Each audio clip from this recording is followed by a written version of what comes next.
I'm glad you could join us as well. And in fact, all of you, thank you for joining us. It's been so wonderful. I've enjoyed every moment. And I look forward to seeing you in a little bit. We're going to be heading out from about 11:30 this morning. We're going to go straight to the Secretary Bird Nest, just a heads up there. Wonderful. It's been an absolutely amazing experience this morning in all the locations, I'm sure.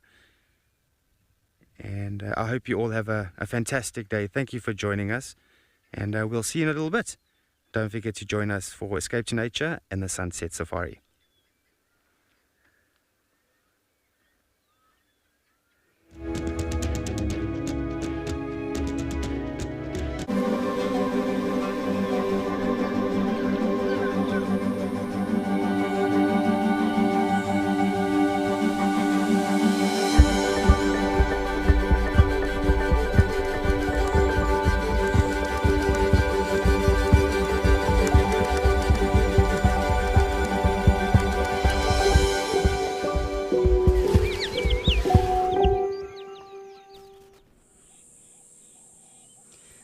Good morning, everybody, and welcome, and thank you so much for joining us on Escape to Nature for today. I'm looking forward to everything we will see today, but I said to myself, let's not have any expectations and see what Mother Nature gives us. We are currently in Djuma with some awesome vervet monkeys, very naughty animals, but very fascinating to observe. I enjoy them. And yes, I'm hoping it's going to be a beautiful day. It's me, Lisa. I will be your waterhole naturalist for the day. And of course, monitoring the different dam cams, making sure we do not miss out on any potential action.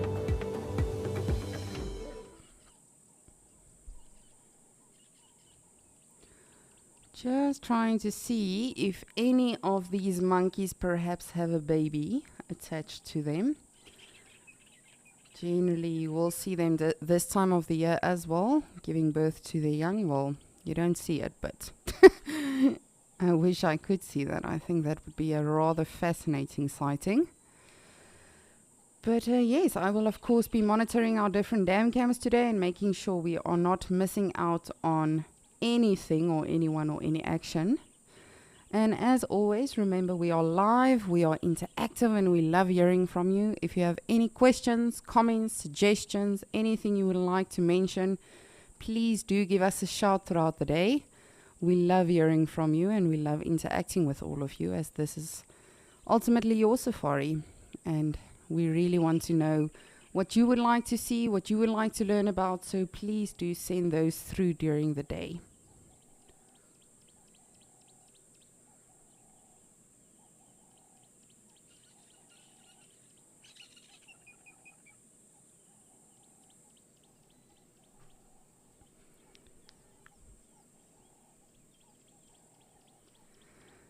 It seems, with the glare that we have on the heat glare that we have on Djuma, it seems like it's going to be a rather hot and humid day. But of course, we never know in summertime.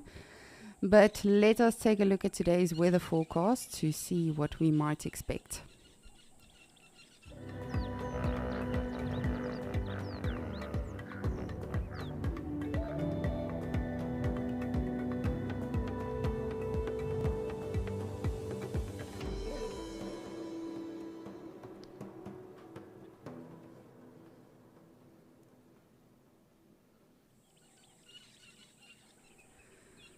Seems like we'll have some fair weather today.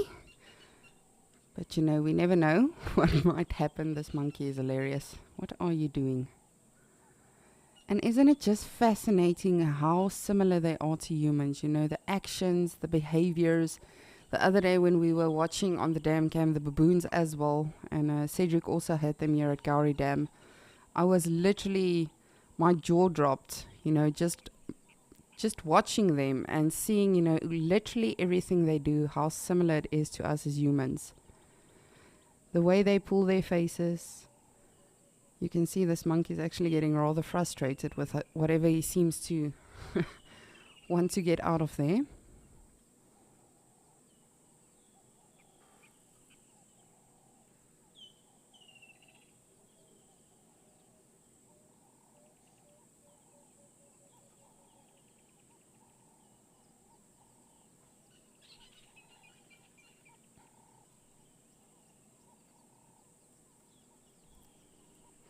I really hope I see my kingfisher today. I can. There it is! I don't know if you saw that or if that was my imagination. Literally, just as I said it, the kingfisher came down for probably a creepy crawly or something that it saw from the tree. Of course, they've got impeccable eyesight. So hopefully we can frame up a few times today on them. But not getting my hopes up. I'm still trying in Mashatu and I have not yet succeeded. Who knows when that will happen for me. At least we have goals.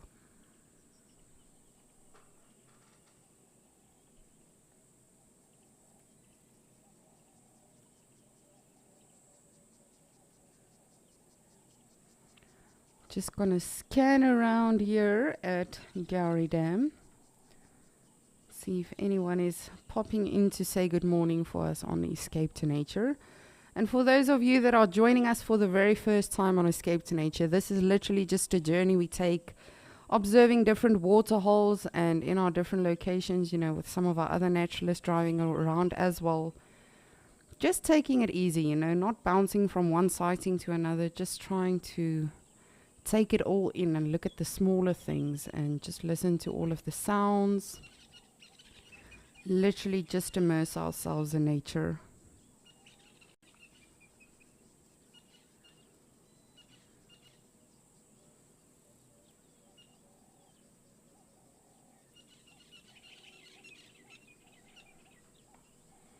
Not sure what that is. Probably a stick that Dewey played with. Most probably, knowing him.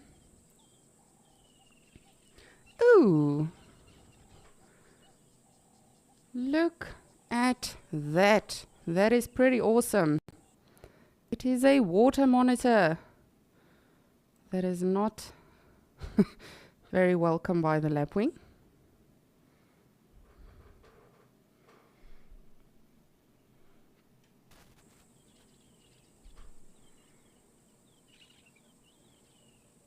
I'm surprised that lapwing isn't really chasing it away yet, but you can see it's definitely keeping an eye on him.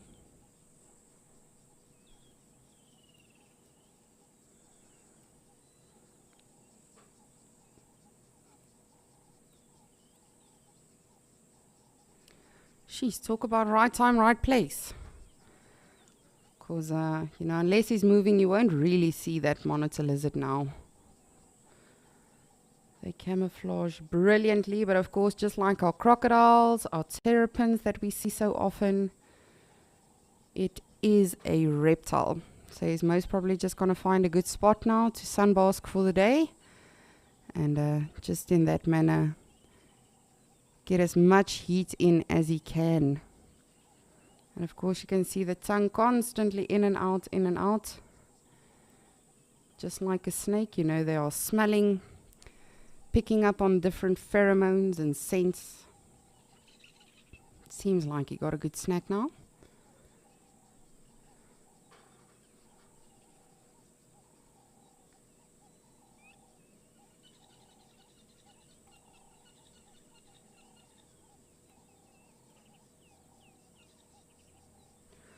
Tom, good morning. You are saying now that's a good start. I know. How cool is that? Just absolutely brilliant. Oh, whoa, there's another one. A much bigger one. Sorry, just bear with me. I'm going to try and catch up with him. Jeez, that other one was rather large. That is pretty cool, I have to tell you. What a way to start our morning on Escape to Nature.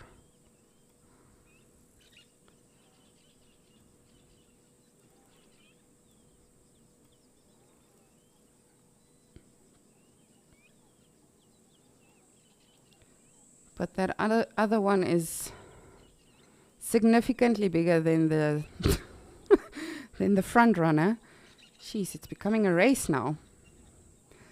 So they do become rather feisty with one another when you actually find two interacting, you know, very viciously. You can actually really wonder if they are mating or fighting. But I think these are probably two males that are just The one at the back is probably a bit more territorial or protective of his waterhole. I don't know if anyone's informed him that this is actually Dewey's waterhole, but we'll keep that to ourselves. Let the monitor lizard figure it out for himself. It seems like he's getting confused, this one at the back. Oh, there you are. I'm gonna get you. Oh my goodness. He's like really set on finding that one. How cool is this? What a sighting. Okay, but we need you guys to come out. We want to see the action, please. Come, come.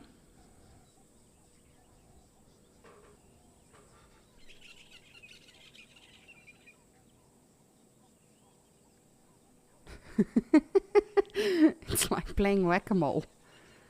The other one is very confused.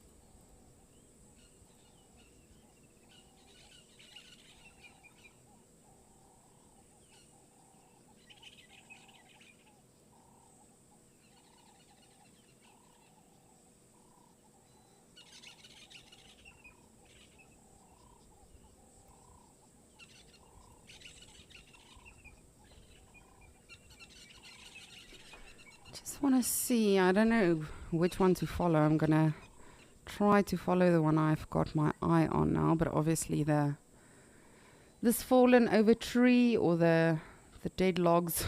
The dead logs, Lisa, a log is dead. It's going to obscure it a little bit for us, but we'll just see. Maybe we can see one of them actually getting out. I suspect that one will most probably go to that sandbank, but I cannot say for sure.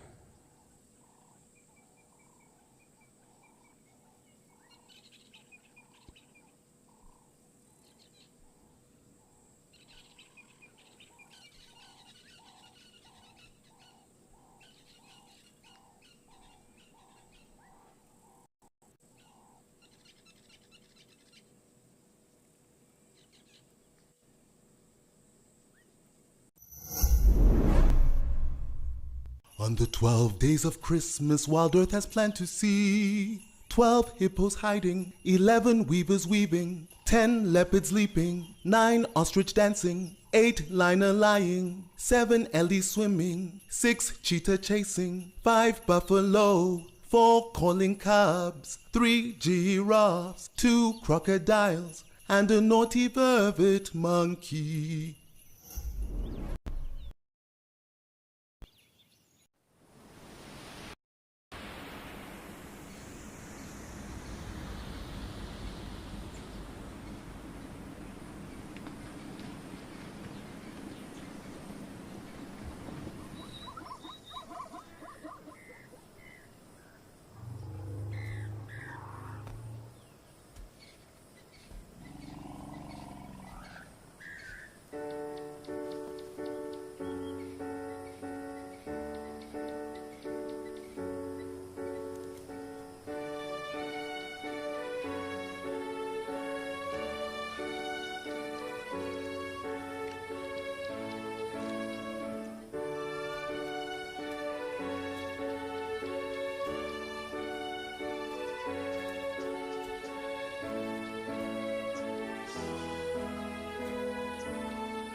And we've got our first terrapin for Escape to Nature. So just like the water monitor, as I mentioned, you know, they'll come out, sunbask, heat up for the day, and then as they do that, they will obviously take opportunity of the heat and everything else that's excavating extra insects and creepy crawlies and stuff like that, and they'll definitely feed on them. Alrighty, I'm gonna take one last look around, see if I can spot those monitor lizards again. I just want to check our open area.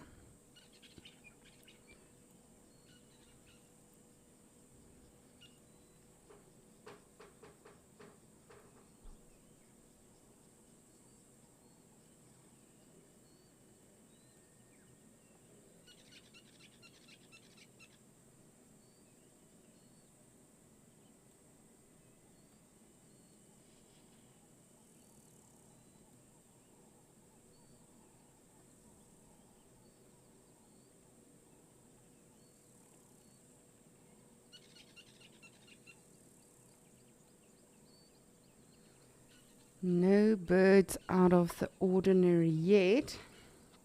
So what I'll do is I'll quickly go back to that area, see if the monitor lizards, the monitor lizards have come out, and perhaps I think they'll probably, you know, sunbask on that log today, but they might just stay on the edge of the water. Because like we just saw, you know, they do need a quick escape, whether it's from another lizard or, you know, something potentially threatening to them. Because a bird of prey, for instance, a big eagle, can definitely catch them if need be. Of course, they are massive animals, but I have actually seen a Varu eagle owl that catched a monitor lizard.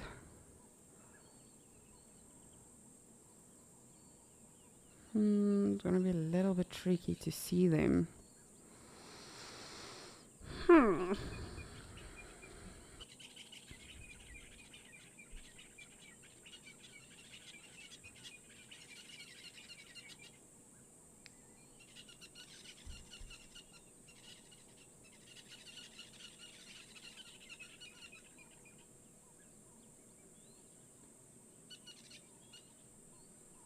Joe, good morning. You would like to know how dangerous is the smack of a monitor lizard's tail?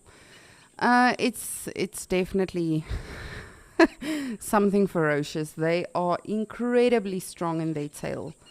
There's actually, do yourself a favor and go research some videos and footage on, you know, leopards and other animals trying to take them on. It's not something you want to play with. And even humans, you know, if you get too close to them, and specifically a big one, you're not going to have a great time if it does in fact manage to hit you. But they are incredibly strong, and that is of course also one of their defense mechanisms.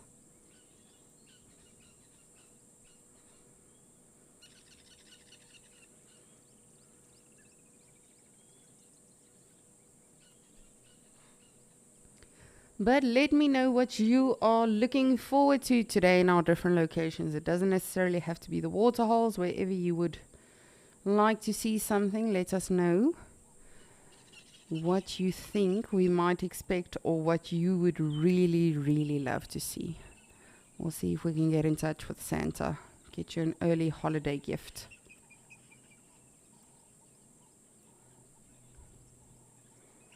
Oh, we've got one bokkie.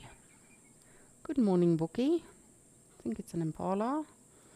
Yes. Tis an impala. Beautiful ram.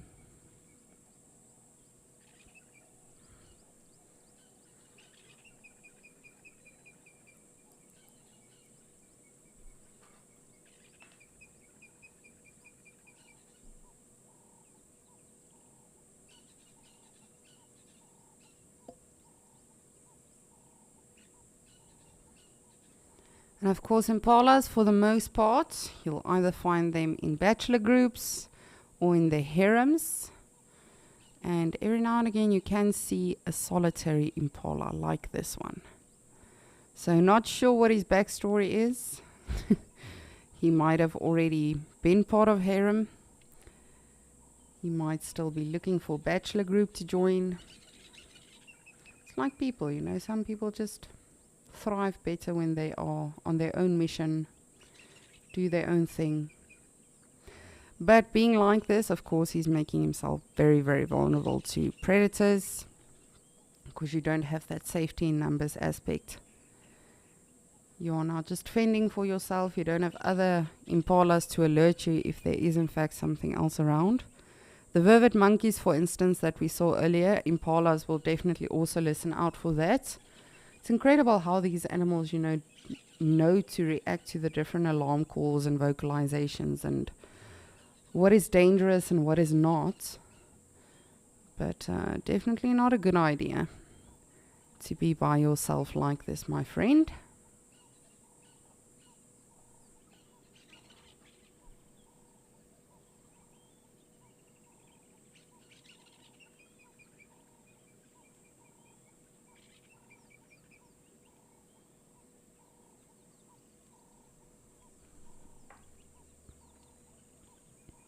Hi, beautiful.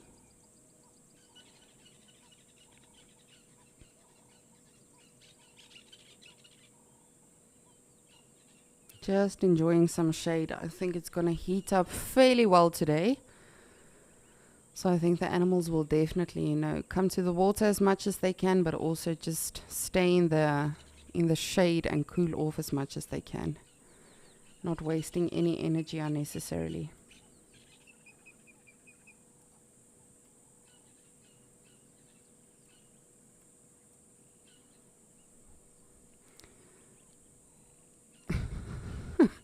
Looks like this oxpecker is cuddling him.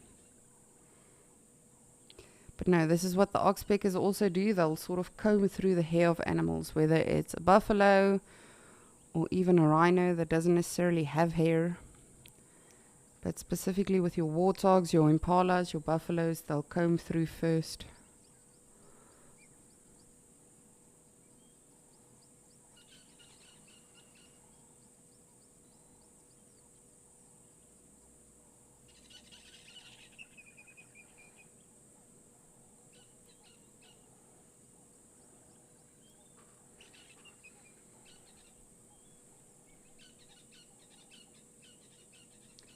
Just want to see what this impala is going to do. Is he going to move on? Is he going to drink some water? Is he going to go deeper into the bush? But definitely not the best idea to be by yourself like this. Of course, you know, we learn from generally looking and observing the animals. Predators won't really be active this time of day. But that being said, I've seen many sightings where, you know, I've done an airport drop-off midday, and as you go, you know, there's a leopard by a water hole in the sun drinking water. So never say never. Anything is possible.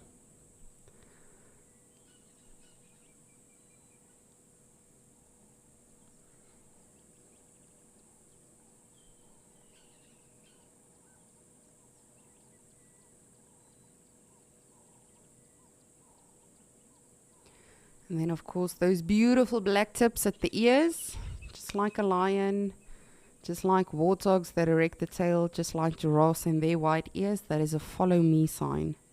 So if the horns weren't obvious enough, the animals will sort of, you know, get to know each other by looking at those things. Warthogs often, you know, running through the grass, they'll erect their tails so they can still see the movement of each other and know what to follow. And it really is incredible, you know, because it just brings you to the fact that do they know, or you know, is it just an instinct? Or are they taught that, okay, Frikkie, you see Uncle Bobby walking there, look at the black at the back of the ears. That is what you need to follow if you are afraid. Or I think it's just sort of, you know, how incredible nature is. They just really know. And there we go, breakfast time.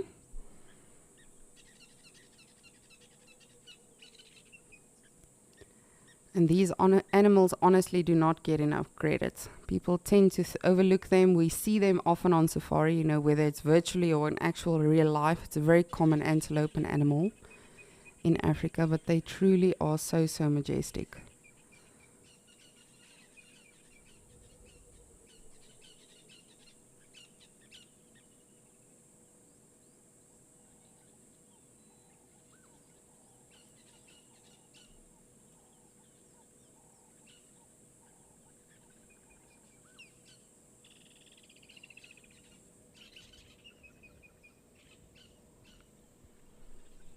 Ooh, no, oxpecker. No, no, no, no. That is when I will throw you off of me, not just shake my head a little bit. You and I will not be friends much longer if you do that.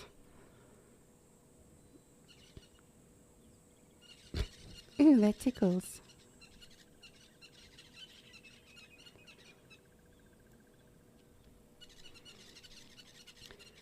And those beautiful black spots you see on the hind legs, of course, that is a scent gland. So it's called a metatarsal gland or gland. And that gives off certain smells and pheromones, you know, whether it's males that are fighting with one another, rutting, sparring. It might be females giving off, you know, certain scents and pheromones. It might be an impala potentially running away from a predator that gives off a certain scent. And it truly is just so incredible when you look at all of these things of nature. And again, we can interpret it as much as we want. We can use our common logic to say, okay, well, this is probably why they have it, but we will never truly fathom why these animals have what they have and do what they do.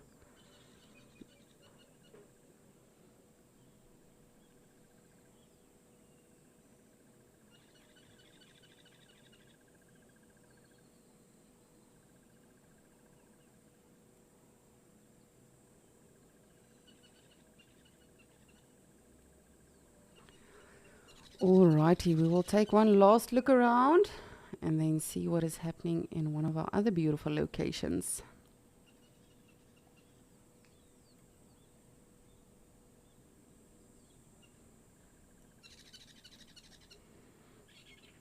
I just really want to see my my kingfisher. Tulu, just give me a second. This does not happen often.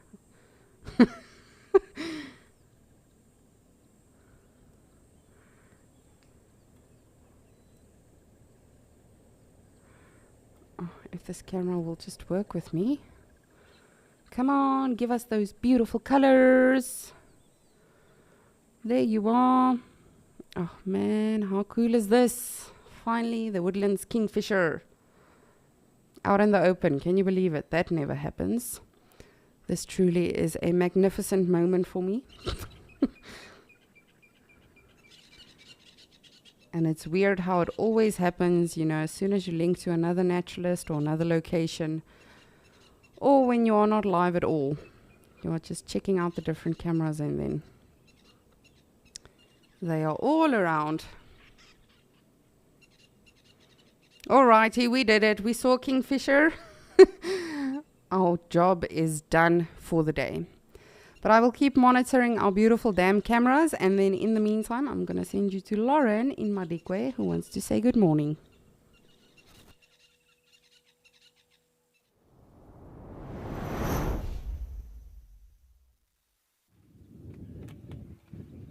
Good morning, everyone. A delightful morning here in Madikwe as we look at the sea of giraffes. A big herd of giraffes, and that's one of the things I am realizing is such a great point for Madikwe. You never really just see one giraffe. Huge herds, and they seem to gather in the same place, which is wonderful to just watch. There are also a lot of young calves with the herds as well right now, which is sweet. Good morning, my name is Lauren, Davy on camera, and of course we're going to escape to nature with you all and just sit, try and be very still and watch the wildlife. The brown-veined whites are fluttering, the birds are chirping. Honestly, it feels like a summer's day. The past week, it's really not been terribly enjoyable weather-wise. It's been overcast, gloomy, even chilly, and therefore it hasn't really felt like summer. But I have to say it's getting really hot very quickly today, and I think it's safe to say it feels like summer.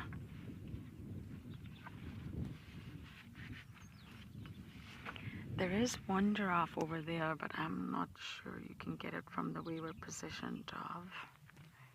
Huh.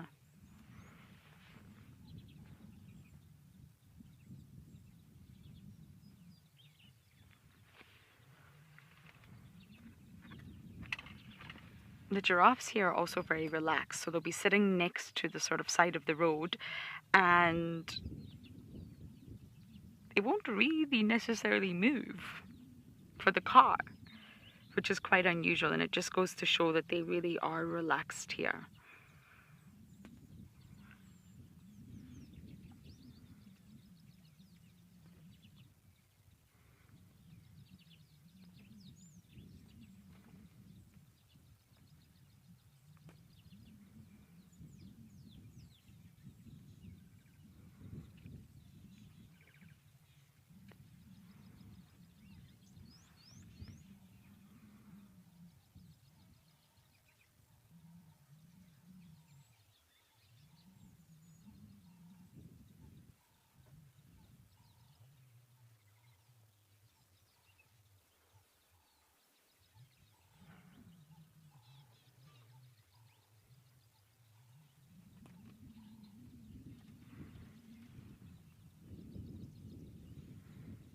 Debbie, yes, absolutely. I'd also love to know what it's like to be a giraffe, to be that tall. I do not know what it's like to be tall.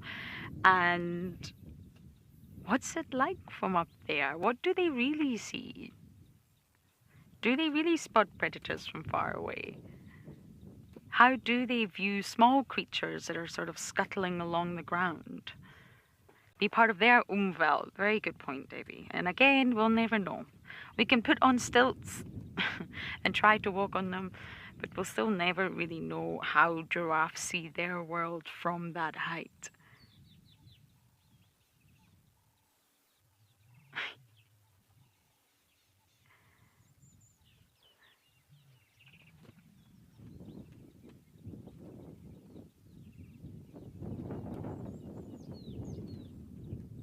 And of course, it makes it a challenge for them in some regards, but the necks have evolved for some reason. They have the same vertebrae, the same number of vertebrae as we do. So the sort of fundamental structure is there. They haven't grown or developed extra vertebrae. But the vertebrae are huge, and then the gaps between them have stretched to allow for this huge neck. So life with that neck must be beneficial for them.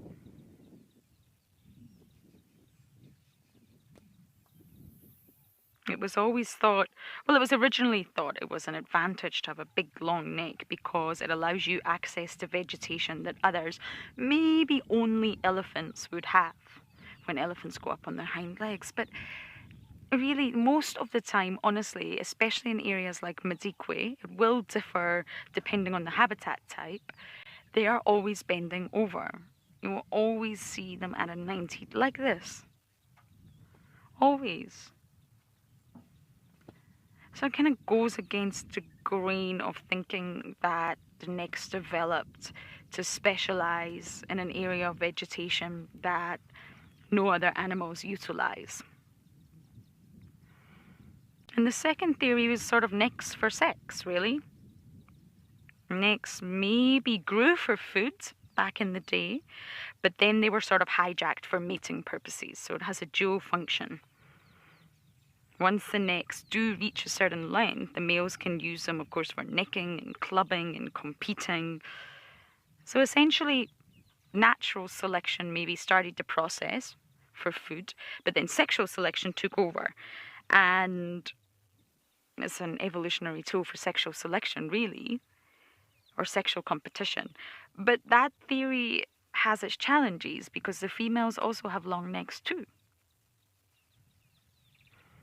That can't really be for sexual competition. Imagine the males had these beautiful long necks, but the females didn't. That would be really bizarre and actually produce some bizarre offspring. So is that the case that the both sexes grew them? It's tricky, and it's all just a bunch of theories. Will we ever know why giraffes grew long necks? But you'll see them bending down for water, bending down for geophagia, osteophagia, and to feed, and to scratch, and to itch, and to care for their young. There's a lot of bending down. So there has to be a purpose there for that big, strong neck.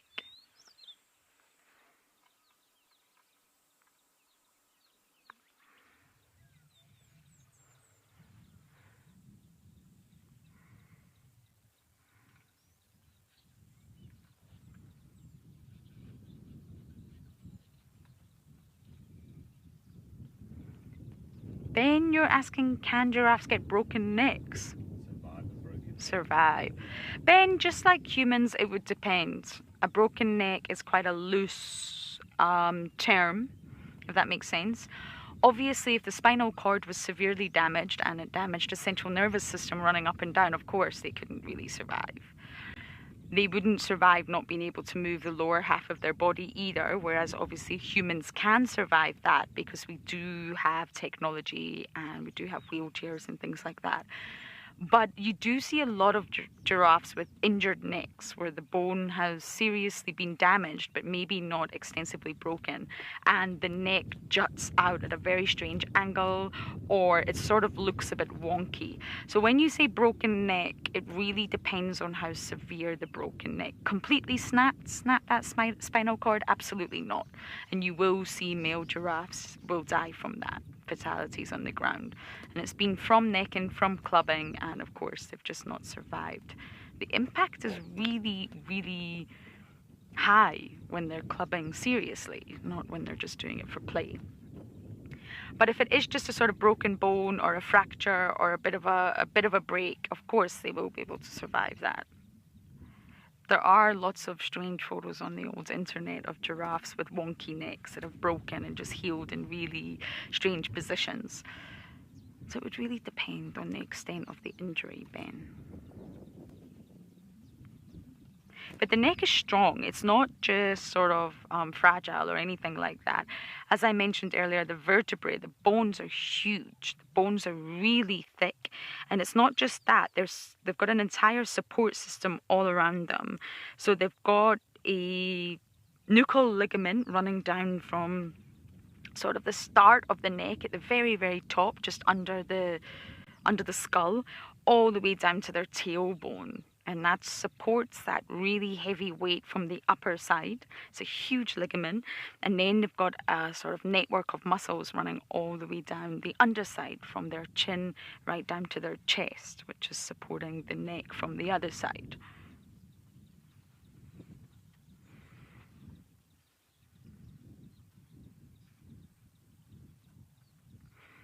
These ligaments and muscles, of course, take most of the weight, and they also allow the giraffes to sort of conserve a little bit of energy.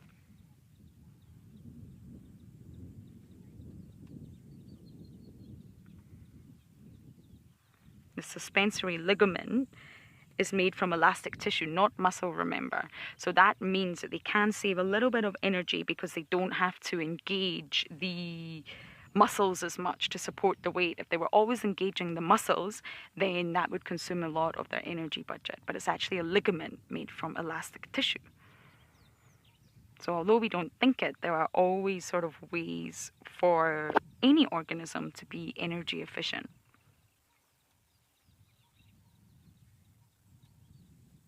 Many researchers sort of think that this ligament, although it is supporting the neck very much and taking the weight, they also think that it actually prevents the foot joints from overextending. So it's a huge ligament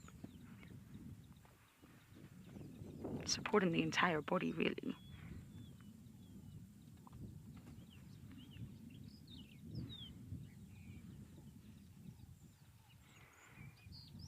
they've also got a special joint. It's called the Atlas joint that allows them to sort of almost defy gravity, really. And this joint is at the base of the skull, and this allows them to tilt their head vertically to reach up for the foliage. They're highly specialized for their body design. You would think that it's awkward and it comes with risks, but it's not. They're equipped for how they are.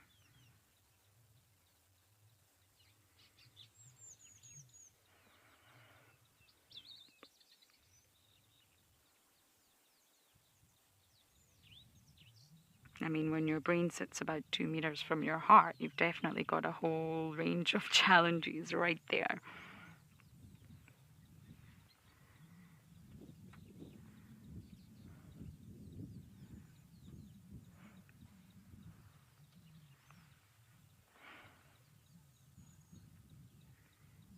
I've just spotted more giraffes up ahead. David, do you want me to reposition? Let's just see this roof. Yeah, it's a little bit challenging, so let's see if we can get a nice view from here. If not, I can reposition.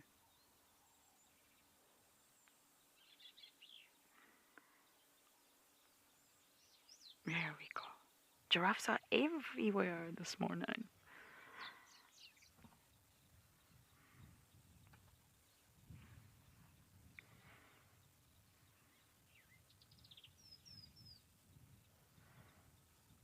Although there's such a high number of lions on the property, they really don't make a dent in most of the sort of herbivore populations here.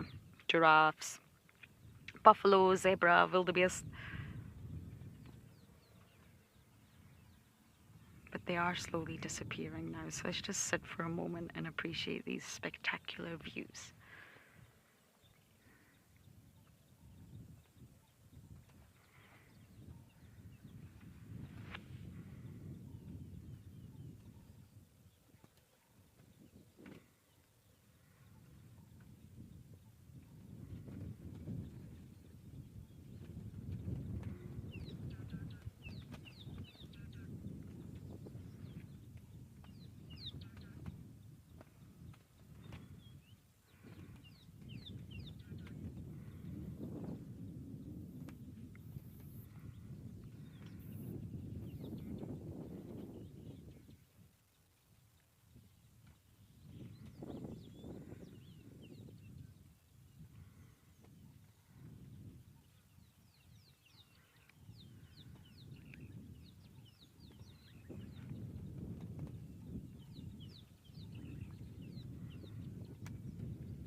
Isn't it just the most beautiful morning we've had all week?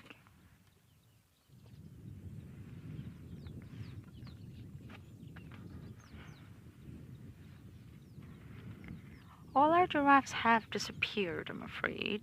So I think what we're going to do is just continue down the main road, because we saw lots this morning. Lots and lots of activity on this road. It's actually a very productive road. Elephants, curry bustards, jackals, giraffes. So let's see what we can do down this way.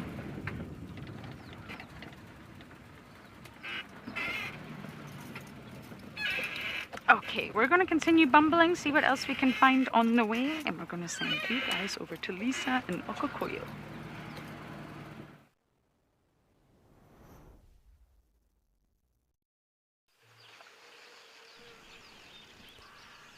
Thank you, Lauren. I hope you see lots today. We are currently looking at a jackal, and it was the funniest thing. I've dubbed this jackal Jackie the Jackal. But it's literally just been chasing springbok around, and they don't take it too seriously as soon as it comes close to them, and then they all bolt. But the other animals are obviously much larger than just this one jackal, so they are not too worried by it. But definitely an interesting jackal, this one. I wonder what it backstory is. Does it have a partner? Because generally I always see it alone, and the way I identify it, it's got a very scrawny tail. When you look at other jackals having very, very fluffy tails. But you'll probably see now as soon as it moves off.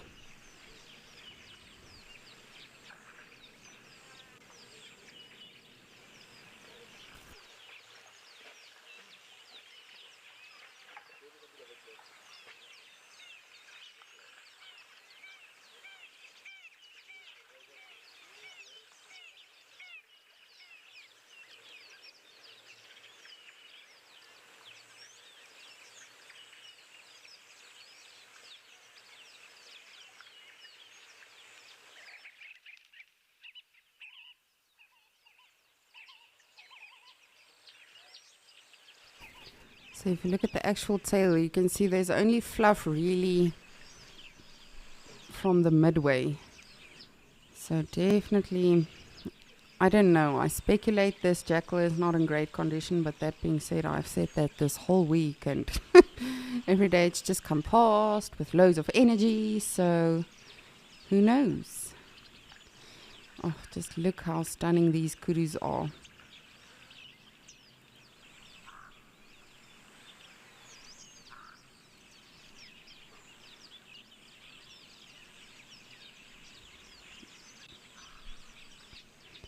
What an absolutely beautiful way to start our day in Okokoyo.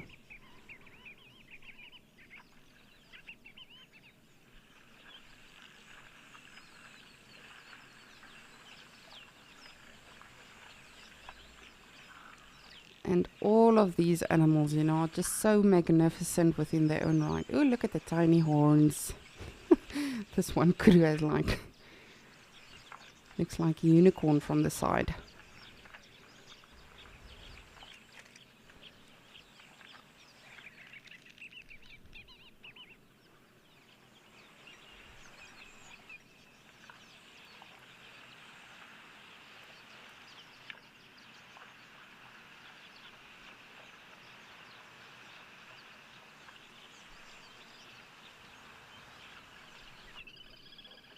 Oh. Lady, what has upset you? Doesn't seem like the other animals are too bothered. I think she probably just tried to catch up with with a group that's moving off now.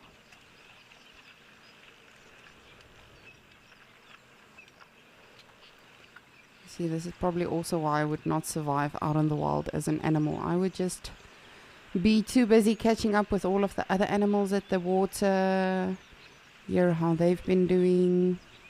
Has there been any incidents in that week? And then before I know it, my whole herd or pride or clan or whatever would be gone.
James, you are 13 years old. What a cool way to be spending your weekend. Thank you for spending it with us. You would like to know what is a jackal's closest relative? I would say a fox. And this is just off the top of my head. I could be wrong, but definitely a fox. They've got a lot of similarities, not just with the outer characteristics, but their actual anatomy as well. Of course, both do belong to the dog family. So yes, I would say a fox, but very fascinating animals nonetheless. That is actually something I've never seen in my life, is a bat-eared fox, or bukoorvos. Very, very fascinating animals. But I love jackals too, I have to be honest with you. It's one of my most favorite animals. You guys are probably thinking, Lisa, you say everything is your favorite, so... But I think I should actually create a top 10, you know, just so that I can go according to that, because I really do love absolutely everything, apart from centipedes, solifuges, baboons, and hardidars. Oh, and crows. That is probably my least liked 5. But yes, jackals, foxes, wild dogs, they all belong to the Canidae family, or the dog family as we call it. So, you know, they would obviously be distantly related to wolves as well. But if you are referring specifically to animals, you know, we find in these regions and in Africa, definitely the fox.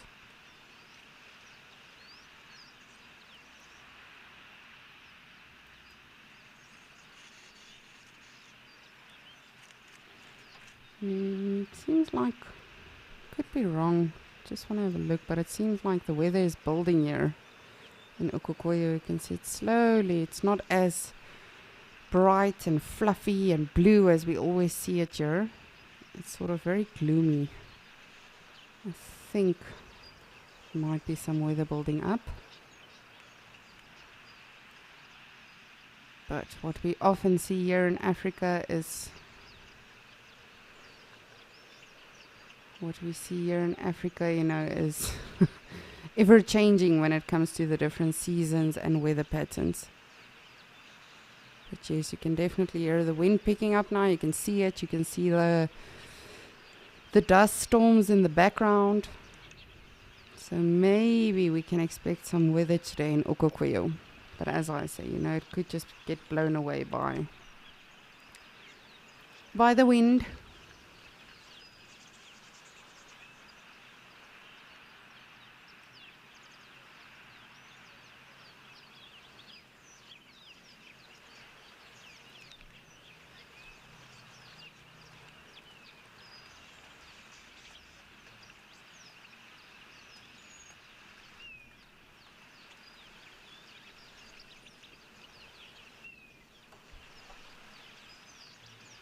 It's going to be interesting to see today what the weather is going to do and how that's also going to affect the animals.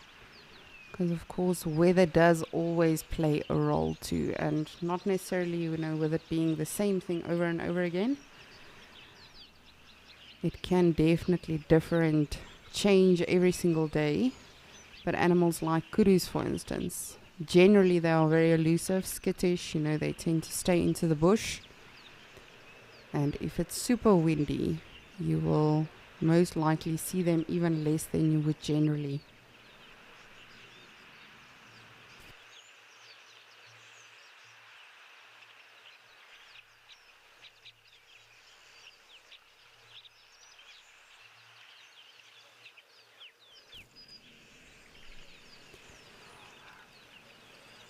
Well, I'm going to continue to watch and wait for the animals and see what we might have today here at Okokoyo.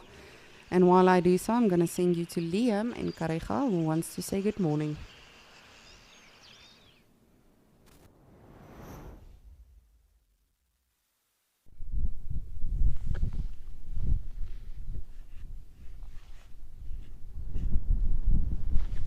A very good morning to you all, folks, and a gusty welcome to Kariega Game Reserve. My name is Liam, and I'm coming to you live from the plains of Kariega, where we are watching a small group of zebra, as well as the ever familiar Hadar ibis. Now, I've been doing a little bit of reading on the area. Of course, I'm not as familiar as others to the Eastern Cape, but it's quite a new experience for me. And been doing a little bit of reading up on moles. It's quite an interesting group of insectivorous creatures. Not any moles, but the golden moles. Golden moles are quite interesting. This seems a bit like a little arbuscular topic to be speaking to you about, but let's just hold that thought for now. Have a look at the zebra and the hardy-dars, particularly the hardy-dars. Now, quite familiar with hardy-dars, I'm sure, and their habit of probing into the earth to look for various insects. And one such insect is earthworm, or should I say invertebrate. I don't think earthworms have very hard exoskeletons. But earthworms are a very popular feature on hardy-dars. Hardy-dars are quite fond of earthworms, and out here there's known to be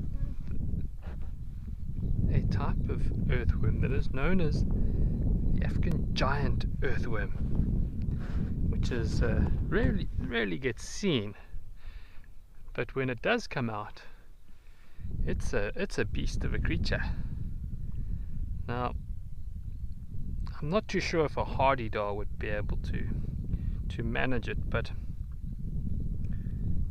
a 1.5 meter earthworm that comes out the ground is quite something, and you can only imagine there aren't very many creatures that would eat earthworms that big, except for a golden mole. There are known a number of species of golden mole, and they're exceptionally difficult to see in anywhere where they exist. And here in Kariega and further up the coast towards KwaZulu-Natal, you get something called a giant golden mole, and it exists in the deep soils of the Eastern Cape in forested environments, which we have in these little valleys in between the thickets here in Kariega. So in all likelihood there could be some spots where these giant golden moles exist, and in all likelihood it could be a reason why that golden mole has turned out to be this giant golden mole, because, well, there's giant earthworms that exist here. In fact, that giant earthworm has got a Guinness World Record for the largest worm in the world, measured up to 6 meters long, folks. Now that is one heck of a worm, if you ask me. So that is my thought process this morning when just looking at these hardy-dars and thinking of earthworms. From hardy-dars to earthworms to giant golden moles. It's a nice little bit of a tangent to go on. But yes, it's all interlinked, all interconnected, and so beautifully so. There is a bit of a breeze, so folks, I do apologize if you can't hear me as clearly. I'm trying my best to stay out the wind here, and yeah.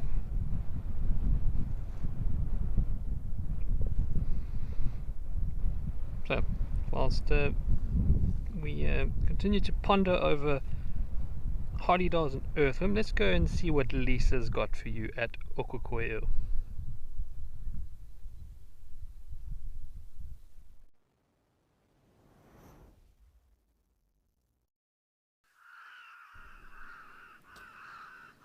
Liam, I'm not a squirmy person, but I would literally start crying if I see 1.5 meter earthworm, much less 6 meters. So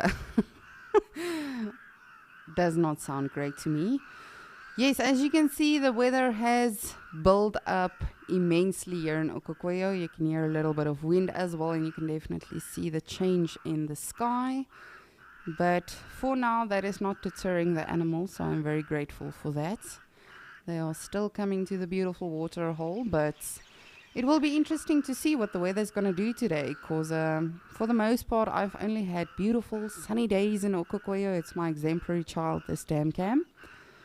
But yes, this is definitely something new for me. So we shall see what the weather does, if we're actually going to get rain, and what is going to happen.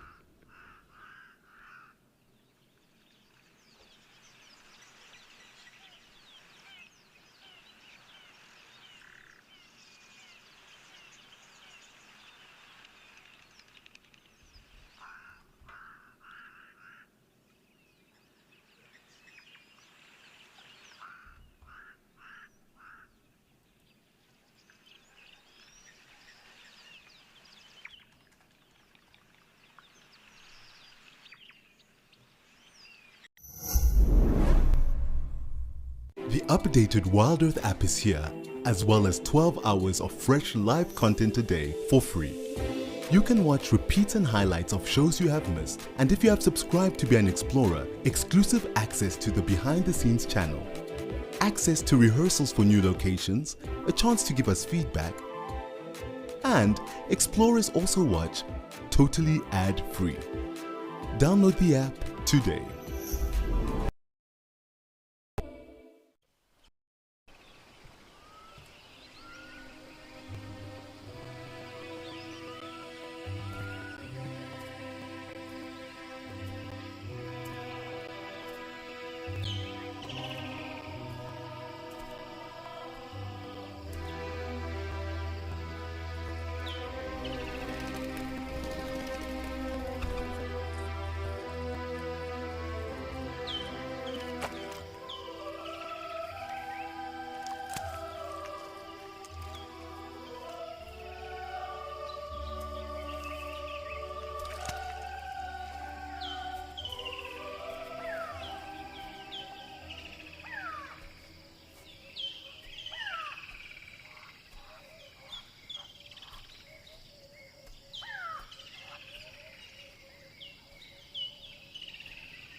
There's nyalas in the back. You can see them. Yes, it's incredible. If they are not moving, you do not see them. Just like the kudus. Very, very beautiful.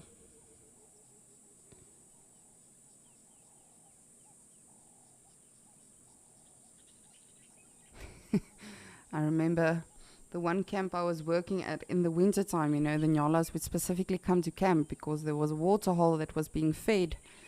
And they would always find greener grass there. But sometimes, you know, the browsers, specifically the kudus and nyalas, have already overutilized it so much.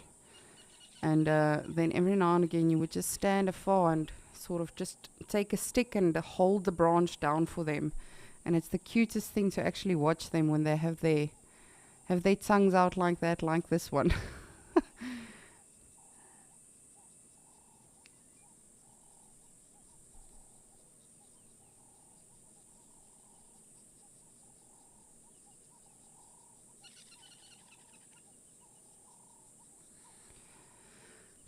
Beautiful. Alrighty.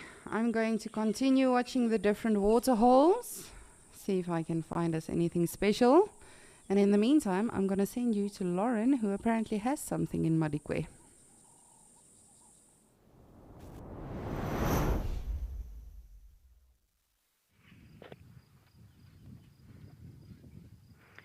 Different area of the reserve, but still the same Madikwe spectacular scenes. This road that we're on right now is really productive for elephants. I mean, of course, there are some days we don't find them on this road, but I would say most days we do. The creators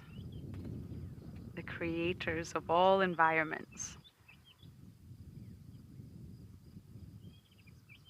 I don't know why, but spending time with elephants for me just never gets boring, ever. I've been doing it for years, from Djuma, Masai Mara, Amakala, Madikwe, and I can honestly say I'm still not bored of it.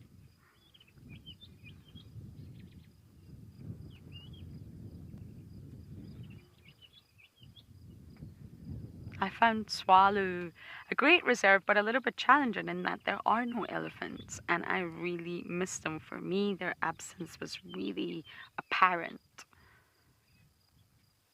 It was just very obvious that we're driving around in an ecosystem without any elephants.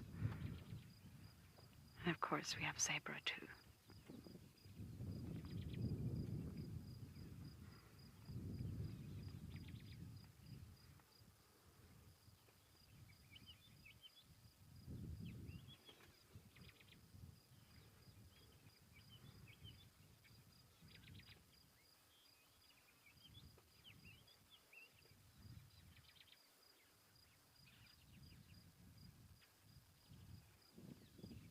Sometimes I think it's just me that's extra happy when the sun comes out. But then I look and I think, no, I'm almost convinced that all of these animals are happy too.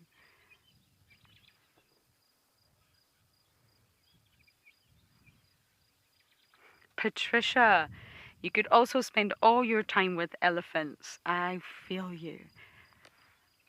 I think if we maybe reposition a little bit, we can actually get some more individuals in the herd. What do you think, Davi? Ah, the cameraman nails it. But yes, I sometimes feel that the animals are happy too. And I know you do have to be very careful of anthropomorphizing. I was reading a wonderful book about that, and it really is something that we should acknowledge and we should understand exists, because science for a long time went through the stage where they denied, it was called anthropodenial, any human related emotion or characteristic to be applied to animals. Anthropomorphism was struck right off the list, and you were encouraged to not do it in any way, shape, or form. And Jane Goodall was actually someone that helped transform that. She believed that you should anthropomorphize to some extent, because in that way you can relate to the organism. We are mammals and we are looking at other mammals. Okay, we don't have black and white stripes, we don't have 4 legs, a trunk, or huge ears. Well, some of us do have huge ears, but you know. And although we are also different, we're fundamentally mammals. And if we feel certain things on a biological level, a hormonal level, a chemical level, then of course other organisms will too. It does become a little bit trickier when you step out of the realm of mammals, so I'm keeping it simple. But Jane Goodall was one of these people that said you should anthropomorphize. Okay, not to an extent that is unrealistic, but in order to create empathy and create an understanding for another individual being, you should sort of anthropomorphize to some extent. And that was when it really became apparent that there is a spectrum of anthropomorphism. At one end, there's anthropodenial. At the other end, there's anthropomorphism. Goodness, it's a big word to keep saying all the time without any food. And along that spectrum is different levels, and you've got to sort of decide where you fit on that spectrum with regards to different situations. And any animal really you should be able to relate to. And there's a quote that I always say, so you've probably heard it many times, but I'm going to say it again. And it's from a little mini documentary called Arthropodium. And it's based on insects. Oh, here comes a fly.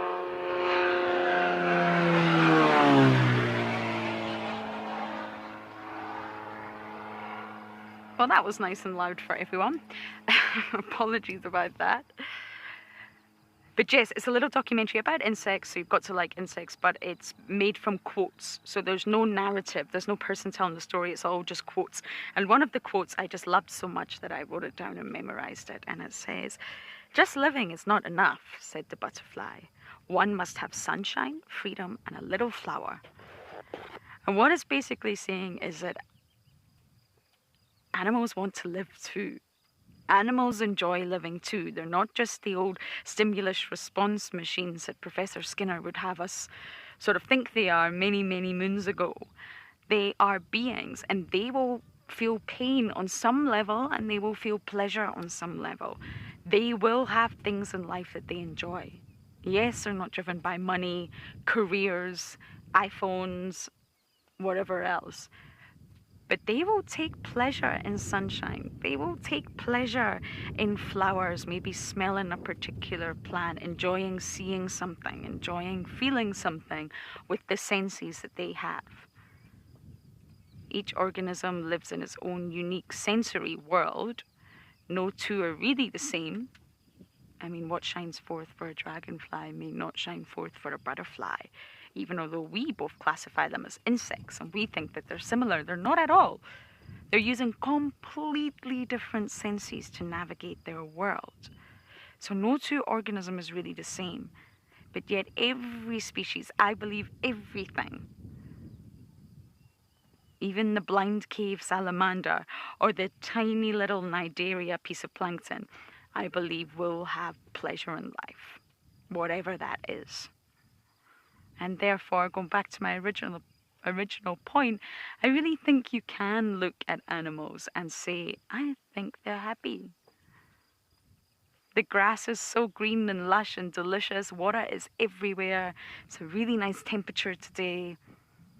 The bodies will be full of a lot of nutrition. They'll be feeling good on the inside, feeling good on the outside. I think you can sometimes feel their happiness.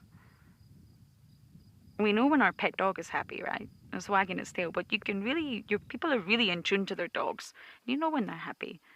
So is it that difficult to apply that to wild animals? I don't think so.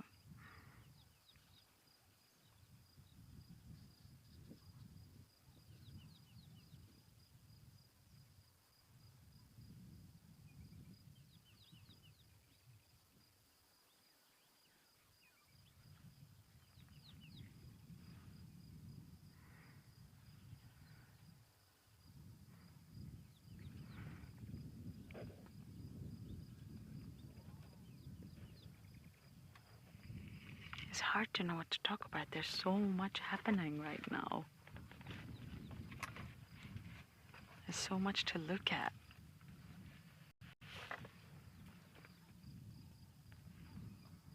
But I'm just going to sit quiet for just a moment or two and let you enjoy the scenes.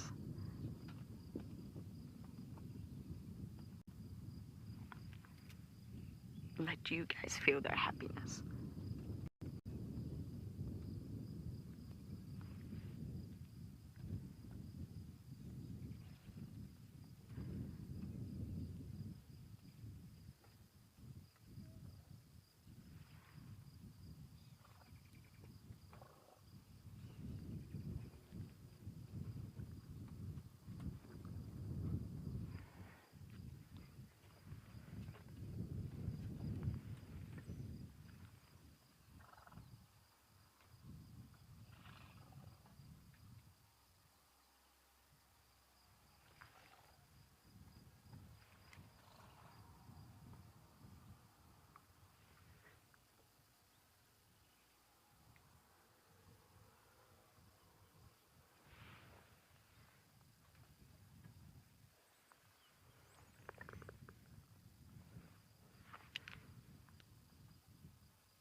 cannot get enough of these scenes.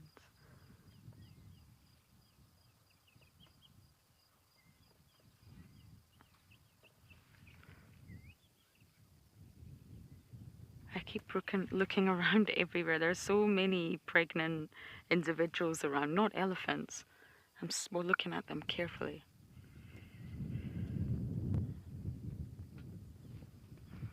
Did you get that name, Dobby? I think it was Pitbull. Pitbull? I think. Ah, Pitbull. Yes, of course, absolutely, 100%. That is the issue, and I think most naturalists do touch on that regularly. It's not that the vegetation is different. I mean, the flora and fauna will differ between the sort of different biomes of South Africa anyway. There are 9 different biomes, and a biome is basically a sort of naturally occurring community of flora and fauna, which has adapted to particular conditions where it occurs. And there will be differences in vegetations across the board, but elephants do have an impact on the vegetation, and that's why I went into great depth on this yesterday. A lot of people think they destroy, but you really can look at that from a different perspective. And what they mostly do is knock over trees, and Madikwe in particular has been really heavily impacted by elephants. That's why you'll see a lot of pushed over trees, a lot of barren areas, and the vegetation really doesn't grow that tall. You get the occasional sort of big shepherd's tree, but all in all, the vegetation here has been impacted. I'm not saying negatively impacted, I'm just saying impacted. So yes, you will immediately be able to tell from an aerial perspective or even just being on the ground if that particular reserve has elephants or not. They're big animals, they move great distances, and they do feed in quite a, what would appear, destructive way.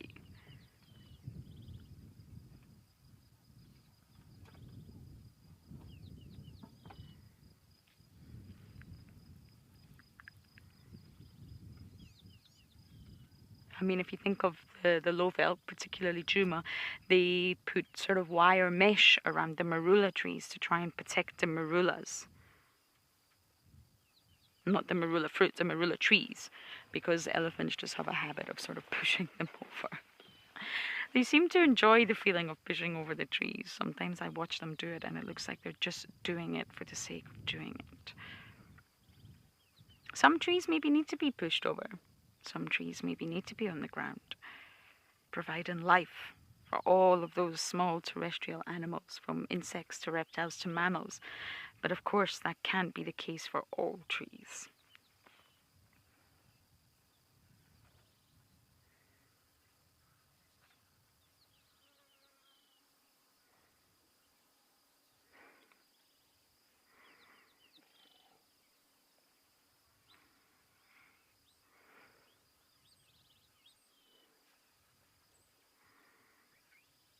I miss these butterflies so much when they disappear, when winter rolls around.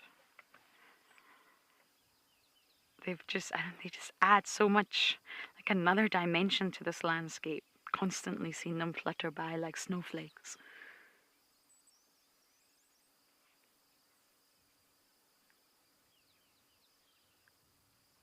They say the great insectageddon is upon us, and I quite believe it. I really do, and it's sad. It makes me want to cry, the thought of losing all our insects. And although a lot of people complain about insects, get away, they're itchy, or ooh, I don't want them, or they spray sort of chemicals to get rid of them. Mosquitoes I do understand, but otherwise, don't you think the world would be a little bit lonely if we didn't have insects? I definitely do. I think we'd miss them a lot more than we think we would.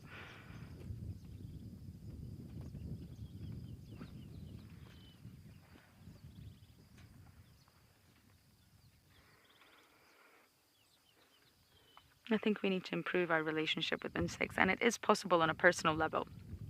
I was terrified of spiders when I first arrived to Safari Live. Many of you will remember that. And I still don't want them crawling across me in my bedroom, but I've sort of just forced myself to appreciate the awesome things about spiders, learn about the cool stuff that they do, how they survive. And we have really big fishing spiders in our room right now, and I talk to them. Yes, you can think I'm crazy, but I'm trying to create a relationship with them that doesn't involve fear. It's ridiculous anyway. Why would I be scared of an eight-legged creature that I could easily just squish? Silly. It's a phobia that obviously stems from something in my childhood, but you can overcome it, and I think a lot of people need to do that with their relationship with insects.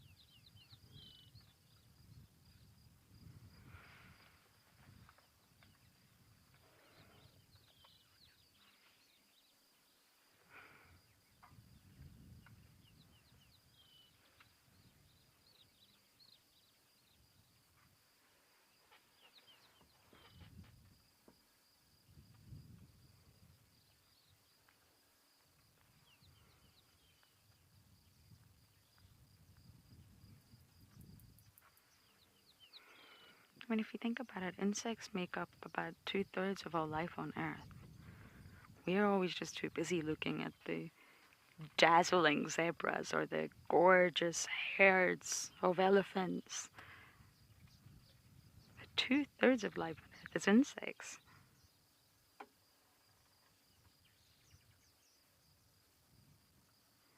And their plight is really ignored at best because most, not all, most insect species are not really economically beneficial to humans. Not all, I realize that. So their plight is just ignored. They're eradicated. If you think about it, most of the world's flowering plants, I'm sure the figure is 87.5%, but I'll need to check that, are pollinated by mostly insects. They're pollinating our beautiful flowers for us. I mean, pollination is a fundamental ecosystem function. It's essential to plant reproduction and terrestrial biodiversity, really, at the end of the day. And a lot of that comes down to insects.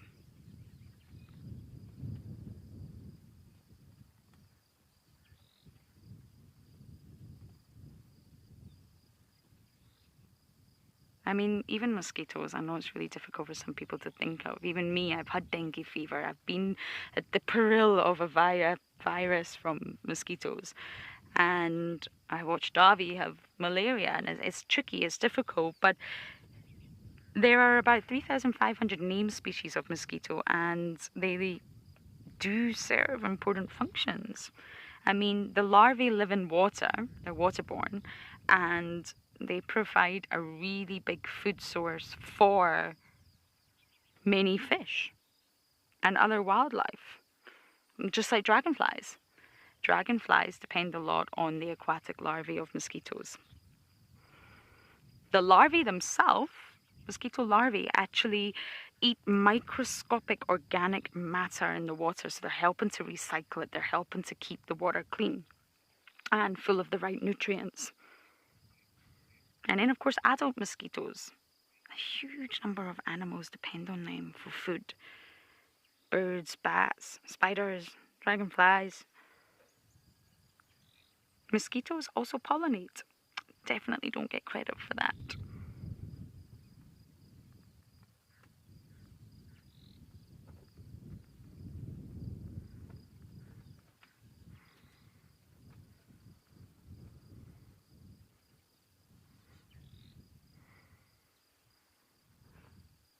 But of course, mosquitoes are also good at eradicating people, and that's the problem. Malaria can infect, I'm sure the figure is about 247 million people worldwide, and kills nearly 1 million. So it's understood why people don't appreciate them. But at the end of the day, every single insect species, from the ones that we can hardly see to the big ones that are always fluttering in our face, are all important.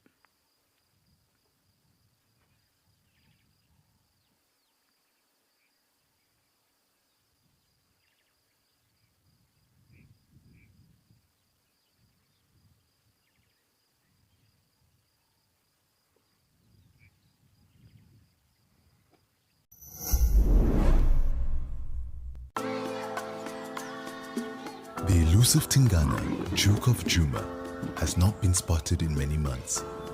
And so it is with heavy hearts that we must assume and accept that he is no longer with us.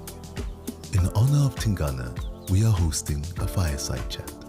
Sign up to be an explorer and join Tess and Tristan on the 10th of December to commemorate Tingana's legacy, a striking leopard whose story captured our hearts.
We're so lucky we got here on time because that herd of zebras have completely vanished and the elephants are slowly starting to move into the thicket too.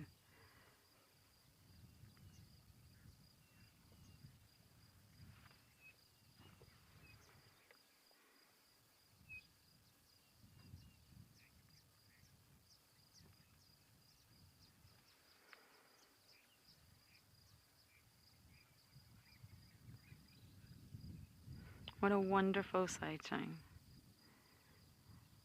So we're going to see what else we can find out here in Madikwe on this glorious day, and we're going to send you guys back over to Lisa, who's still in Okokoyo.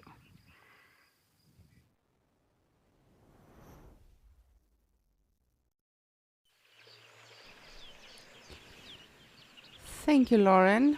I'm just on the edge of my seat with this weather. I'm just anxiously waiting to see what's going to happen because the wind has died down a little bit, but as you can see, it is becoming fairly gloomy by the minute. I do have good news though. Our baby oryx is alive and well and healthy. It came with mom and their herd, and they slowly took off again, but it's that same baby that we've seen every now and again. The mom has one very, very curved horn, but they did take off. I kept an eye on them, but then eventually they moved off into the tree line. So I will definitely keep an eye out, but luckily we know it's still alright. It's still alive and still healthy. It's always nice to see that the babies are surviving and when they do well.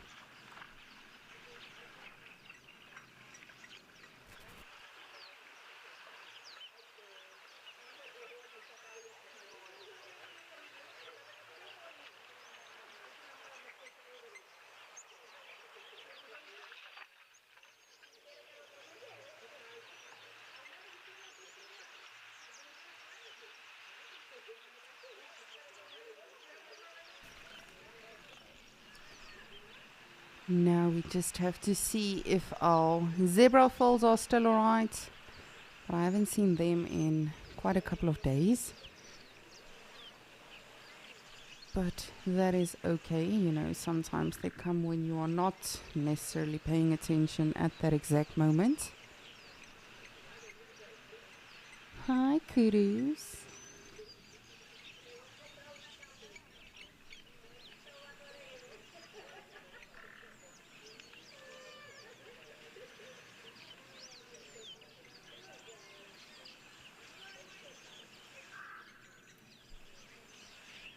But even though it is still sunny, you know, looking at it like this, you wouldn't say, you know, there's a lot going on with the weather. But as I said, it's definitely becoming gloomier and gloomier by the minute. So I don't know what the weather will do with us today in Okokoyo. As I said, I am not too experienced in this department yet.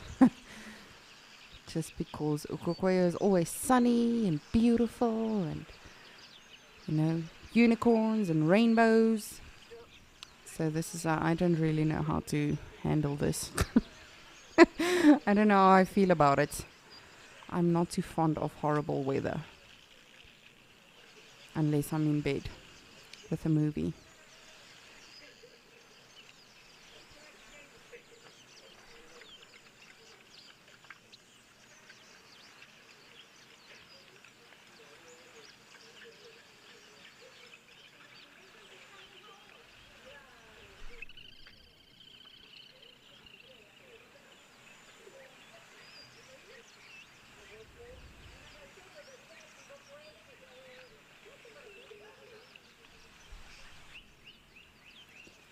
It's gonna be interesting to see if we get any elephants or rhinos in this weather. Because of course, from what we see generally, those big animals, you know, they tend to stay in the bush when it is overcast or windy or rainy. But that being said, as we know, you know, Okokoyo is a very big water source for a lot of animals in this region and in this vicinity. So I don't know if, you know, the weather will really deter them, but we shall see today. We don't know. I too am still learning with all of you and getting to know the different dynamics and behaviors of these animals and their movements. So I'm very excited actually.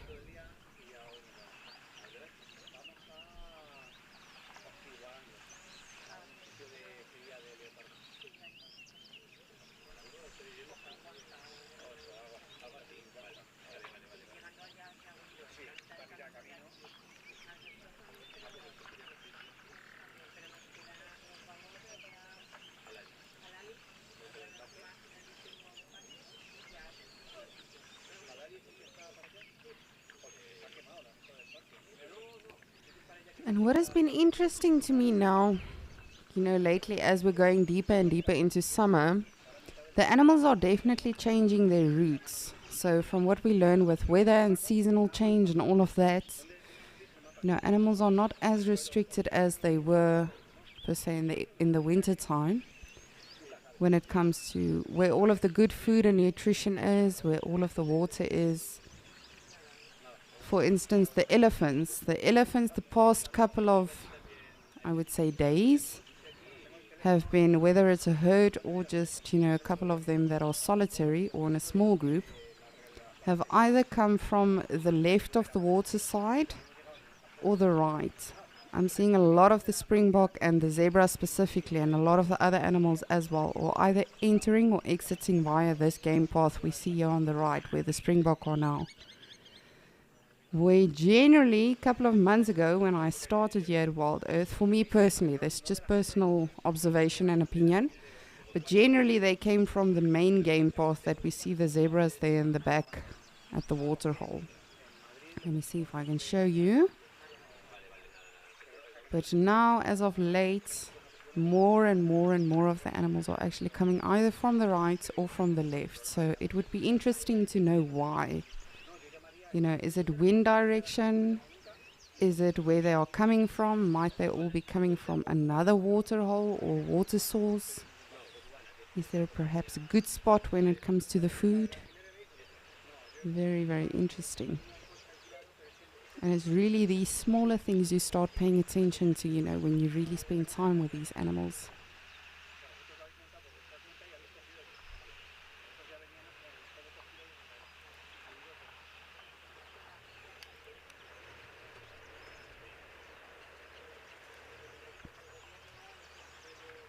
Just want to see these zebras.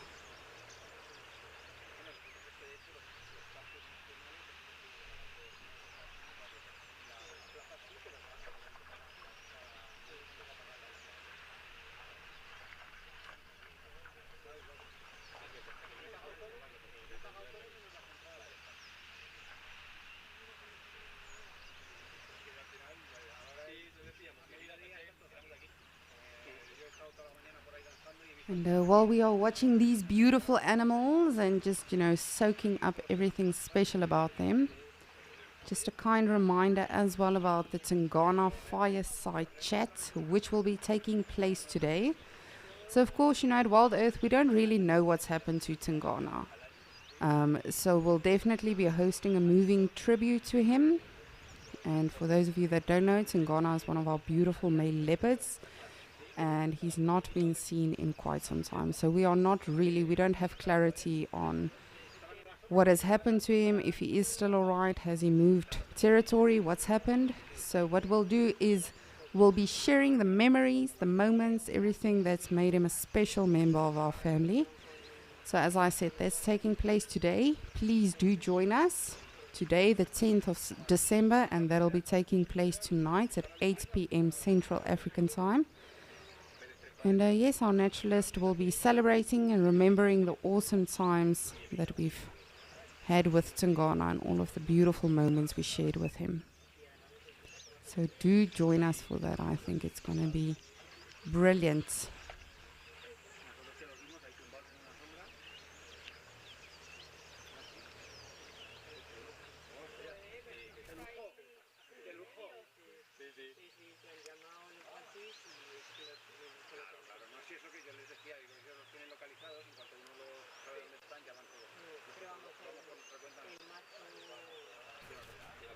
Woo! Hi, wild beasties. Oh, and still no babies. I'm so excited to see the first baby wildebeest.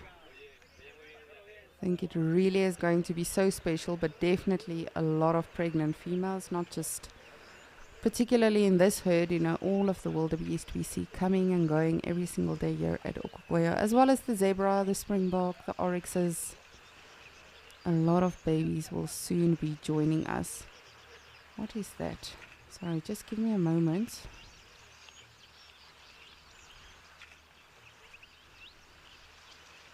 Oh, it's Jackie the jackal. This jackal has really been hanging around today. Not today, but definitely these past couple of days. And specifically during the daytime. Yesterday it was very funny. We saw some mongoose yesterday afternoon. And at one stage, this jackal also, well, we'll just call it Jackie. Jackie also came to the waterhole, and all of these mongoose just froze, like they all ganged up. Obviously, you know, creating a safety in numbers sort of thing, but also making themselves look better. And this jackal just gave them this look of like, I'm not even interested in you. I don't know what you're doing. And just continue towards the waterhole. Very interesting. I don't know. It's going to be a little bit tricky, but let me try to see the condition of Jackie.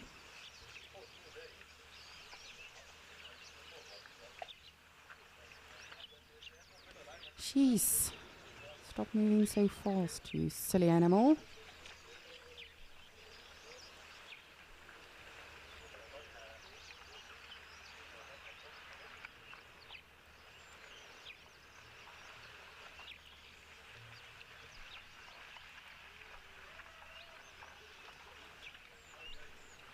Picasso, good morning. As always, thank you for your questions. You would like to know, other than mange, what other conditions are they subject to? So like wild dogs and a lot of other animals, the main one you know, that is the biggest concern, is definitely rabies. Unfortunately, they are prone to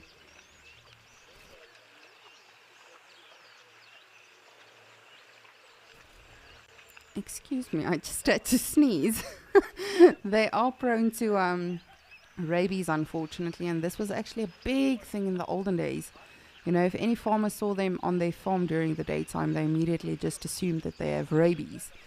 And as I say, I think this jackal probably has a little bit of mange, looking at the tail. But from what I can see, it's in a fairly alright condition, you know, with regards to having eaten enough and all of that. But you can definitely see the tail is very scrawny. It's literally lost all of its hair almost on its tail apart from the tip. And but actual condition, you know, to the body seems alright. But I do think that jackal has a little bit of mange. And that was it for our jackal. Always nice seeing them, especially if you've got good light. A lot of these animals only come around during the night time, and then it's not the best light. However, that being said, today is also not great light with this weird weather.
Ooh, that one mare is very, very pregnant.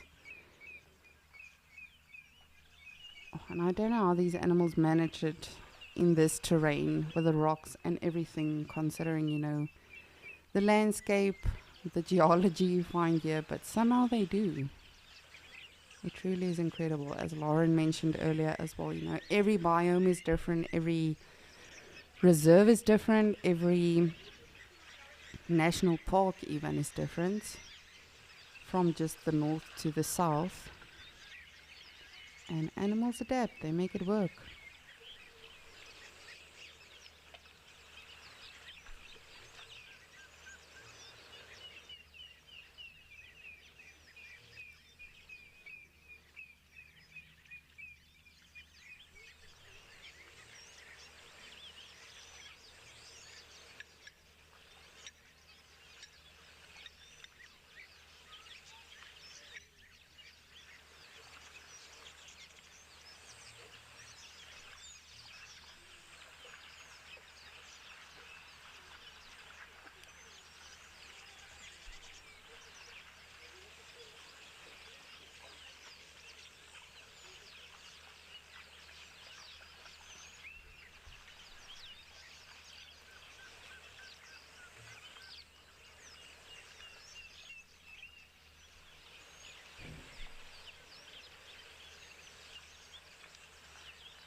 And even with a sudden, weather change now, with the wind picking up and everything, the animals are still coming to the waterhole. How incredible is that?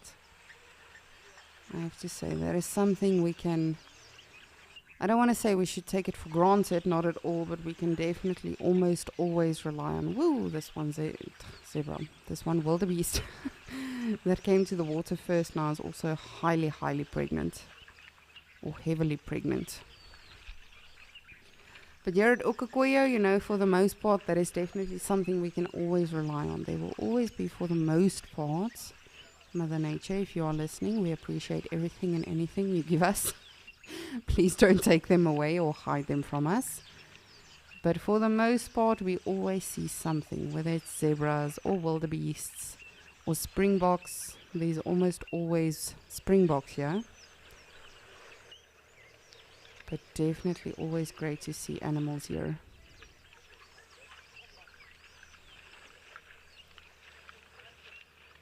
And speaking of zebras with ours arriving, I'm going to send you to Liam, who is still with his zebras.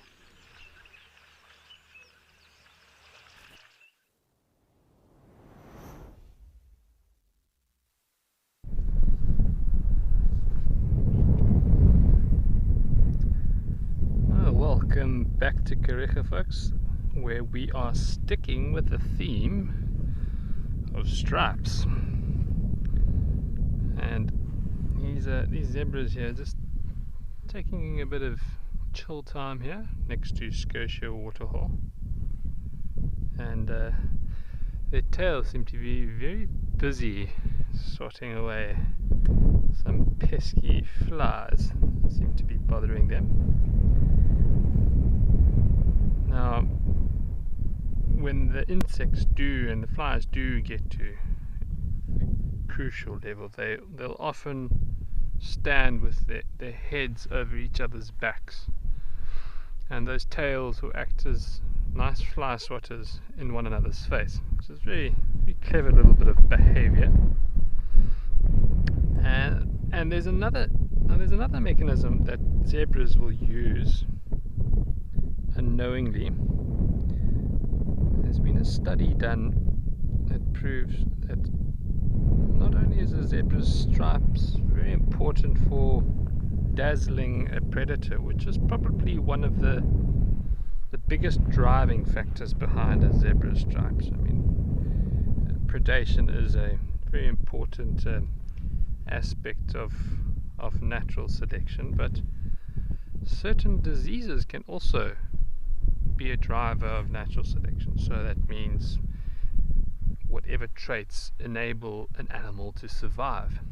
So if, say for example, a fly that is bothering a zebra carries a deadly disease for a zebra and it bites the zebra, then it will die.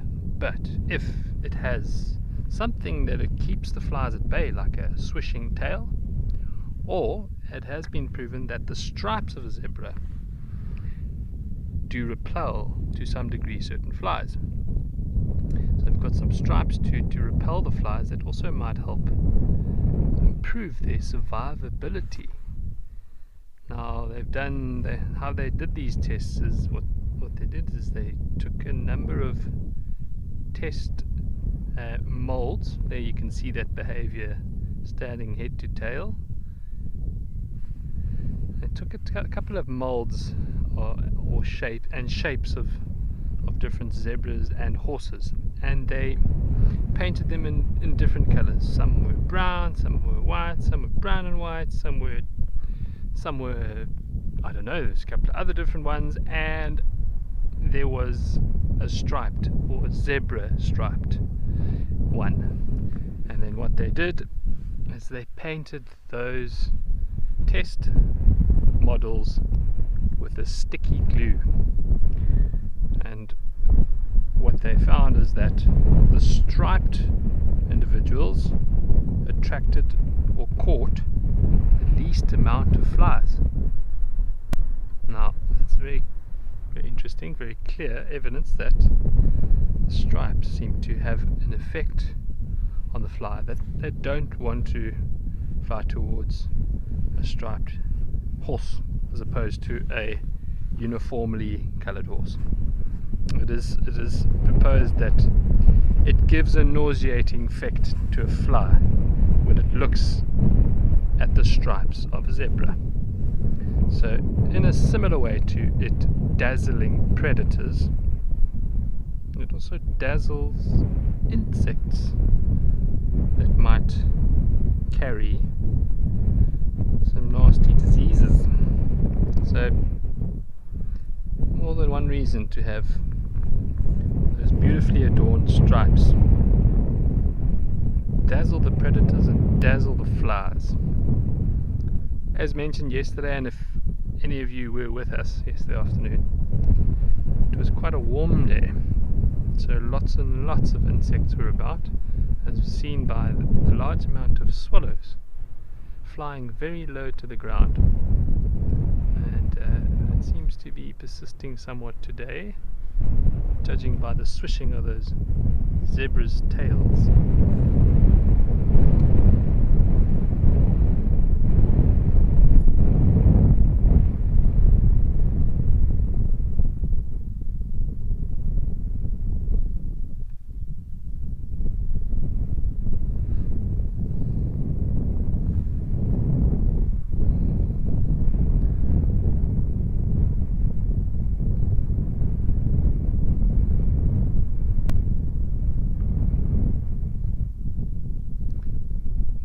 See a little bit of a younger zebra here in the fore, and its stripes have still not fully matured into that of an adult. You can see by its slightly more reddish brown hue. Almost kind of looks like a Cape Mountain zebra, whose stripes are often coloured in the same fashion.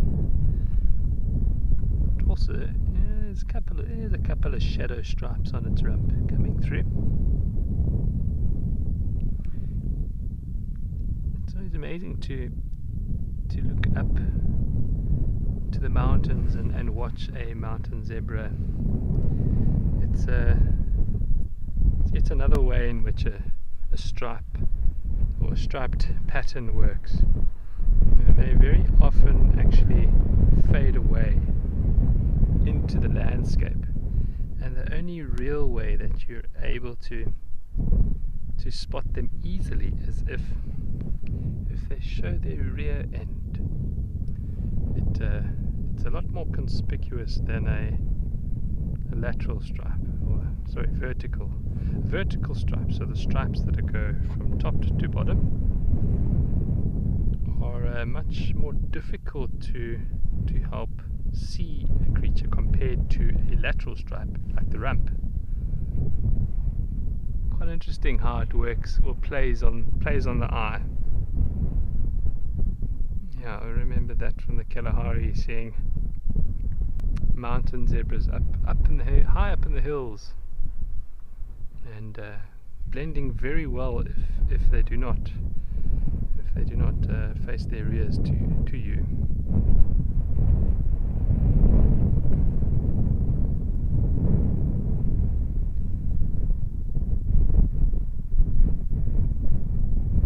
It's just interesting when you and I look at that. It really doesn't look like the kind of creature that would blend in. It really looks quite outstanding.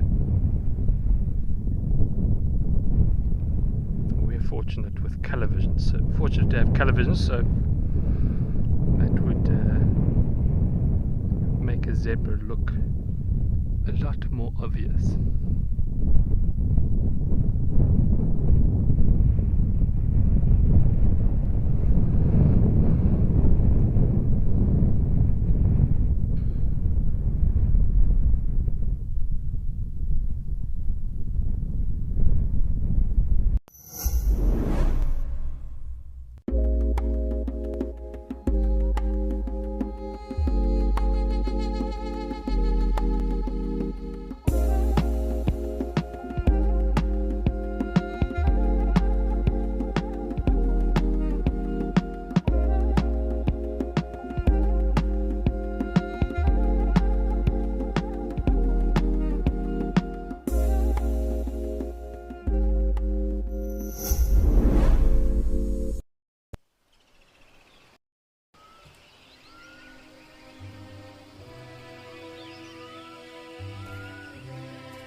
we see here, folks? With our zebra that we've been watching for the last few moments. We got our head rockers in the back and a slightly larger antelope.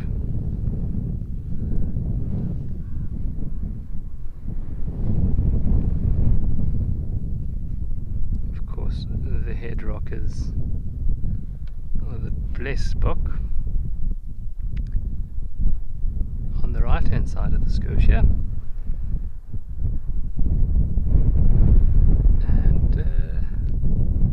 Lonely bull, well, not lonely, a single bull wildebeest. They seem to have made friends. A nice chill buddy for a midday siesta. They do seem to be kind of relaxed in position. The wildebeest is appearing to be chewing on the cud. Indeed.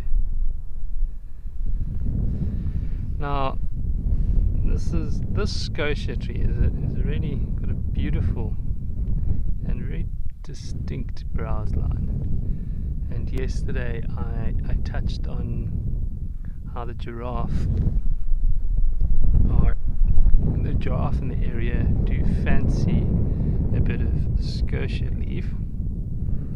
And in doing so, they create this clear browse line, which in this particular instance is favoured by this Cape Weaver male. Now it's a little bit of a small, it's quite small in the frame for now, but there is part of his nest being built on the upper left hand side, just above the browse line. And I was explaining how they would usually clear branches of leaves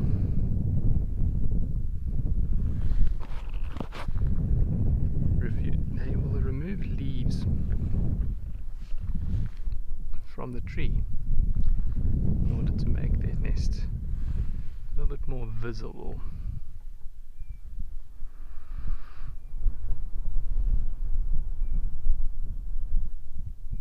So folks, of course I'd love to remind you that this is a live and interactive broadcast where we do enjoy hearing your questions and comments. So please do get involved and join me here at Scotia, where we having a look at some wildebeest and blesbok and just enjoying the nature around Scotia Waterhole. What questions and requests do you have, or subject matters that we can dive into? Please do share.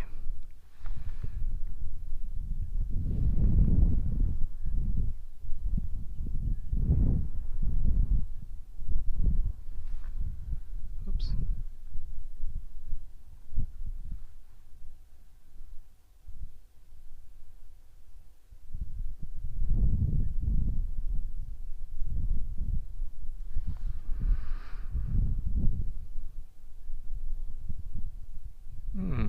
So just having a look at this stallion. This male zebra at the back, it looks like he's lost a bit of his tail. Oh, that's not an uncommon thing for zebras. They do fight with each other, and when they do so, they might often lose their tail. Now, in some other instances, with many other different species of antelope, sometimes it's parasites that take up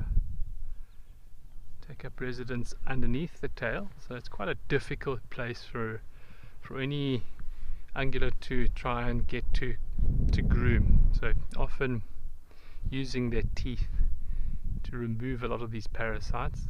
The tail is not exactly the easiest to reach. So another reason is sometimes parasites, and in many places where you find hyenas, particularly spotted hyenas, they will often use an animal's tail to attempt to anchor it in trying to hunt it and bring it down. And a lot of creatures will lose their tail because of that. But I suspect this male, because it's a male, might have lost it from a sparring match. Because zebras, they do have these quite elaborate sparring matches.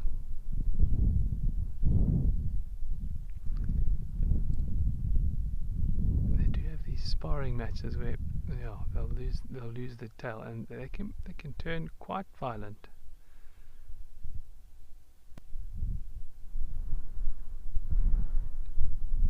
Now, for those of you who would have followed some of the shows with Rolf, he has come up with a nickname for this particular zebra, and that is Stompy, for those of you who might remember. And I suspect Stompy might have lost it from a fight. Yeah, so much a weapon, the zebra's teeth, as it is a means of acquiring food, and even serves a purpose in social interactions where certain individuals might nibble each other to affirm certain social bonds, which is quite endearing.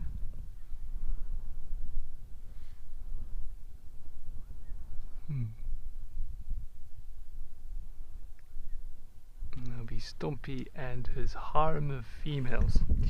So when a young male stallion starts to come of age, he will start getting challenged by someone like Stompy.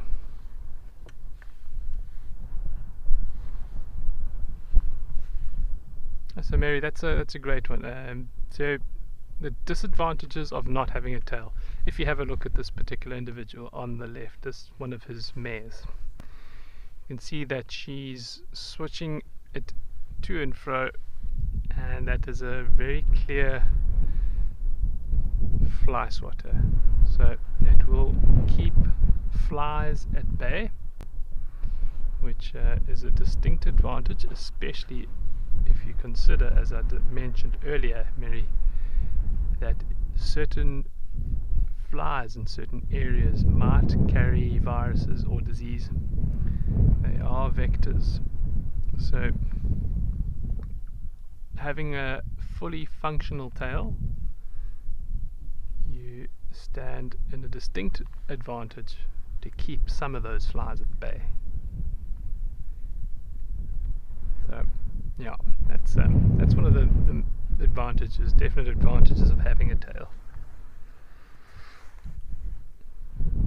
We could say, now that Stompy hasn't got a tail, he stands at a distinct advantage of having less of a chance of a hyena chomping on it. One advantage to not having a tail: there's no longer any chance for a hyena to chomp on it. I mean, I couldn't think of anything worse or nightmarish than having a hyena at your tail. So yes, as I was saying, when a young male comes of age, I'm not quite sure if this youngster is a male or not, but when they start to come of age, the stallion, of course, takes note and slowly but surely starts to oust that individual. He'll then go and join a bachelor herd. He'll live out his younger bachelor years, and slowly but surely gain the skills required to take on a stallion and hijack females, or it's a much easier and more passive route was to rather seduce young females of a herd. Of course, immigration is an important part of the cycle of life, and so young females will be wooed by young males when they come of age, to a certain age, where they can defend themselves against other stallions. So, yeah, as best as a young male zebra can, he'll try and keep his tail as long as possible, keep them flies at bay whilst he's learning the ropes, and potentially risk it someday when he's willing to take on other males, to fight for his right to passage.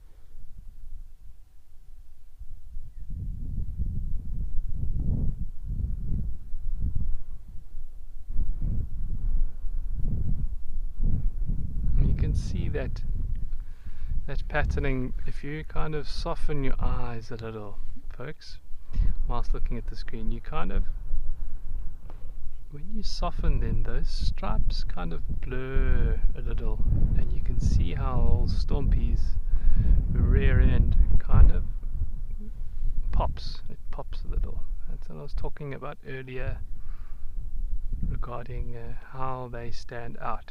Now, with so many creatures, they have what we refer to as a follow me sign. Now this is across the board with so many mammals. I mean, the classic example is a waterbuck with a big white ring on its bum, a giraffe with pale ears behind its ears, a lioness who's got the patches behind her ear and the tip to her tail, which enables her cubs to follow her through long grass. So all these subtle cues to enable one another to see each other are present in so many mammals, and particularly visual cues. So for a zebra, it would be the horizontal stripes that you can see that facilitate that following of each other.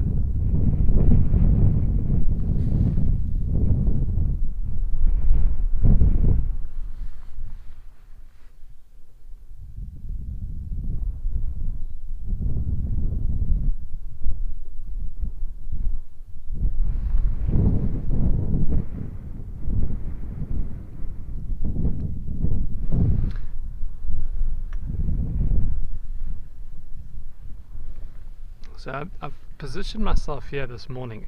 It's not too far from, again, the Cape Longclaw. So that little beautiful little bird we had on Big Birding Day, whose nest I happened to stumble upon, and the update from there. Again, we haven't had a chance to get any visuals. I'm getting its audio. Oh, it's flying by somewhere nearby, yeah?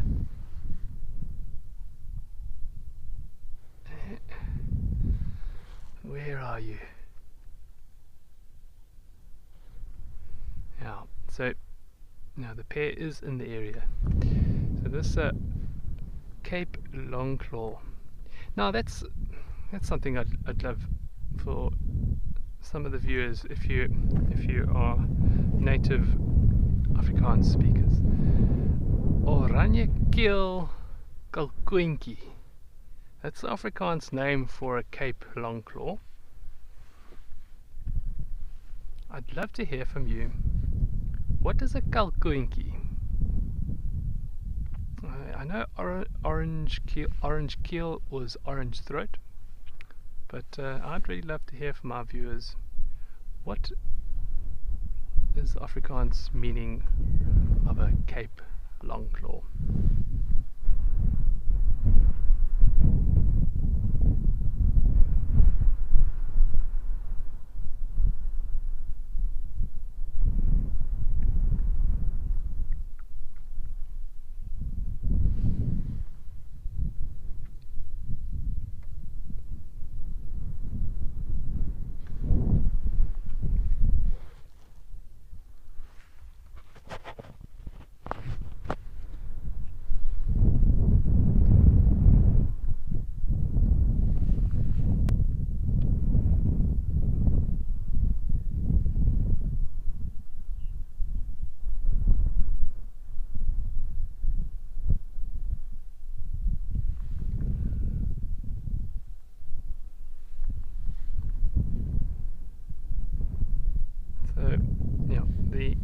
The Cape Longclaw that was calling just moments ago is somewhere in the area, the pair of them. They tend to call when together, and I'll do my best to see if we can find them. It's always nice to just keep our eye. Having a brief investigation whilst they're away from the nest this morning. Again, it's very difficult to get it on camera because the female, once she's in the nest, you can't really see much, and then when she leaves very quickly. So whilst they were away, I just had a little sneak peek, and there's 4 little eggs inside, which is I'm very, very happy to report. So the eggs are still there, the parents are still around, and our Oranje keel kalkoentjies are doing great. I will keep on keeping a close eye on them, and hopefully once they've hatched we will start getting a little bit more activity around the nest, which we'll be able to come to you live with.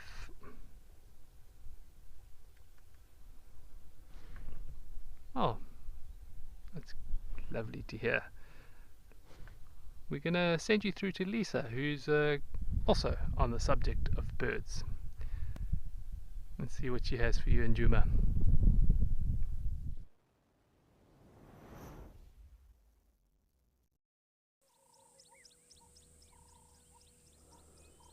Thank you, Liam.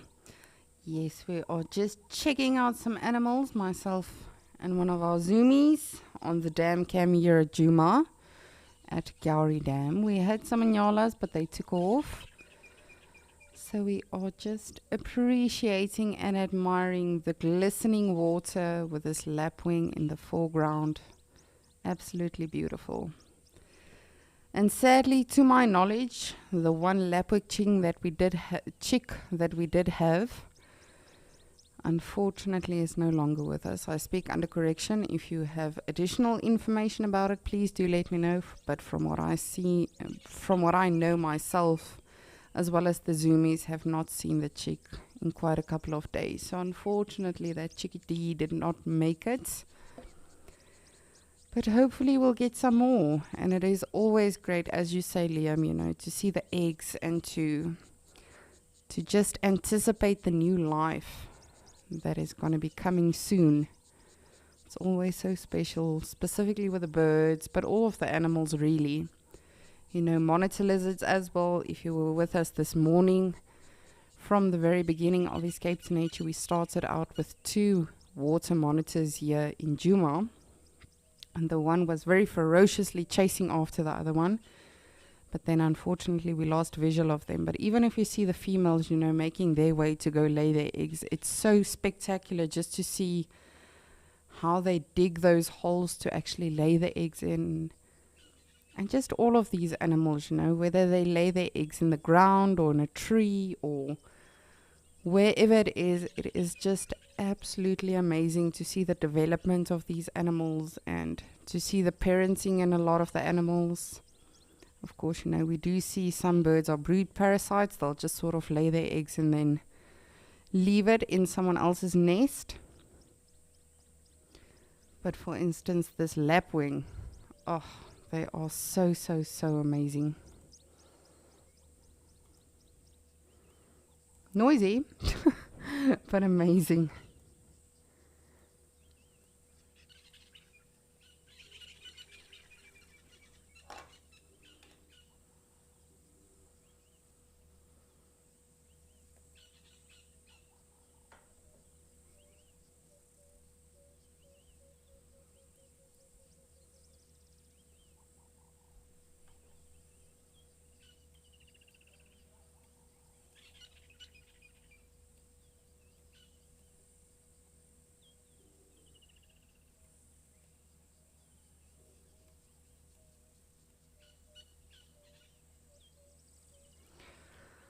Gonna try my luck with the monitor lizards. However, I don't know if we'll be lucky. Of course, they are sunbasking now. The last visual we had of them was more or less in this sort of vicinity. And from what I know, they did get out of the water, but they could literally just be off of the bank, out of sight for us. Because when we left them, I speculated that they'll probably come sunbask on one of these logs. But it does not seem like that is the case. Maybe they are just like in the grass where we can't see them.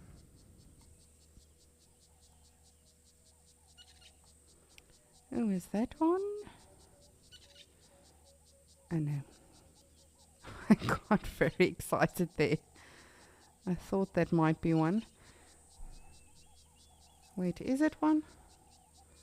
I'm not sure.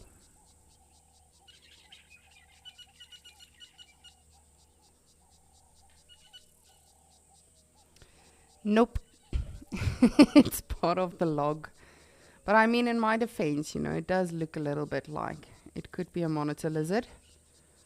But that's why I always say, you know, rather make sure as opposed to just overlooking something and not always being 100% sure.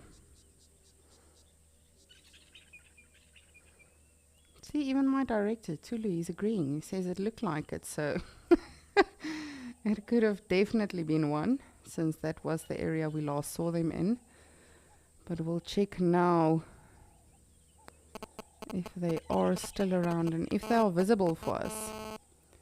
That is the beauty about nature. I always say on any safari you are at least missing 90% of what is actually going on out there. Because you might drive past a leopard, you might drive past a snake, a lizard, an agama, a terrapin,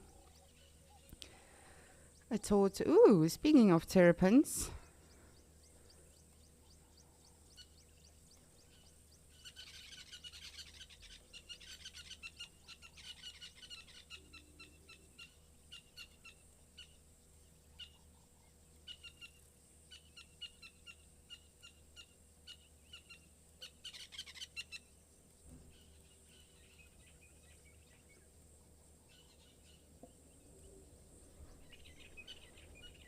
hi, little guy. I love when they do that. Seems like they are stretching out for something. Oh, that's nice. Yes.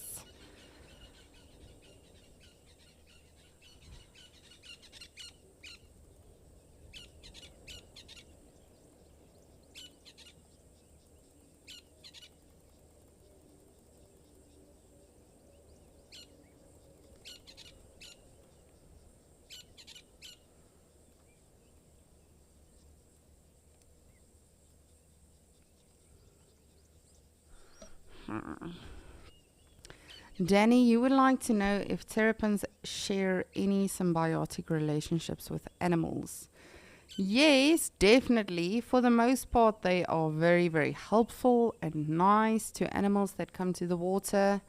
Even hippos, you'll often see them sitting on hippo sunbasking, but they are not just catching a tan and working on their summer bodies. They are actually, in fact, moving around in the water or on the animal itself, and they will sort of feed off the ticks and parasites that anything, goodness, that might be found on that animal. And that is called mutualism, because both of them are benefiting. The hippo's getting cleansed, it's probably getting a massage as well, or a nice tickle.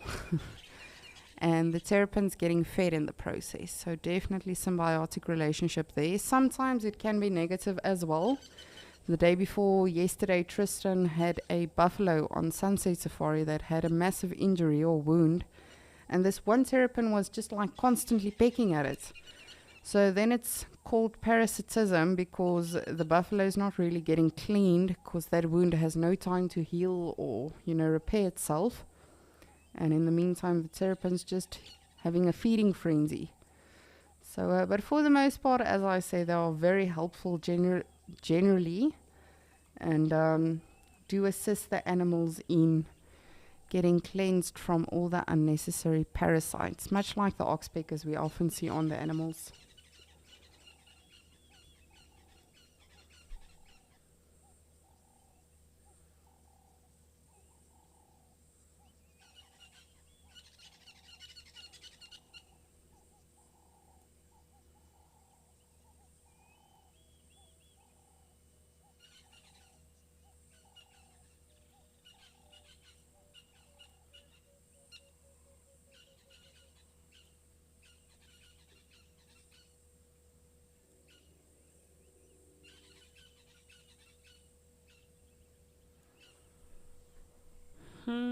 This is where we had our nyalas earlier, but they actually went into the drainage line, so probably just busy browsing, getting some shelter and shade, not wasting unnecessary energy. I have to say that is something I can definitely relate to when it comes to animals. A lot of the things I do in my everyday life, I'll think of, okay, well, what can I do to, not because I'm lazy or anything, but to sort of save energy. So I will do two things at once, as opposed to, doing the one thing and then later the other thing. I don't know how to explain it. Like, I will go to one room, do something there, go to the other room and do that on my way. And then, as opposed to doing a little bit. That sounds very random now that I've said that out loud, but it's something I often think about when it comes to the animals. They are just so, I don't want to say intelligent, they are just so brilliant because they don't even think about these things. They just do it, they just exist in that manner. They know that, okay, it's becoming hot now, so I'm going to go into the shade, I'm going to regurgitate a little bit. Because at any given time, you can easily become a meal, whether it's to a lion, hyenas, leopards, anything. So you don't want to be tired if you need to run for your life.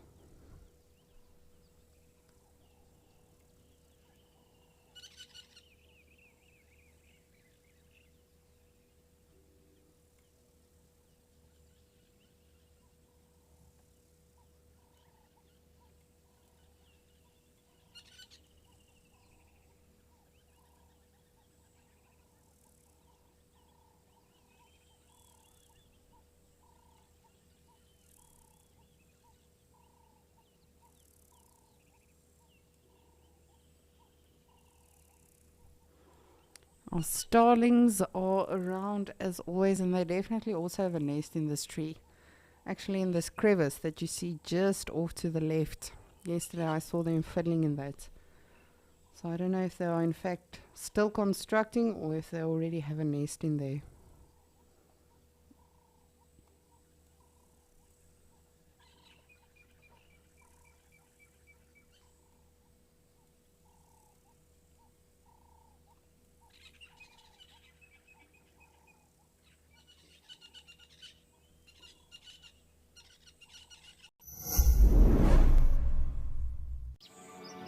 International Animal Rights Day is on the 10th of December. Here at Wild Earth, we believe that for people to see animals as equals, they must understand how animals live and recognize that they have emotions just like us. Join us for Quizmania, a weekend of interactive fun with prizes to be won, where we will test you on how much you know about the animals we share our planet with.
Even our Egyptian geese are pretty much a no-show today.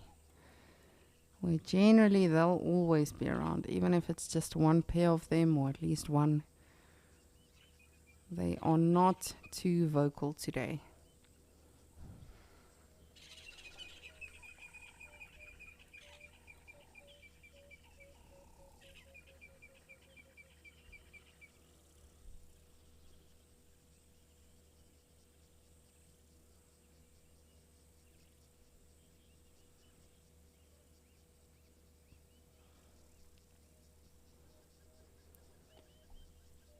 And while we are looking at these beautiful animals and birds and, always learning about them, as you know, Quizmania is fast approaching, and we hope that all of the teams have been brushing up on their knowledge. I hope everyone's been listening to the various shows and picking up a lot of tips and tricks, hopefully.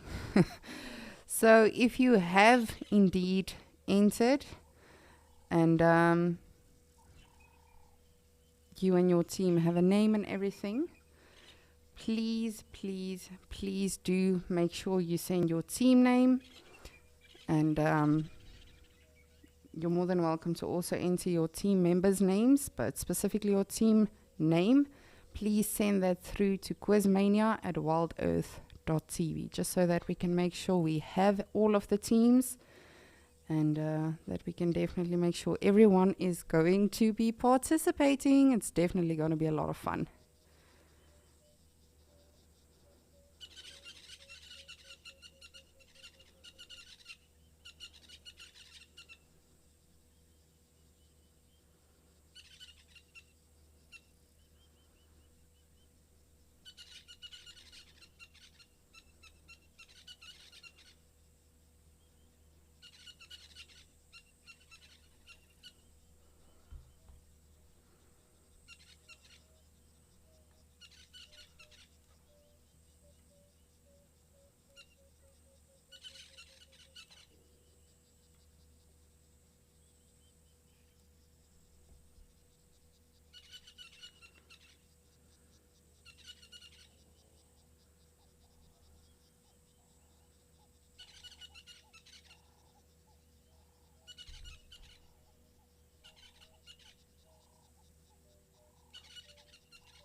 Alrighty, well, it doesn't seem like much is happening in Djuma, so I think what we'll do is our other dam cams is also pretty much quiet, but I think what we will do is let's head on over to Mashatu to see what is happening there. As I say, I'm not seeing much, but let's try.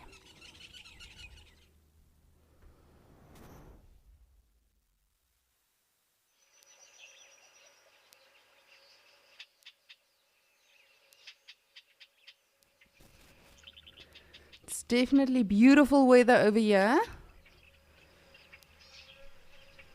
And I have been looking for some birds, as I saw Carmine bee eater the day before yesterday.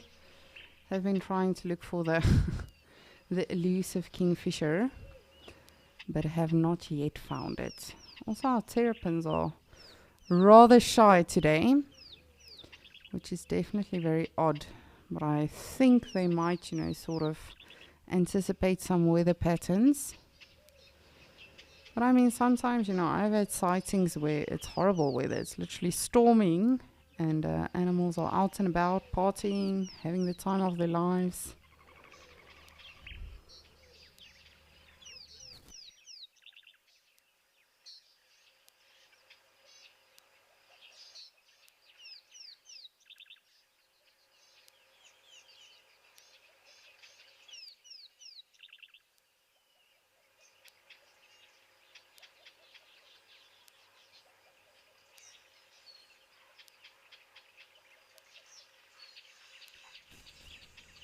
Come on, animals.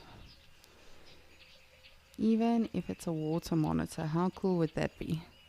The last water monitor I saw here in Mashatu literally went into that fallen over acacia, and it never came back out from what I saw. So I think there might be a secret door in there to Narnia or something. But we will just continue looking. Want to see if the terrapins are perhaps on this side, as they are not on the rocks where they usually chill out.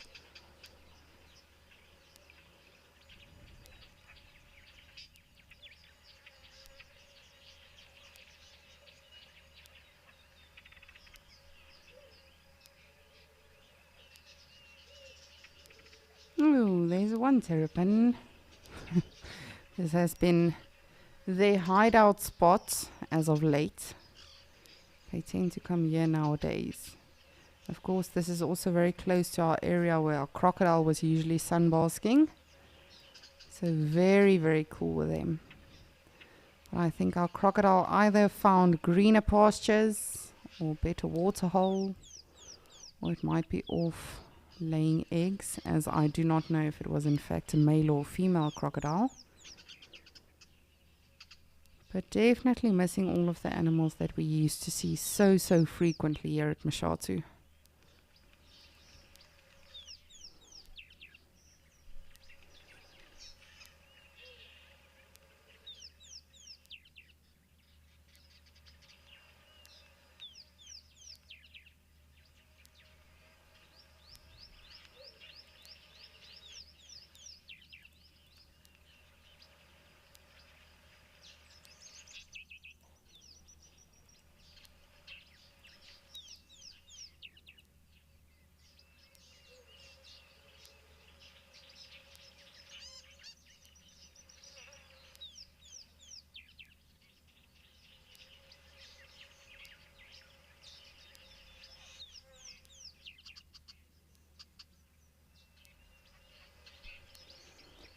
Man, I would kill to just put up a hammock here, or just a tent, or literally even just a blanket.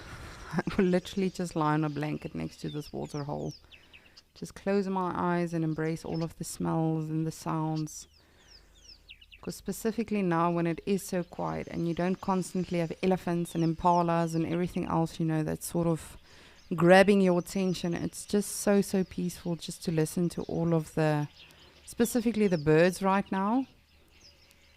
But I can imagine you can just hear all of the cicadas, everything that is just coming to life.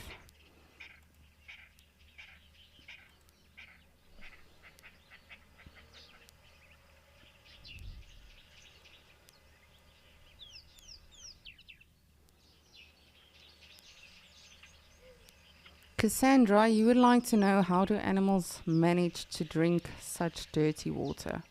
Remember, what's dirty to you and I is not necessarily dirty to the animals. They definitely, you know, have different digestive systems and different nutritional requirements, but I do get why you are asking that. I will show you the water now. I just want to see if this weaver is going to come out.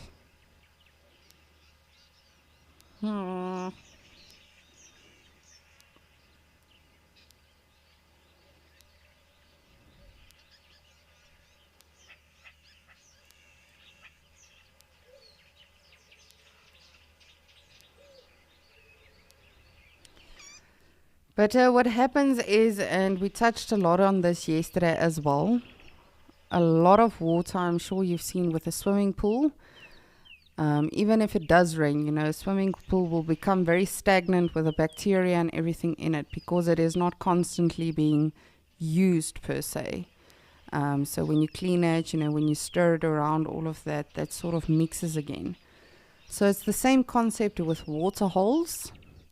Elephants are very big contributing factors to helping that, because elephants, you know, will often slurp up water and they will spit it back out again. And also, of course, when they mud bath, when they swim in the water, that is again just mixing all of the compounds. But because this water hole has not been very active, not just with elephants, but with a lot of animals actually, everything within it is becoming rather stagnant. So it needs a good stir again. But as I say, what's dirty to you and I is not necessarily dirty to the animals.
Well, I did not find the kingfisher, but I found a lilac-breasted roller.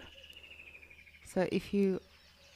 it's going to be a little bit tricky. If you look at this branch that's coming from the right bottom corner of your screen, if you take that branch that goes up from it, the roller is just on top of that.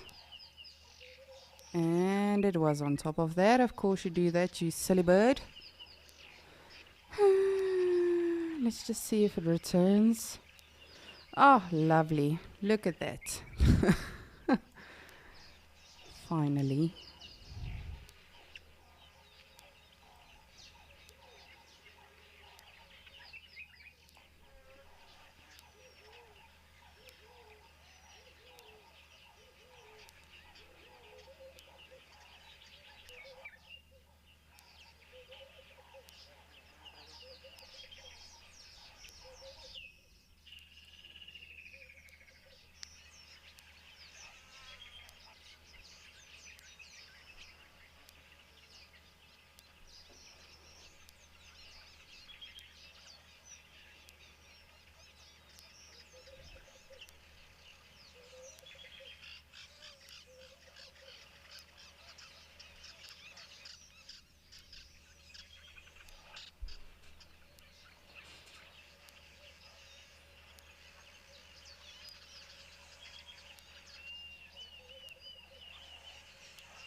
And this is by far, of course, the woodlands kingfisher as well, but this lilac-breasted roller is by far one of the most beautiful birds we can see in summertime.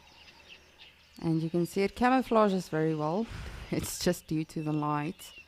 For any of you who are actually keen photographers, if you ever do have the opportunity to photograph a lilac-breasted roller, what you do is you take even if it's in broad daylight, but it's often, they'll be sitting in a spot where you just can't get those immaculate colors.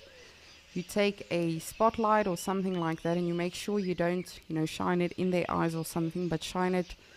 Again, it's tricky depending on how you sit and how the bird sits, but you sort of just shine it on their tail, and that actually brightens the whole bird itself so much for the photograph, and it's helped me many a times get some awesome photographs of them. Because as I say, specifically, with a grey background, it's not great, doesn't help a lot. But also, in the way or in the areas that you'll often find them sitting, the trees, the branches, often that obscures the actual colors. And for those of you that do not know what a lilac-breasted roller looks like up close, please do go research it. As you can see, every now and again when it takes off, it is a ridiculously pretty bird. They've got these blue fluorescent wings, they've got pink, purple, brown, all sorts of different colors to them. I call it the all sorts bird, because they really are just so beautiful. And it's a pity he's sitting where he is right now. I'll try get us a closer look, but it's going to be a little bit tricky with the wind.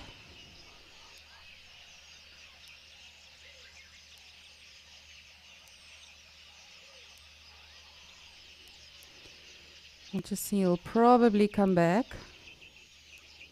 There we are. And in Afrikaans we call them a troupand, which relates to or translates to a wedding band, just because they are so breathtakingly beautiful.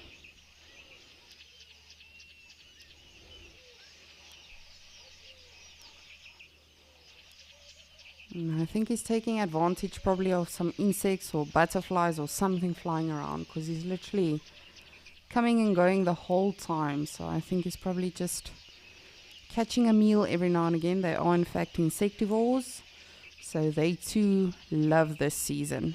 A lot of food around for them.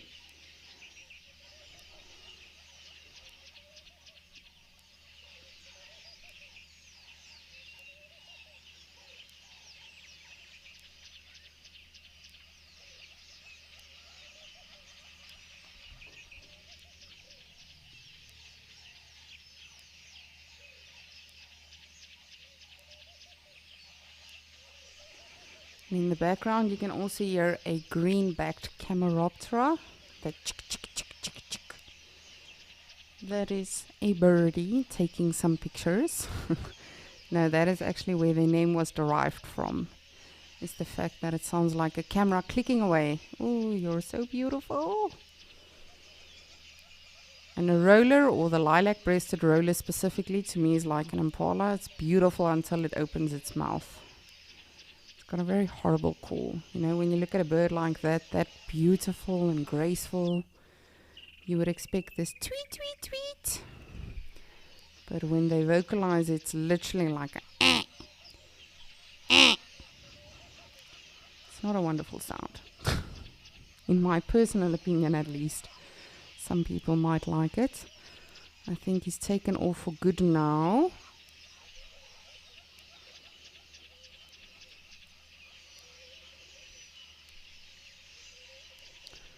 I think it's like some people. Some people are pretty until they open their mouth. That being said, that probably goes for some animals as well. As I say, like an impala. Such an elegant animal, and then they sound like they had too much to drink the night before. Ooh, is that you? Sorry, just bear with me.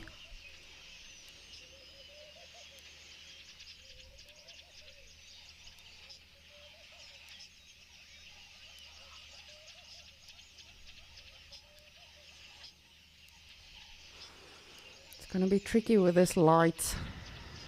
As soon as you have this sort of white or grey background, it is not great when you are doing some birding. It creates more of a silhouette, but hopefully with these moving clouds, it will create a little bit of sunshine every now and again. There you are. Look how pretty you are. Yes, show us your wings.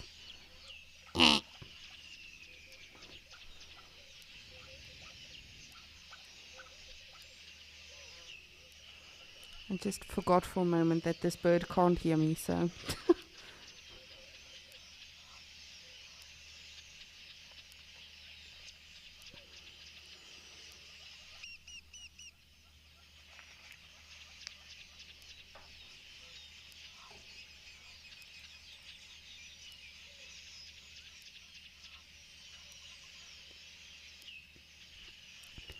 Jane, you would like to know, how can you tell when a bird is asleep? I guess as soon as it falls off a branch, then you know it's... No, I'm kidding. That's a very good question, because the thing with birds, just like a lot of other animals, you know, even if a lion is literally snoring while it's sleeping, it is still alert and, you know, knows exactly what goes on. But you can, I mean, if you've got some birds in your garden, definitely start monitoring them here around dusk. You'll see they all start to go into a tree, they all find their spot for the night, and then you can literally see their eyes closing. It's very cute. But as I say, it's never a Lisa sleep. I'm dead when I'm asleep, so they always have to be alert. You never know what's going to come after you, or come after your chicks or your youngsters. But you can literally see them sleeping. But it's difficult. You won't really see it during the daytime. Jeez, this one's going on a date or something. Very, very set on getting itself very pretty.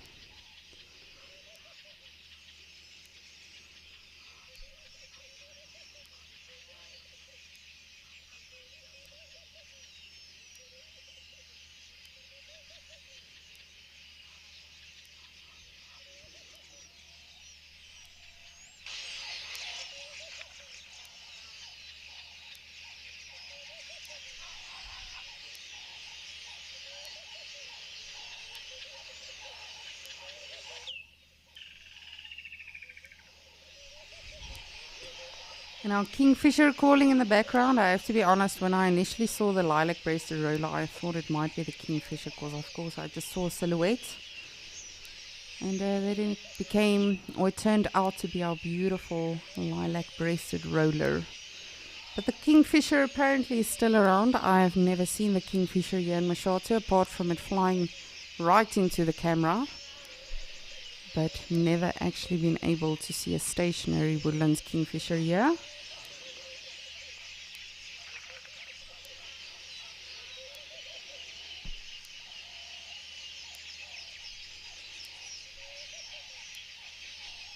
Alrighty, well, how beautiful was that roller? We hope you enjoy your date, or whatever it is you have going on today that you have to be pretty for, not that you have to even try. You just are a beautiful bird already. But you'll see now, once we go further away from the bird, it just becomes a silhouette against the grey clouds.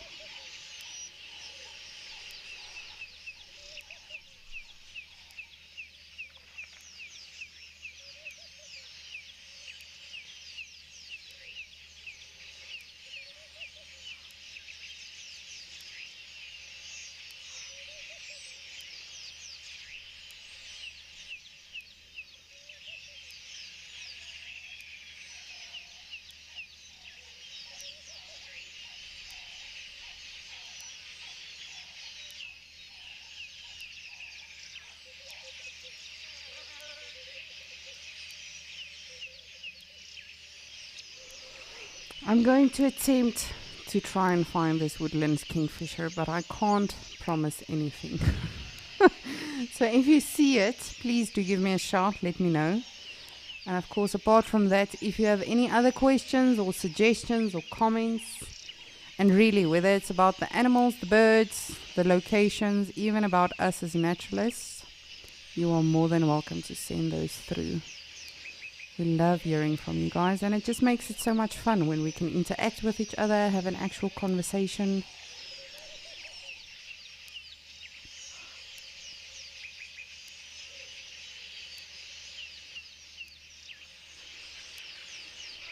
Kingfisher, I don't even know where to start looking for you.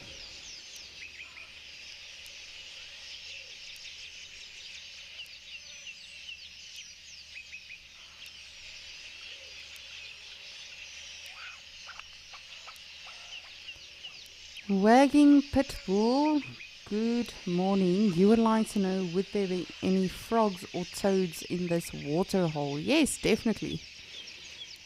Of course, this is the beautiful Mashatu in Botswana, and currently they also have what we call summertime, and they also get summer rainfall.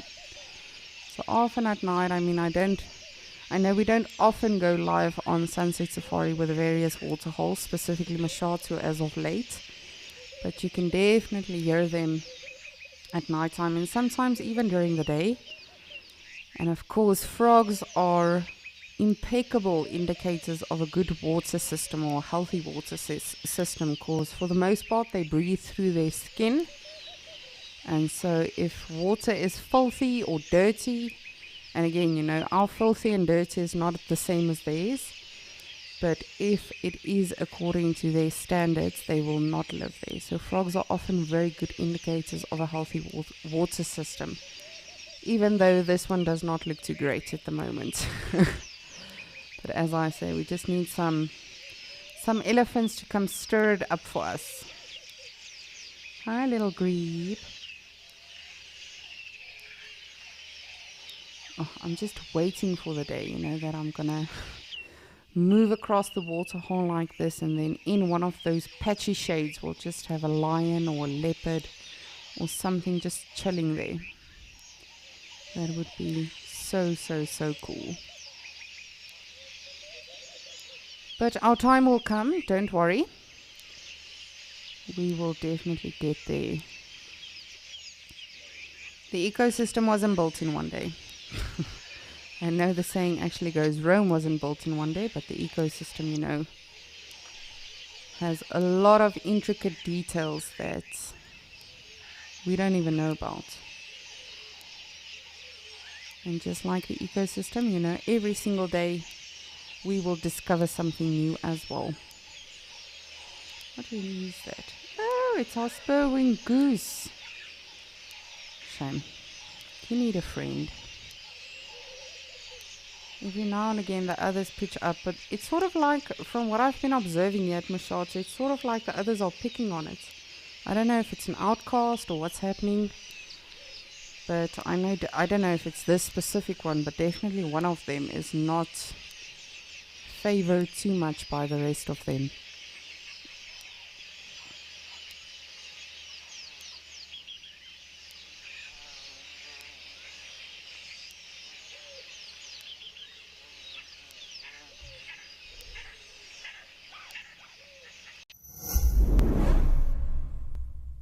Elephants are one of those few animals that you can watch all day without ever finding a moment where there's nothing that's interesting you about them. Register for free on our website or on our app and get stuck into all the excitement of live wildlife viewing. Ask our expert guides your questions, learn more, and enjoy this community of animal-loving people, all in real time. Wild Earth, connecting you naturally.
Nope, that's it.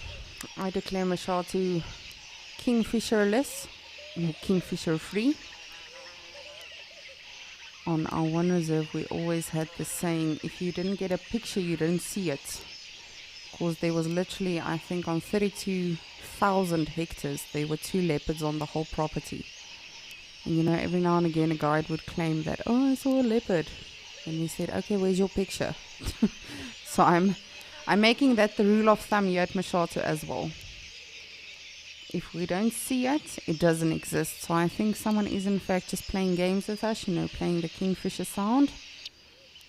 And I don't know if Alex has actually been able to frame up on a kingfisher here in Mashatu. I'll ask him a bit. I know he has heard them many a times as well. But I don't know if he's actually been able to show all of you the kingfisher here in Mashatu.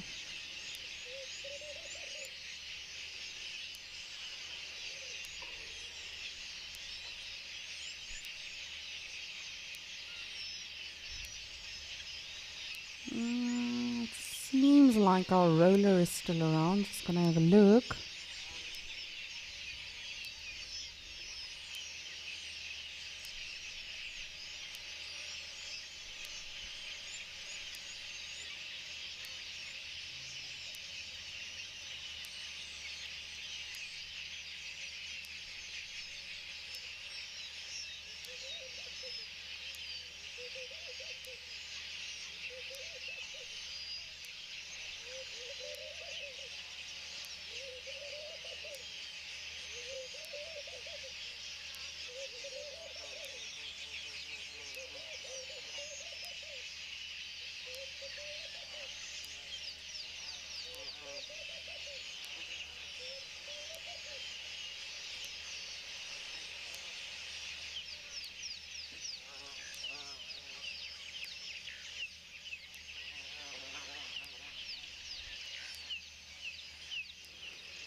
And again, you know, as I say, you are more than welcome to send any questions through. I know sometimes, you know, we get to a point where we're like, okay, well, I don't know what to ask anymore, because a lot of people have asked what I wanted to know about these animals or about the location or whatever it is. We try to cover as much as we can on safari, on Penguin Beach, on Escape to Nature.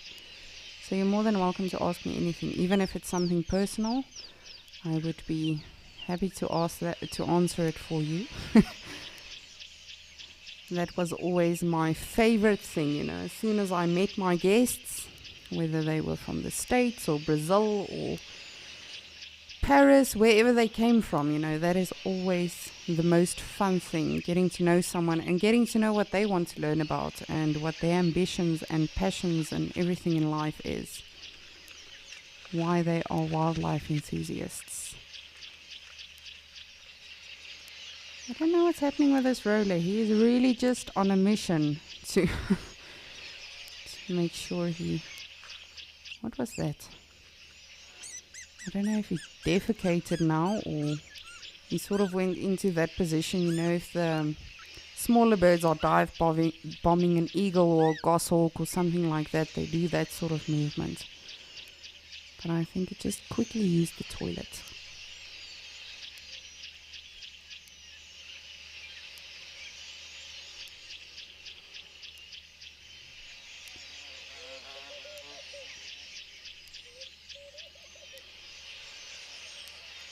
And good morning. Sorry, I had to figure out if it's morning or afternoon. You are very, very welcome and thank you for joining us on Escape to Nature. We truly do appreciate all of you joining us from all over and, you know, making time for us in your day. It really is much appreciated from our side as well. And of course, a big thank you to the animals. You know, if it wasn't for them, then we would definitely not be here. So you are very, very welcome.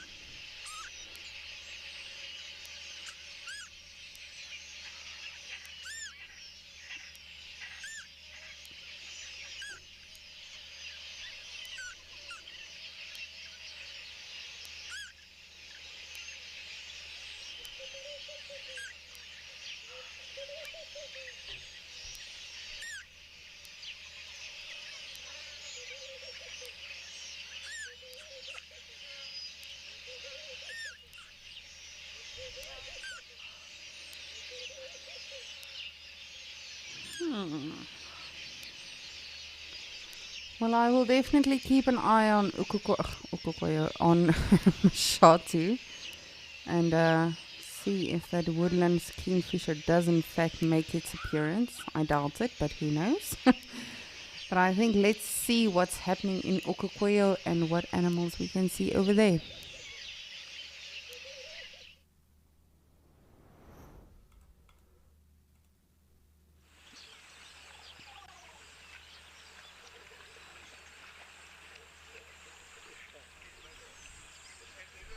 Still our zebras, our springboks, oryx. I really hope that oryx with a baby comes back. I would love to. Is that a baby zebra? Oh my goodness. It's a Nunu. Look at my Nunu. It's not a BFF or my BFF, my black fluffy foal, but it is in fact a new baby zebra. Hi, tiny one. Oh man, just look how tiny it is.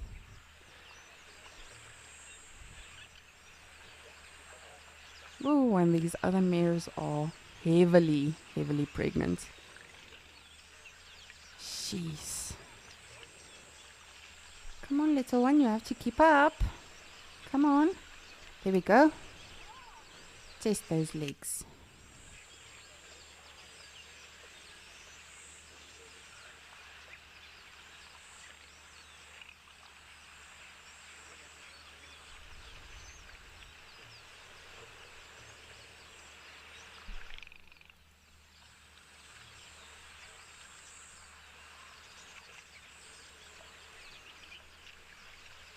Oh man, that is just precious. And the mare he's following is still rather hefty, so I'm wondering if that's the mom. I wonder if they, like humans, still have some additional weight to shed after they've given birth.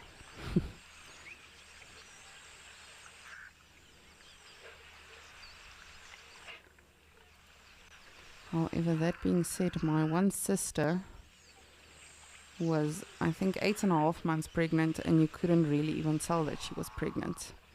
She did not gain any weight with my niece or anything. She looked exactly the same after giving birth, so perhaps some animals are like that too. But the mare that this baby is following is definitely still very, very round. Oh man, what a blessing just to see new life. It's always so cool for myself. I truly do enjoy it. I feel very puny and like irrelevant and tiny in this universe when I see things like this. Just like when you have a sighting with an elephant right next to your vehicle. Just like when you do a little bit of astronomy in the field with just the Milky Way and the stars and everything. These things really do remind you how irrelevant we actually are in the bigger picture.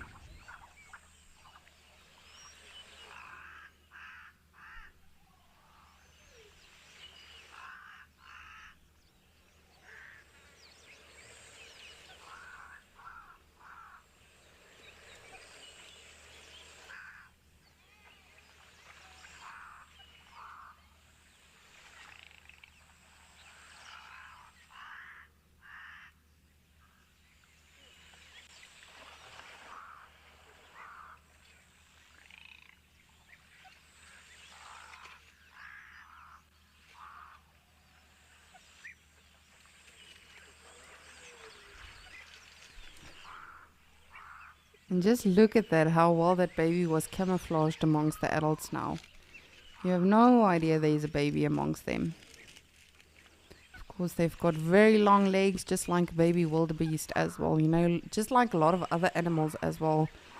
Specifically the prey animals, anything that could potentially become a meal to a predator. often the babies look so weird and so disproportionate, but that is for a reason. When they need to be sheltered, when they need to be protected by the adults, they can literally just be in the middle of the adults, and the predator won't really know which one is the baby just by judging on the legs.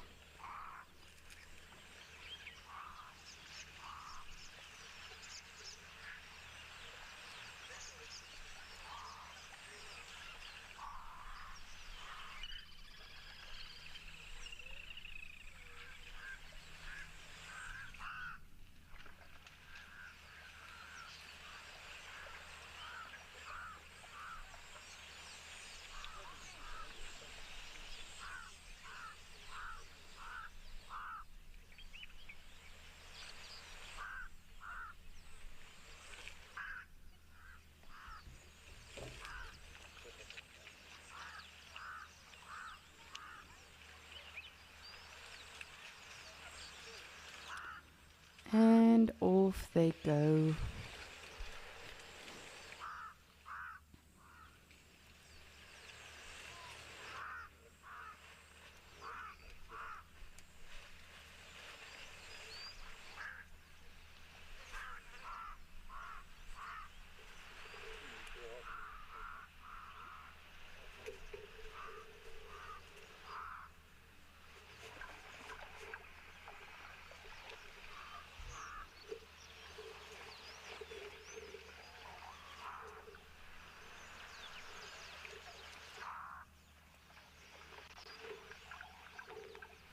Oh, and last night I actually also did see 2 Cory bustards, but it was becoming very, very dark.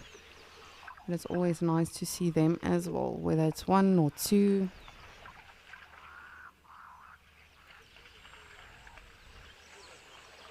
Ooh. There's our black-headed heron in the water.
The weather has really cleared a bit here again in Okokoyo. I have to say I'm a little bit disappointed, merely because I was looking forward to see what the reactions would be and what the patterns would become of the animals and the behaviors and everything. But you can see it's nice and sunny again now, even though we did have a lot of wind earlier on. It became rather ghastly, but now it's nice and sunny again.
Eagle lover, good morning. Great to hear from you again.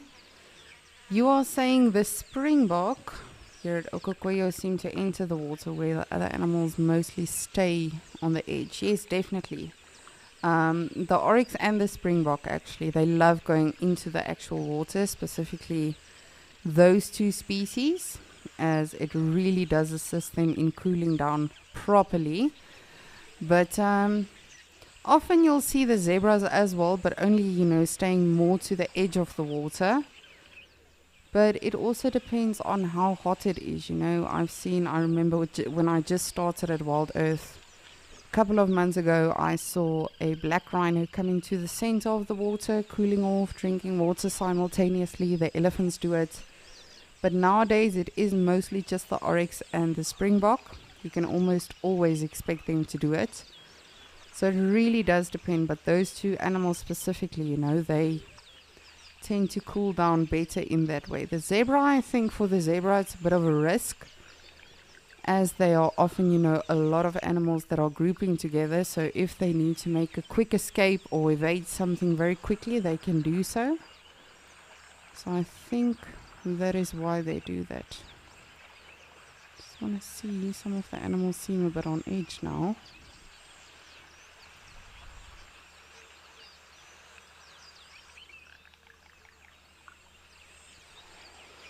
I was hoping an elephant is going to be approaching from this side. Generally, if a big animal does arrive at the waterhole, they tend to make away as soon as they can. But not yet. Hopefully later today.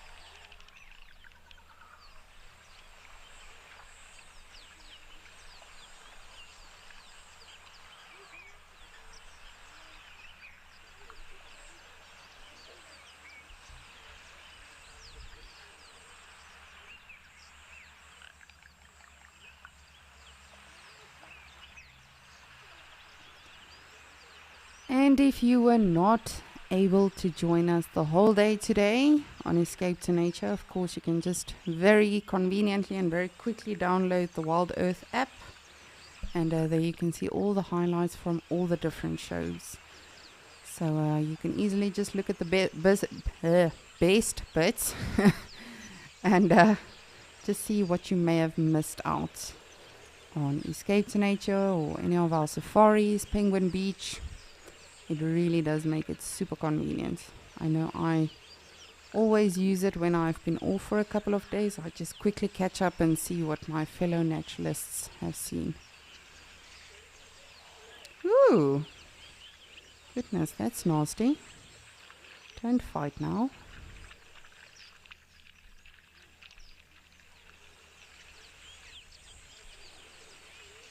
Jeez. There's one mare on the right and the one just next to her. They are super hefty. I don't know how you move around. Imagine you have to run away from a lion now, being that big. Ugh. Horrible. Absolutely horrible. And even though these animals, to us it seems very, very uncomfortable, they still do make it work, believe it or not. But something like a lion, for instance, that is why lionesses are just pregnant for 3.5 months. Because they still need to hunt, they still need to be very agile and move around. Same as your cheetah, your leopards. They also have that sort of ability when it comes to still being able to take down their prey even though they are pregnant. But this one is really, really big. The one zebra. Well, both of them, but specifically the female on the right.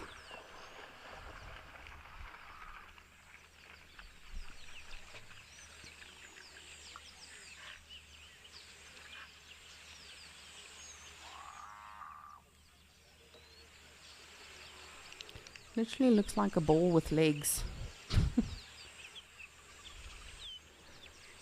Cannot imagine that being comfortable at all. Not even walking, much less having to run away from something. But again, you know, that is why you have a stallion and you have a ram in harems. Their main job is to protect their females and the offspring.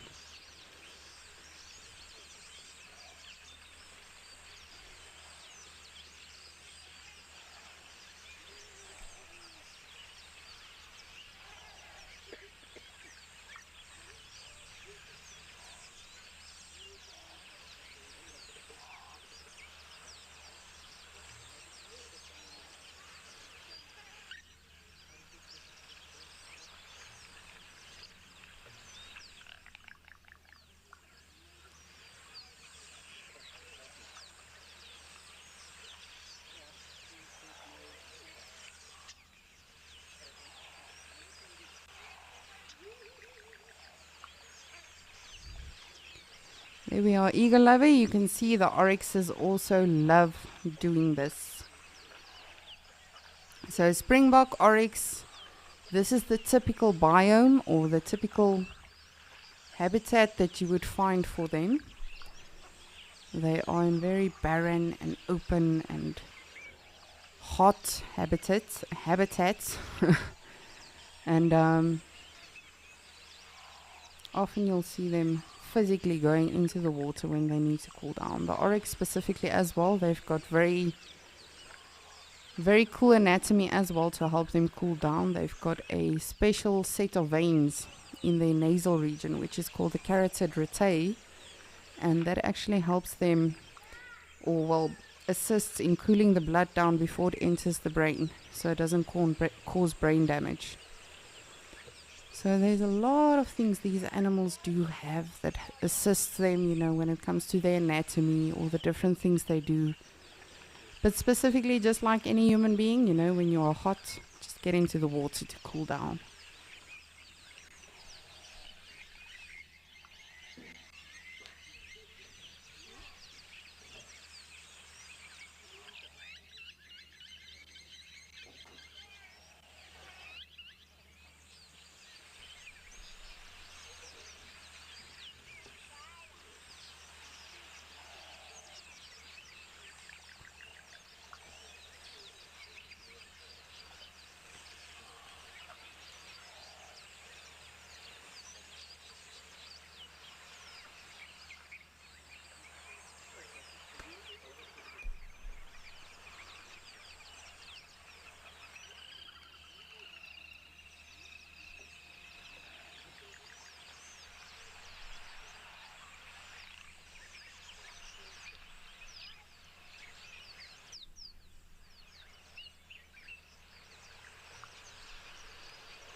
And I really do wonder if we will see, I know I wonder this every day, but I really do wonder if we will see some elephants today. We probably won't at Mashatu. I don't want to jinx it, but just from what we've been seeing as of late. But maybe here in Okokoyo. Is that my baby oryx?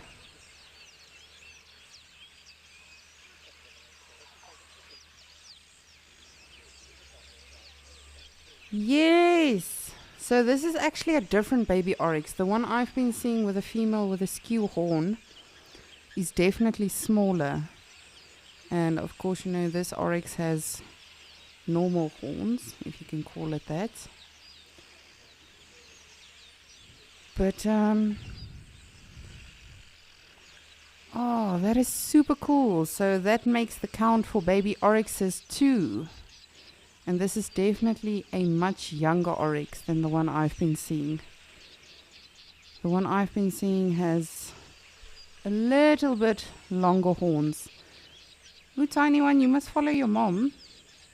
Don't follow our voices.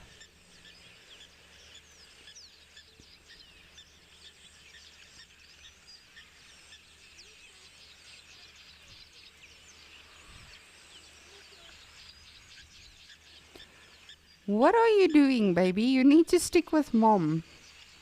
Not come to strange animals or confuse yourself or... You see now? Now you're gonna be... Oh, get to mom! No, go right, you silly animal. She's not a very good mom. I'm sorry, but you're not getting a Mother's Day card from us this year. You have to wait for your tiny one.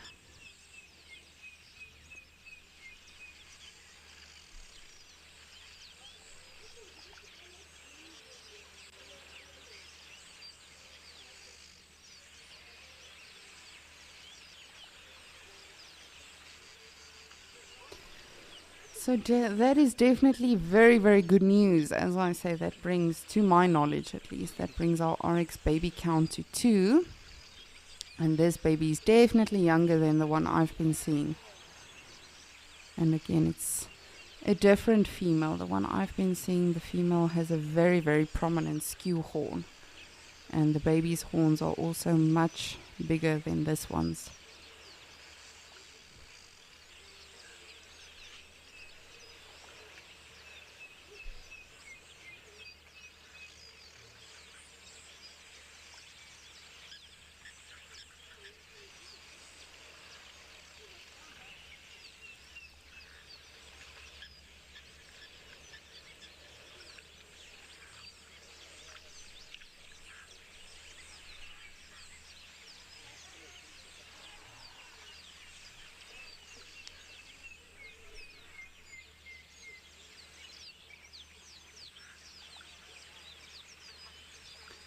Well, that is super, super exciting. I am so, so thrilled about this. As I say, I have not yet seen this baby. So this too, for me, is a first time with all of you. That was definitely very lucky. Alrighty, well, I'm going to continue looking for baby animals and see what else we can find. And in the meantime, I'm going to send you to Andrew, who wants to say hello all the way from Amakala.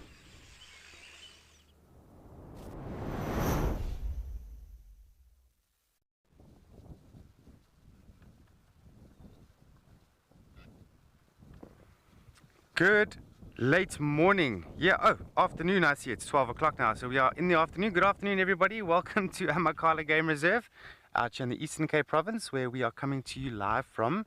We are sort of on the western side of Friedland, which means that we are slowly ambling towards the Secretary Bird Nest.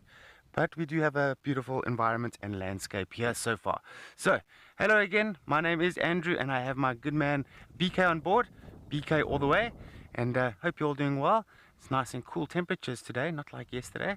So I think we're going to have a good view of those secretary birds when we eventually get there. So awesome. I'm looking forward to that. I know, it's a little evil laugh that, eh? All right, so quite a nice area. Look at the cloud formation. So yeah, from the weather we had this morning to the weather we have now, it's very, very different. See that? Unbelievable. Just beautiful with the valley and the clouds. And to top it all off, a beautiful orchestra of birds busy chirping away in the distance.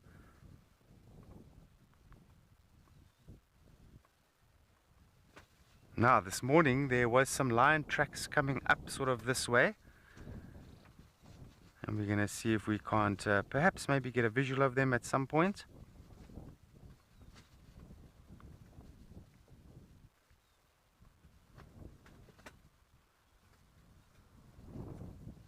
There we go. Beautiful.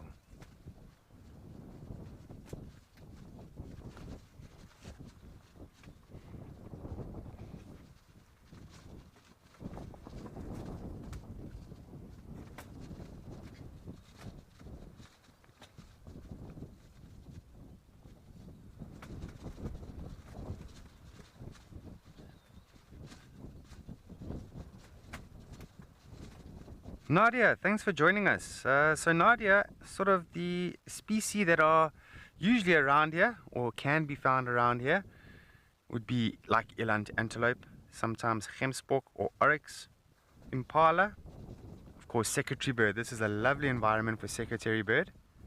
Elephants do come out this way from time to time.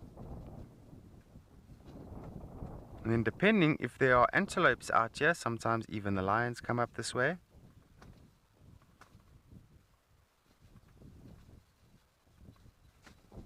It's been a while since the buffalo have come this way. In fact, I haven't seen any old droppings, around the roads that we travel to get down this way at all. So it seems like they haven't come in this direction for some time. And I think they've got better grazing opportunities elsewhere because they do home range and move around constantly looking for those better grazing grasses. And I think this area over here, there is some good grazing here. But compared to like the Leeuwenbush Flats area or the western part of the game reserve, I find that breeding group of buffalo like to hang out there. But that can change. As soon as this becomes a lot more greener, we can expect some of those grazers or grass eaters to come out this way. And then also some nice bird watching. Jackal buzzards have been seen. We've seen them a few times. Every now and then black-headed herons are found out here. And the vervet monkeys, baboons.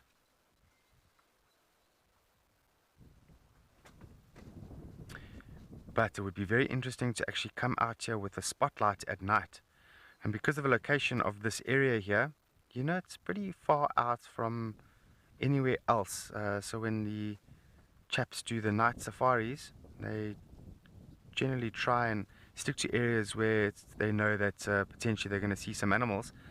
And so I'm just wondering what sort of animals would hang out this side. And judging by the environment, porcupine will come out here. And genets, I'm sure, in the valleys. Perhaps owls can be seen out here at night. And of course, spring hare galore out here.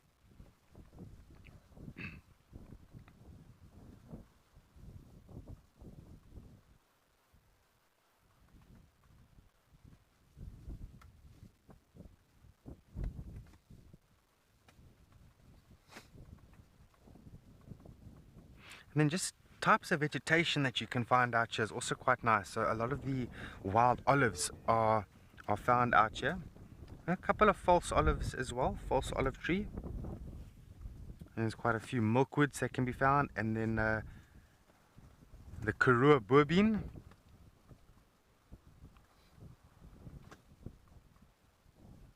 Lots of guarri bushes out this way. And the type of guarris we get out here is mainly common guarri. And if you look very hard, you can find the odd Natal guarri, which has got a much larger leaf than that of the common guarri.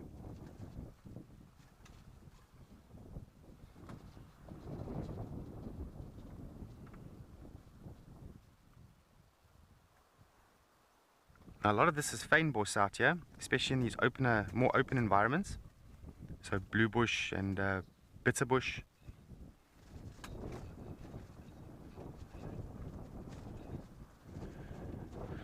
Hi Lillian. Oh, I would love to say no, but in all honesty, there are a couple, yes. This is old farmland, so with old farmland, you know, certain species of plants might have been introduced for certain reasons. So out here, I haven't seen too much prickly pear, but as a game reserve, Amakhala, they're very proactive at removing that alien vegetation, and they've done a very, very good job. So prickly pear is one of them, which is a Mexican plant, which was actually brought in back in the farming days, back in the day, almost 200 years ago, or what would it be, 2022, so just over 200 years ago. And what they would do is they would grow prickly pear, then mulch it, which means you crush it up in a machine, and they would feed it to cattle. But sadly, you know, 200 years ago, they didn't really understand, you know, the effect that it would have on the future, and the knock-on effects, if you will. And so some of the game reserves neighboring us, they do have quite a big problem, which they're actively trying to control.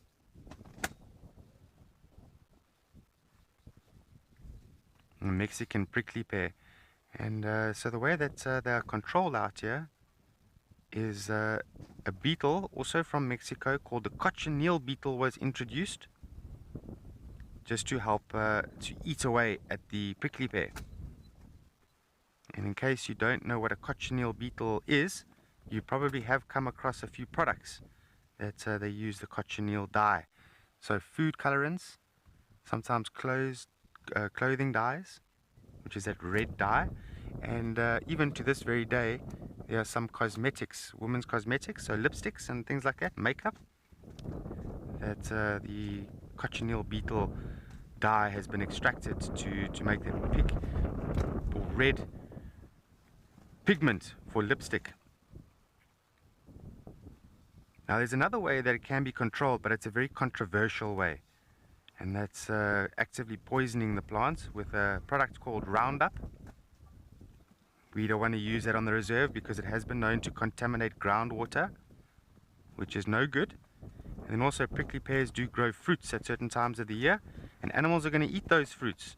And if you poison the plants and animals eat those fruits, that's not going to be good for those animals at all. And then also lantana. There's a few big silver oak trees, the odd blue gum tree,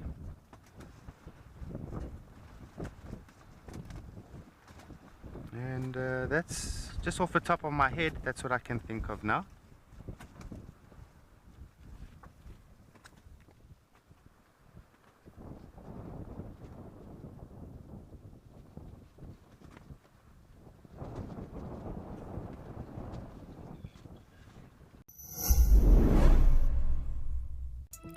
Have you ever wondered what happens behind the safari? And jump! Living in the wild can affect you, It's the smell that... and things don't always go as planned. I'm gonna start coming down. Whoa! Download the Wild Earth app and join the crew behind the scenes.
I was just telling Morgan, the camera operator that was with me for quite a while.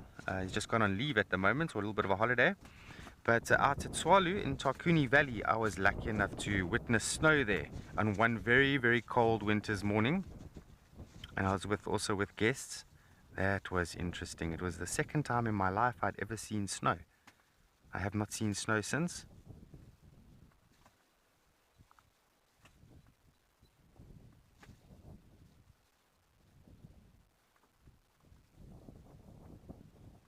And I'll never forget that day. The guests actually came to me and said, "Andrew, it's snowing outside." I said, "Nah, come on." So I opened the window and had a look, and I saw. And I said to the guests, "Come on, let's jump on the vehicle. Let's go check it out." They're like, "No, but it's cold." So we just watched the snow from the lodge. That was incredible. It was very light snow. So the minute it touched the ground, it was just a few minutes and it would be melted already.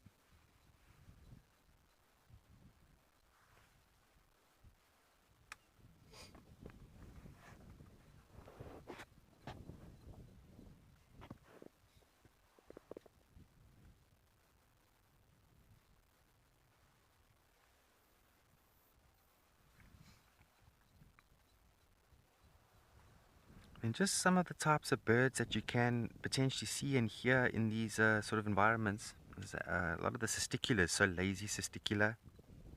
And then also the chestnut-fented warblers, nedikis. Of course, cuckoos in a certain time of the year. Cardinal woodpecker, as well as the Knysna woodpecker and olive woodpecker. Bokmekiri will love this area, being fynbos, they will love this area. Grey sunbird.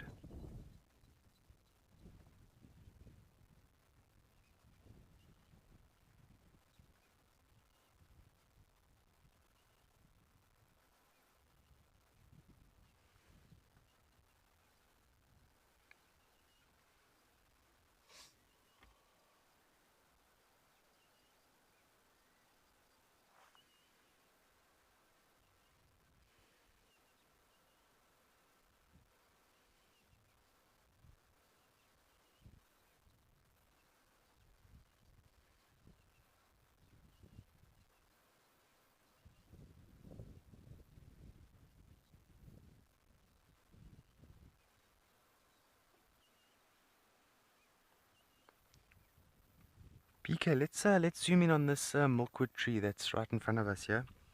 It's a nice plant to talk about, actually. So BK is quite good with knowing which plant I'm talking about. There we go. That's known as a white milkwood.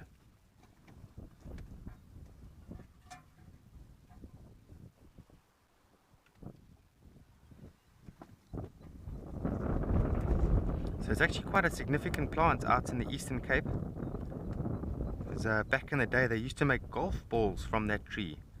Can you imagine? So a good few hundred years ago, what they would do is they would take the milk or the latex, oxidize it, and then slowly becomes like a piece of rubber, and that would be used to play golf.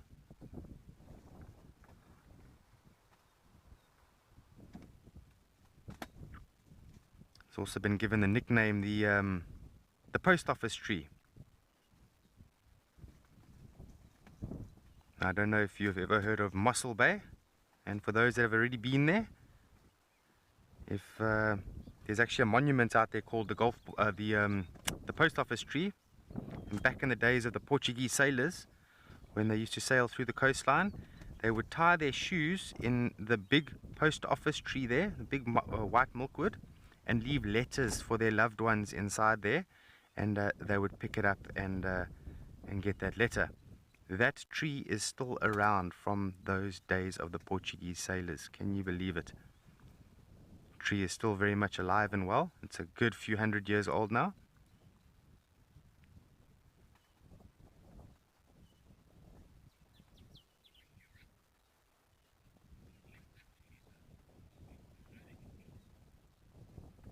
Okay, we're going to push on a bit. We're going to try to get to the secretary bird nest now. I'm going to send you over to Lisa, who's doing some bird watching in Djuma.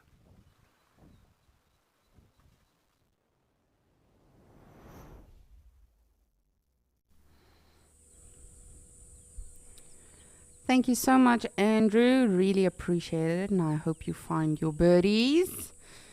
I have found a bird of my own on the Djuma Dam cam, but I'm not going to tell you what it is. I want all of you to let me know. But before you do send your answers, wait for the bird to to turn its head. I almost said to change its head. That would be a rather interesting segment. When you do know, you are more than welcome to send me your answers as to which raptor you think this is.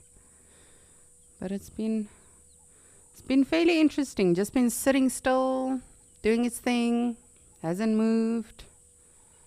And for the longest time, I think a good 5-10 minutes or so, it was just staring in this direction. And of course, now when we are live, it looks away.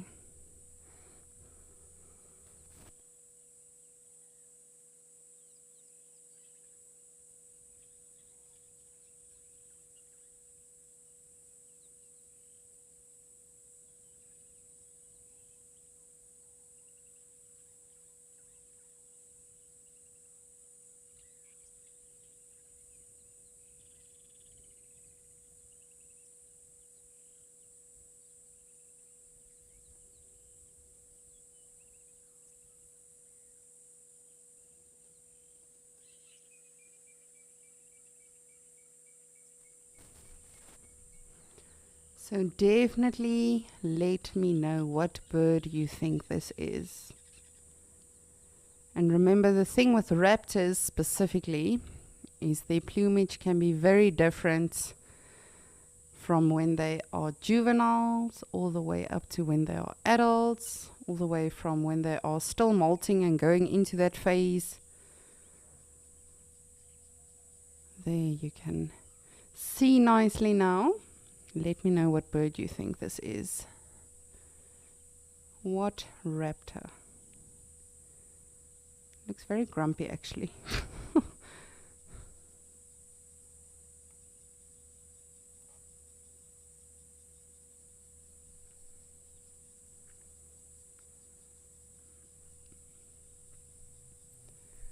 Seems like we are getting some good views today on the birds. We had a brief visual of the kingfisher when we started Escape to Nature. We've seen the beautiful lilac-breasted roller. And now this beauty right in the open on top of a dead tree. This is probably the best way to photograph raptors. And to them it's also an advantage. You know, from that area they can see very well. However, they do make themselves very visible. So a lot of the times you'll see the smaller birds like the drongos and other birds that are dive bombing them. Because they do know they are high on top of the food chain with the birds.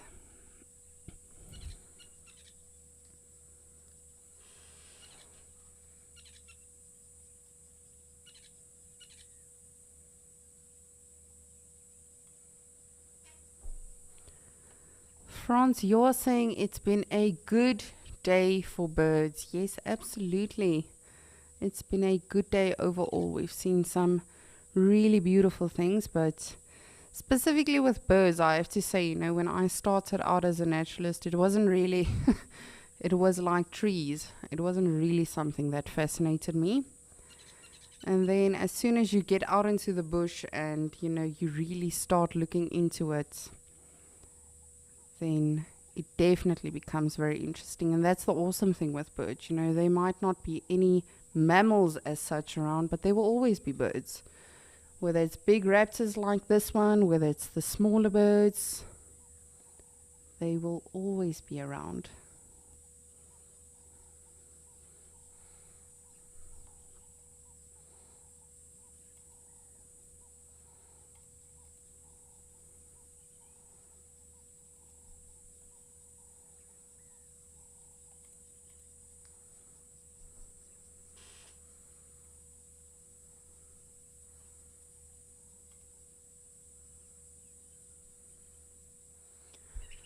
Khaki Boss, good afternoon. You are saying this is a brown snake eagle. I shall wait for 1 or 2 more answers, see if other people agree with you, if they differ from you, and then we will reveal the truth.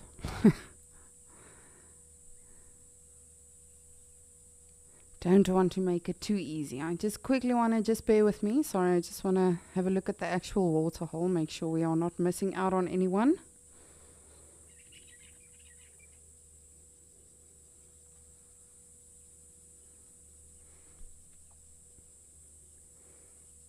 See, now it looks like a tiny speck.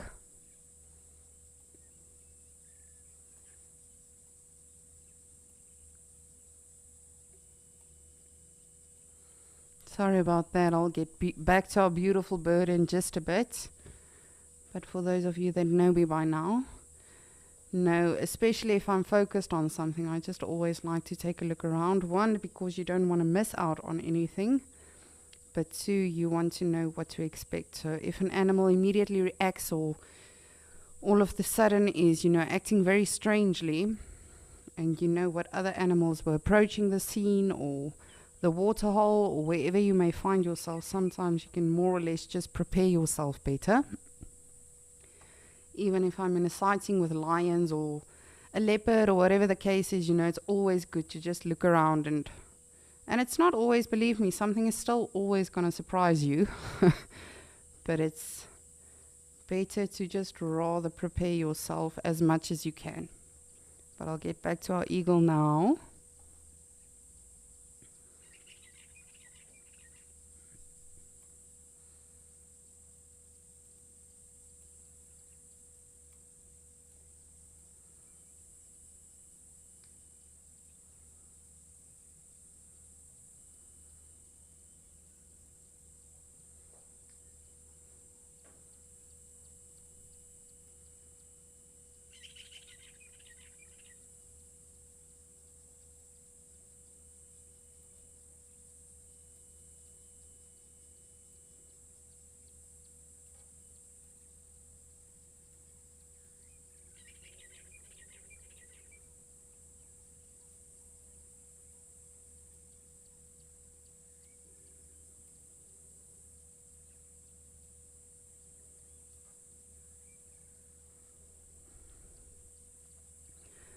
I always find it so interesting, specifically, with eagles, owls.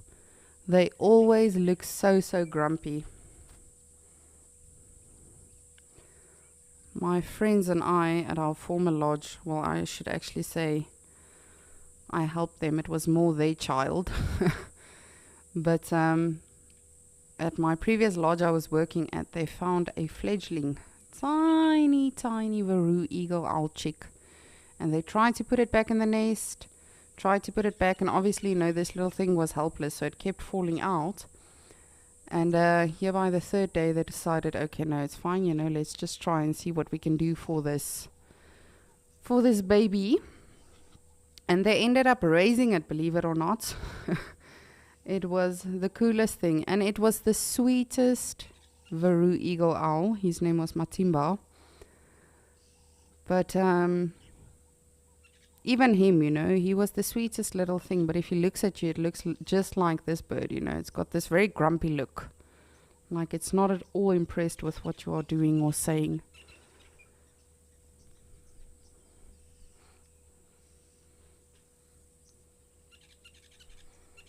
It seems to have its eyes on something. So I'm just gonna do this for a brief moment, just for if it takes off, then we can more or less follow it, hopefully.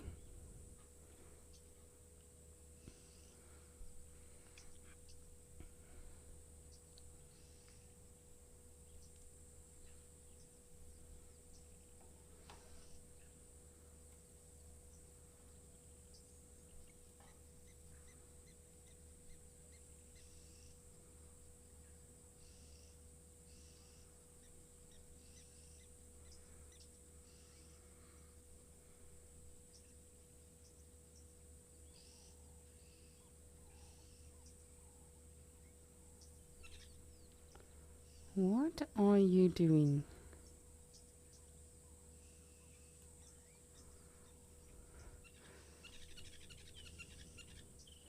He's definitely got his eye on something, and We did see the water monitors earlier this morning when we started on Escape to Nature. The one will definitely be too big for this bird.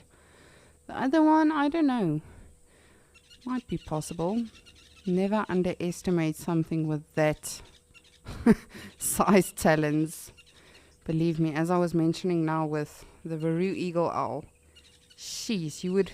So it was the coolest thing. Often, you know, you would recognize our vehicles, specifically our vehicles, because our vehicles looked different to every single lodge at the reserve. And often, you know, if he sees you, he would come in for landing, even after we've released him.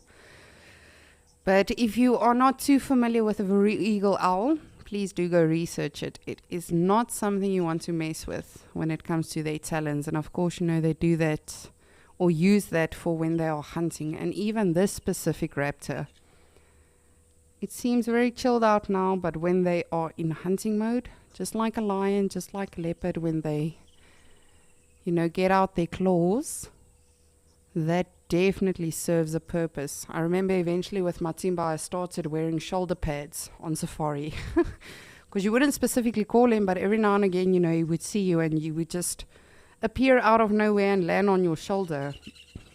And before I started the whole shoulder pad thing, I definitely had a lot of scars and bruising on my body due to his talons alone. What do you see, birdie?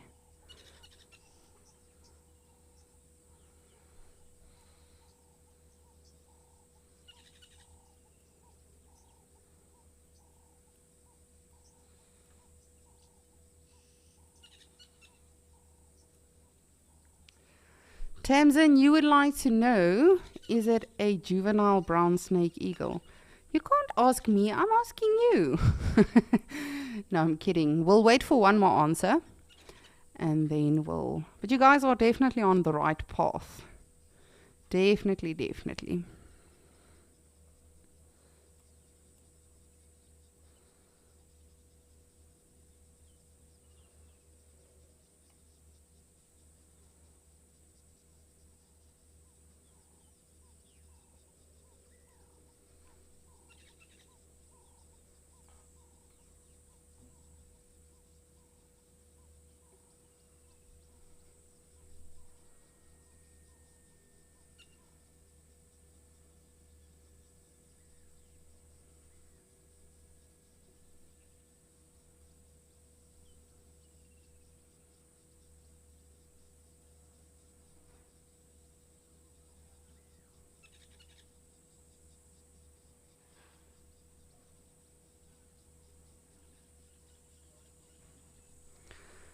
Just want to see and be ready for if he doesn't in fact take off.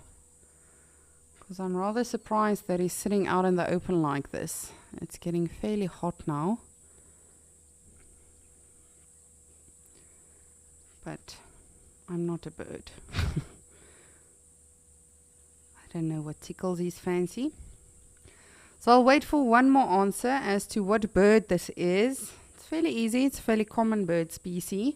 But this is the sound that they make.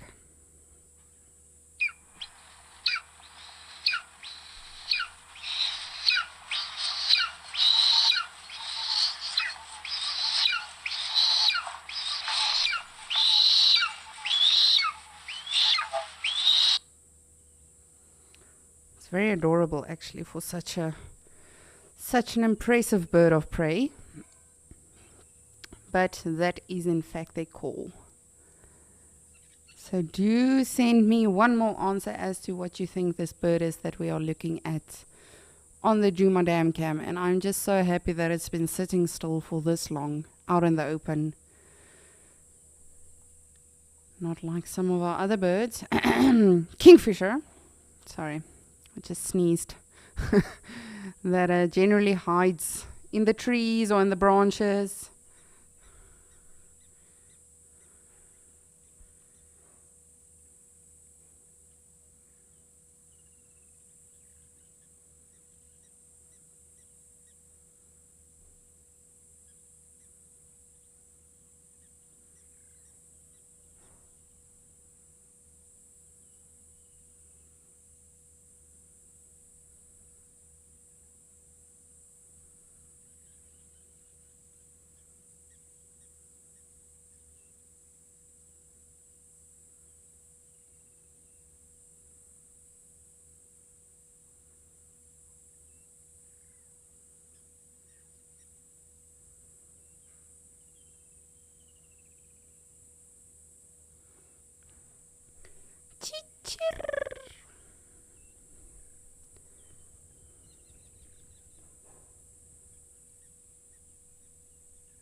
Alrighty.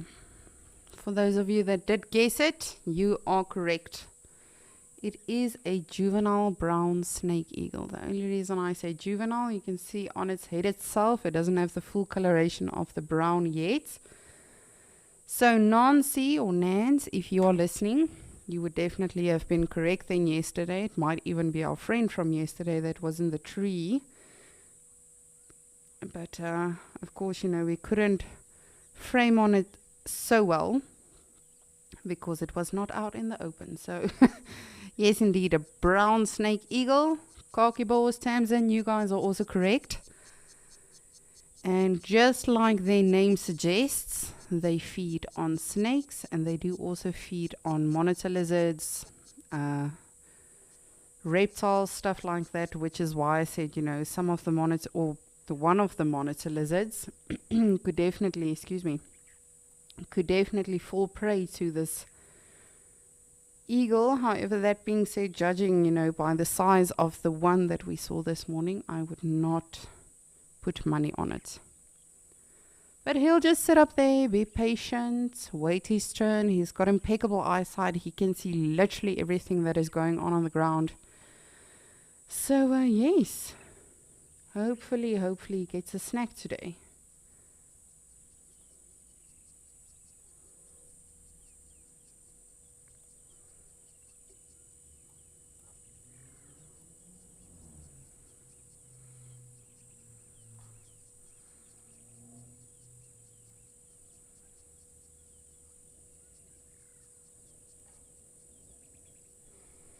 Just bear with me. As always, I'm just double checking that we do not overlook anyone. You know, you can even go for terrapin. However, I don't see it happening too often, mostly because terrapins are usually very close to the water and they'll just quickly get back into the water if they do feel threatened. I'm sure you've seen a lot of the times on at the various locations. You know, if elephants or even antelope or anything gets too close to the terrapins, they sort of hop back into the water. So same concept, you know, that eagle can definitely try and ambush a terrapin, but for the most part, I don't think it would be too successful. But as I say, never underestimate a raptor. It's really, truly incredible what they do. And if they do, in fact, get a tortoise or terrapin or something like that, he will just fly up high and drop it. And sometimes, you know, they do it again to make sure they can actually break or crack that shell, and then they will start eating the terrapin or the tortoise or whatever the case is. It's very sad, actually. I once found a massive shell, and as I say, it's a very hard shell. Specifically, the older they become, the harder the shell will also become. And I've seen a very big shell that you could actually see the markings where the talons grab the shell, and then you could also see the crack where the animal or the bird, you know, constantly dropped that poor tortoise. It's quite sad. You actually think, what a waste, because as we know, tortoises can become very old. But I guess everyone has to eat, so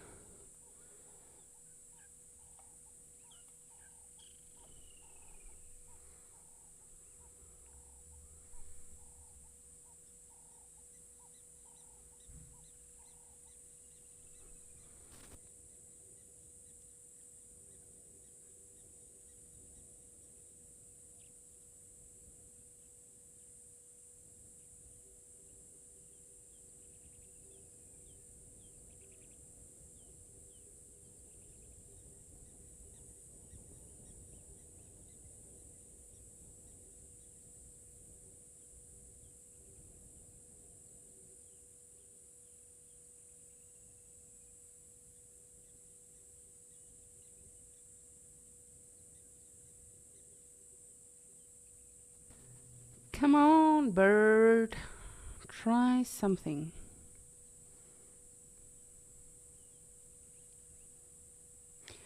But just like a lion, a leopard, any predator, they can't just try willy-nilly. They have to be very patient. There's a lot of strategy involved.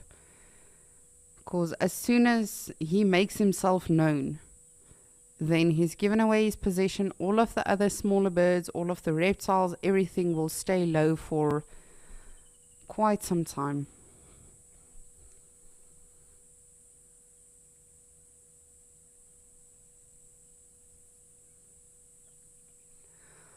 Alrighty, well, I'm going to try and talk to this brown snake eagle and hear what the plan is. Are we going for snack now or later, or what's happening?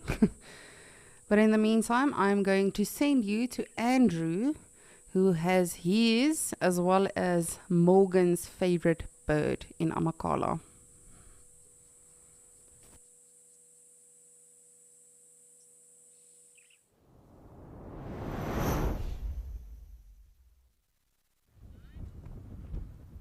Alright, so we managed to amble along and get to our little spot over here. And we have a visual of one secretary bird so far. And yeah, definitely this nest and these chicks have become a very large attraction. And it's just a privilege to be here. And I'm glad that all of you are enjoying it as much as we are. It's a very special thing.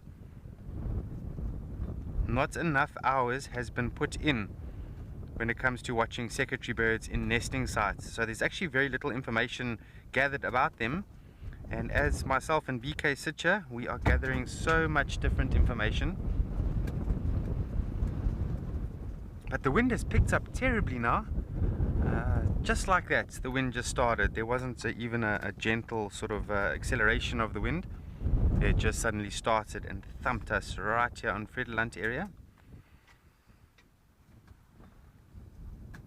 But ultimately, I think these chicks are a bit more grateful to have a bit more cooler weather, because they've been battling in the heat the last few days.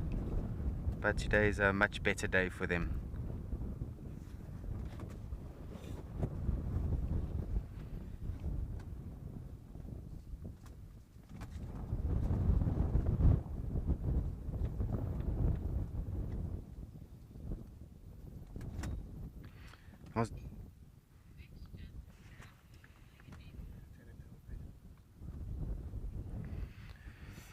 Yo, Bambi, hi there. It's a tough one. That is a tough one. They look very, very similar. So we need to look for behavioral sort of side of things to see if there's any differences in behavior. What I've noticed is there is one chick that likes to stand up, but we still need to confirm somehow if it's the same one that likes to stand up all the time. And to me it makes a lot of sense, because even though there are 3 chicks in this nesting site and they are very young, heading towards 8 weeks old, there's already one dominant chick within the nest here. And the dominant chick is likely to sort of be a bit more stronger than the rest, slightly. And then also when food is arriving in the form of the adults coming with a meal, that one is likely to try and stand up first and try and interact with the mother or father first. So we're still watching them very, very carefully. But I do have an idea that one of them we can sort of identify just behaviorally.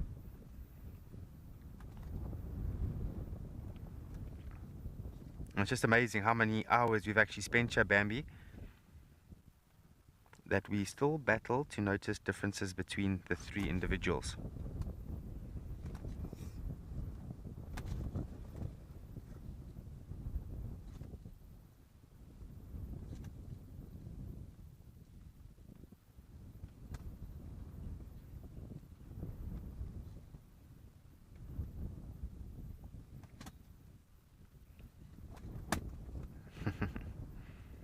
Yeah, they do look awfully identical, these young ones, but nevertheless it's just a real privilege absolute privilege, and I really do count myself very lucky, and I'm sure BK does too, and Morgan, who went on leave recently. And just in case you're getting confused, there are two Morgans that work for Wild Earth. One is the camera operator and the other one is the director working in the mission control. But yes, it's an absolute privilege to be a part of their journey. And they've gotten so used to us now.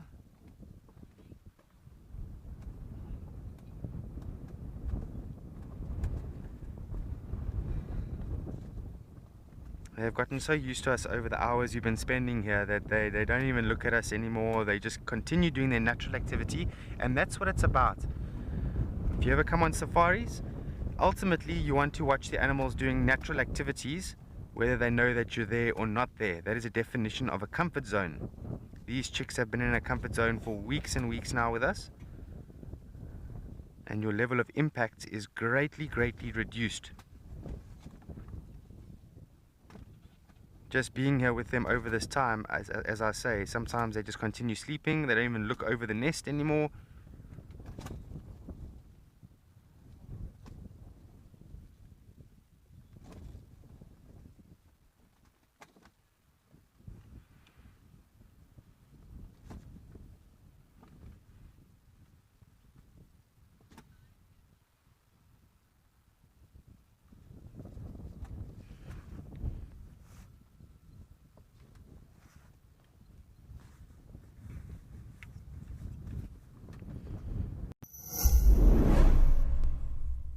Did you see that incredible sighting with Lauren and the wild dogs? Oh, and on the Sunset Show yesterday, Tessa saw Maribs. Are you someone who only has time for the best bits? Well, we have some great news for you. It's absolutely amazing. Download the Wild Earth app today and you can watch the best highlights from each safari show. Look at this! Every single day. Look at how fascinating this is. Wild Earth. Picture.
And since that time, that caracal actually has not been seen yet again, although a lot of the guys have been looking for them.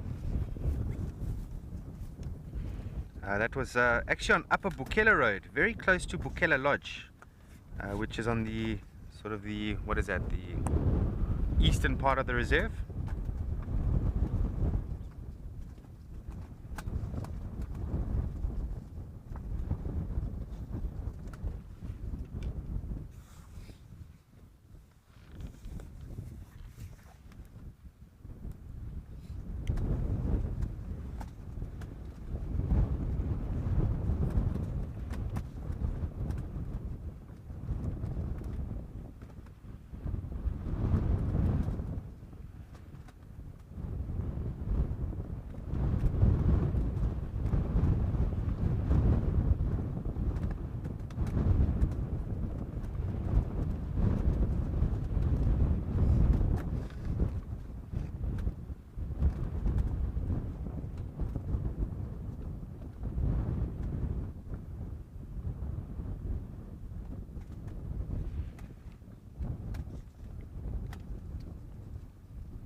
wondering when one of the adults is going to return here. We do keep our eyes very peeled in the distance just to see if the adult is around.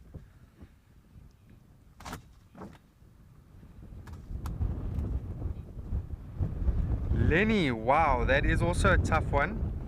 So even with adult form, it is quite difficult to tell the male from the female, and it's said that the males have got slightly longer tails and longer pens in the hair, in the top of the head. If you want to refer to it as a crest, but usually a crest is right on top of the head, not on the back of the head. But I'm sure if you look very hard enough, you might see that with the juveniles when they eventually fledge. But you're not going to really see that when they're in the nest, because they're sitting down, and it's quite deep, this nest. But the minute they fledge, there's a few things that I want to look out for, and one of them is to see if we can't tell the males from the females. But as I say, even with the adults, I also battle with understanding which one is the male and which is the female.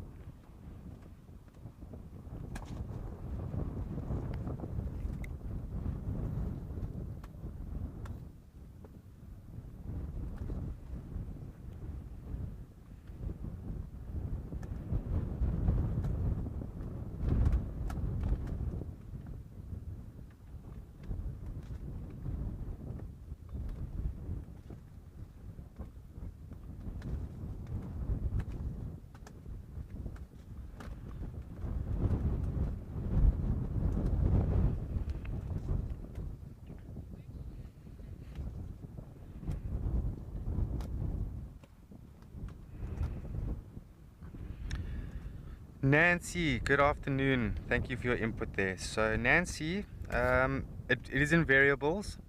So to begin with, up until about a few weeks ago, it was usually every between 20 and say an hour, 20 minutes and an hour.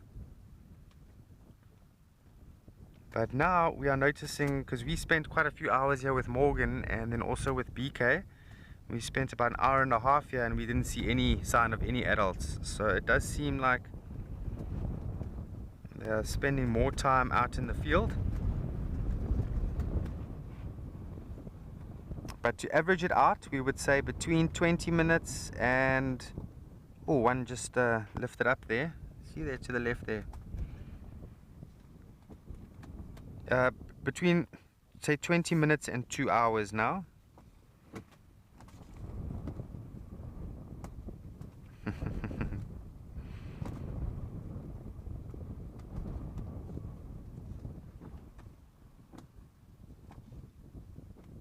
So every time there's a little bit of movement or something happens in the nest, MC Morgan really starts to celebrate.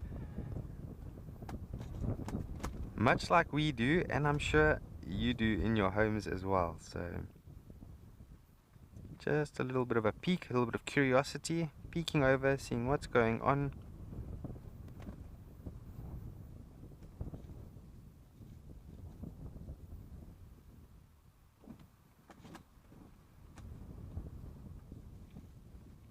It's always a good idea just to sort of keep vigilant, keep one eye open, so to speak.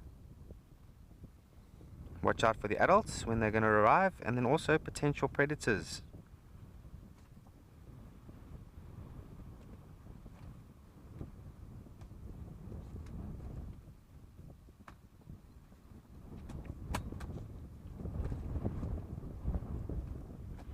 So I had a look at the map yesterday, and the nearest waterhole from here is actually Archie's Pan, which is in an area called Lower Hidden Valley, which isn't very far from here actually, and that's where the adults must be getting water, and they actually arrive to the nest with water, and they dribble it into the chicks' mouths, which is very, very interesting to watch. It's so interesting to watch that.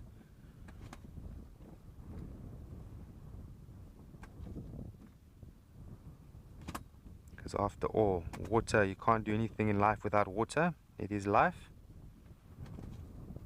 And these chicks can't leave the nest at this stage, so they need to be provided water by the adults.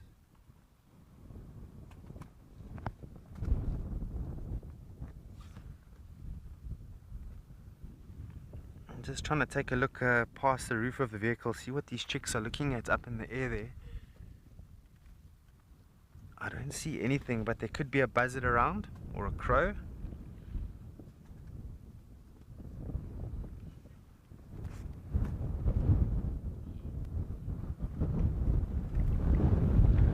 Happy Harry, that's a cool name you've got there.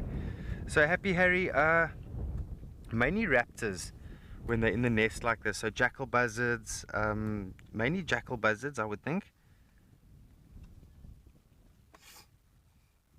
I haven't seen fish eagle out this way in a while. Fish eagles have been known to take birds out of nests, big birds out of nests, even including other raptors. But because of the dryness of the river at the moment, fish eagles have become very scarce on the game reserve.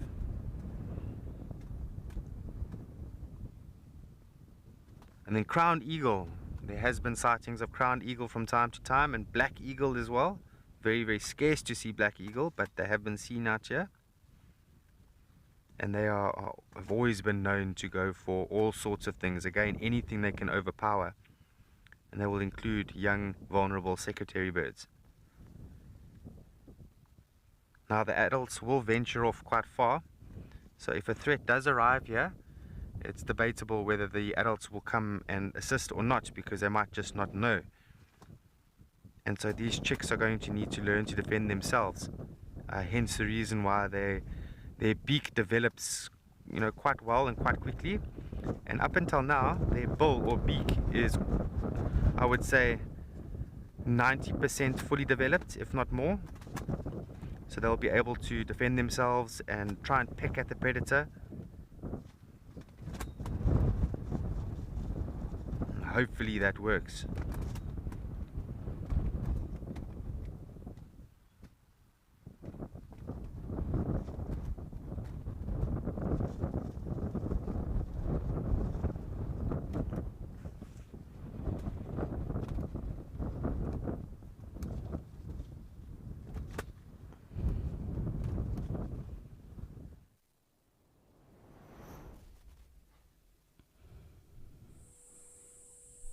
Look who I finally found. But if you see the tree and the branch it's in, you'll understand why it's been so difficult every now and again to find this silly bird. But I'm just gonna stay focused on him a little bit. I know they come to this tree every now and again, but specifically with this weather and everything, it definitely does make sense for them just to sort of be more in the shade and hidden as much as possible. So this is the woodlands kingfisher, and they are not fish eaters like their name suggests. The only kingfishers really that feed on fish is the giant kingfisher, the pied kingfisher, and then I'm just trying to think of who I'm missing.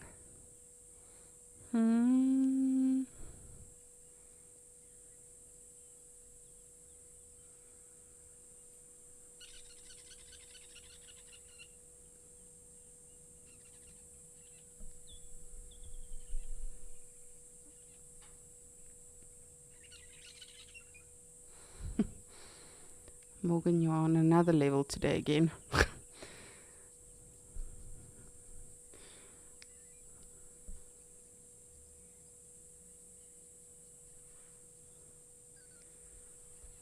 This is going to bother me now. I just quickly want to reference to my bush Bible. Which kingfisher am I missing? That is a fish eater.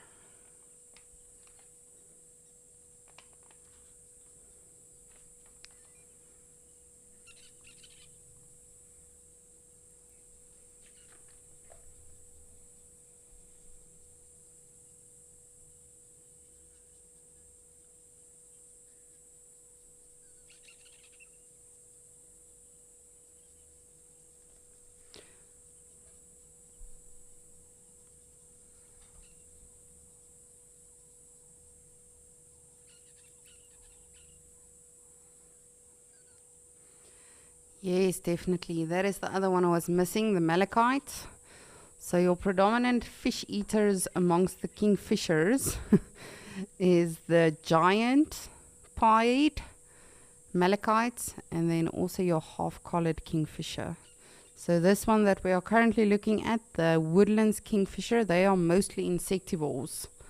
They love eating hohokis and creepy crawlies and things they can excavate from, you know, the ground. Often you'll see them going for butterflies, which is also why they hide themselves so well often.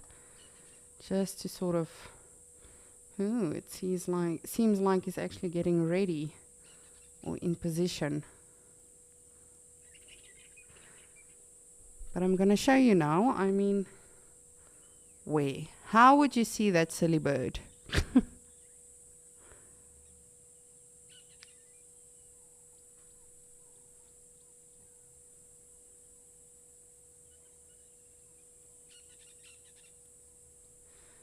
Morgan is saying it would have been a good I Spy, but I do not think that would have been fair, Morgan, as I'm the only one with controls.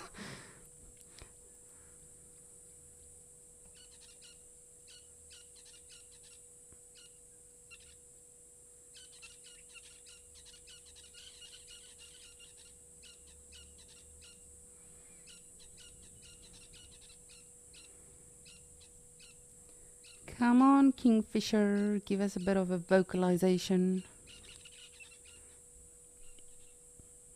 Oh, aren't they just beautiful?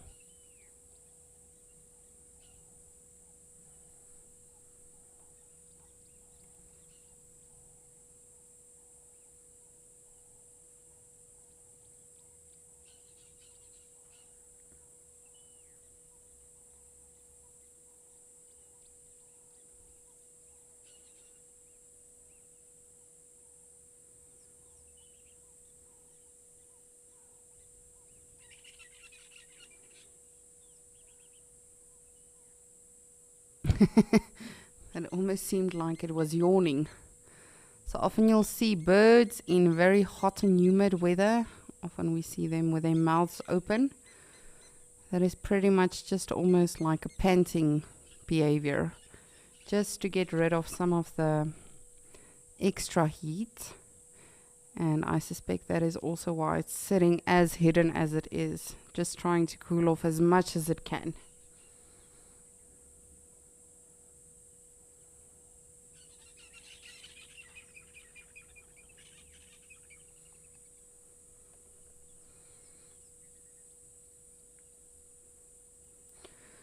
So I will come back to this kingfisher now, or fish finger. And just quickly want to see if our brown snake eagle is still around. It's a rather beautiful day for birding we've been having. Really, look at that. Who would think to look there for kingfisher, really? I mean, I guess it does make sense. It's right next to the water. If it wants to cool off, take a quick dip. Or, you know, of course, get the insects that will be hanging around the water. Ooh.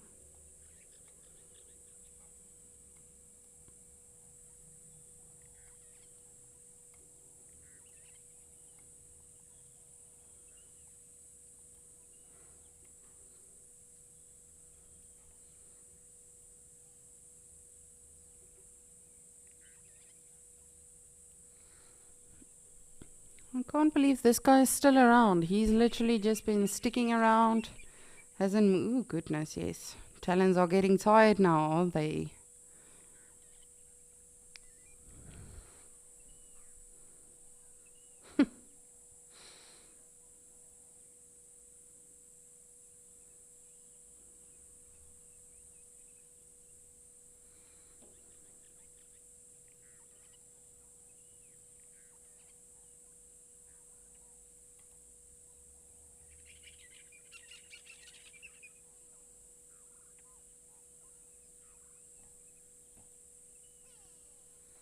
It has really been a brilliant day for birding. We've seen the secretary birds, we've seen southern ground hornbills, this brown snake eagle, kingfisher, lilac-breasted roller. That's what I say, you know, you can definitely not see a lot in one safari, and sometimes you can be out for 6 hours, sometimes you can be out for 1 hour and have the same result with regards to, the action when it comes to the mammals. But birds will always be around. I always loved it when I got birders on my vehicle as guests, because they are literally so easy to please. They just want to sit next to a water hole and just chill. I remember where I was working, there was this guest, Sir Martin. He was literally a lord of, I can't remember where he came from exactly. But he used to come for 2 weeks straight. And the only thing he wanted to do is just watch birds. He didn't care about a leopard kill. He didn't care about lions mating. He didn't care about baby elephants. The guides literally just had to take him to a water hole every morning, mid-morning. And they would just sit there for a good 4 hours. And I think his bird count is better probably than 90% of big birders in Southern Africa. Because that's literally all he spends his time on, is just birding.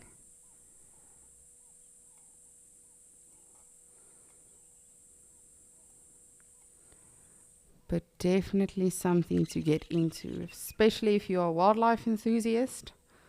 I know a lot of us just, want to see the mammals and the big five and all of that. But if you have a day like today where we haven't seen any elephants, for instance, or rhinos on any of our damn cameras, or any real action for that matter, there is always birds to look at.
Come on, my little fish finger. Give us something. A call.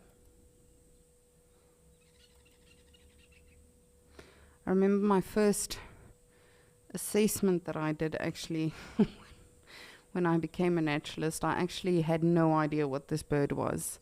For me, it's not something I've seen before. And the assessor was actually truly disgusted that I had no idea what a woodlands kingfisher looked like. But I mean, for me personally, I haven't really seen them before. And he was very, very keen on failing me for just that.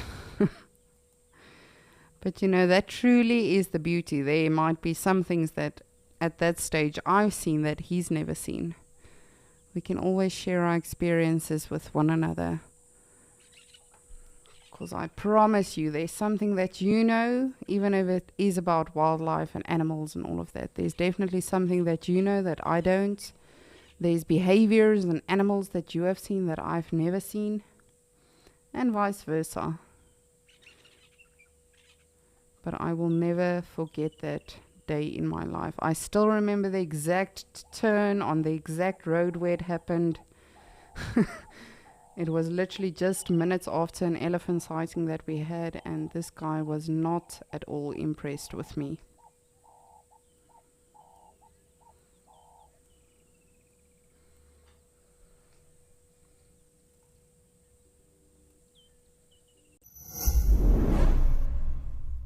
If you aren't an explorer yet, here's a sneak peek at what you're missing.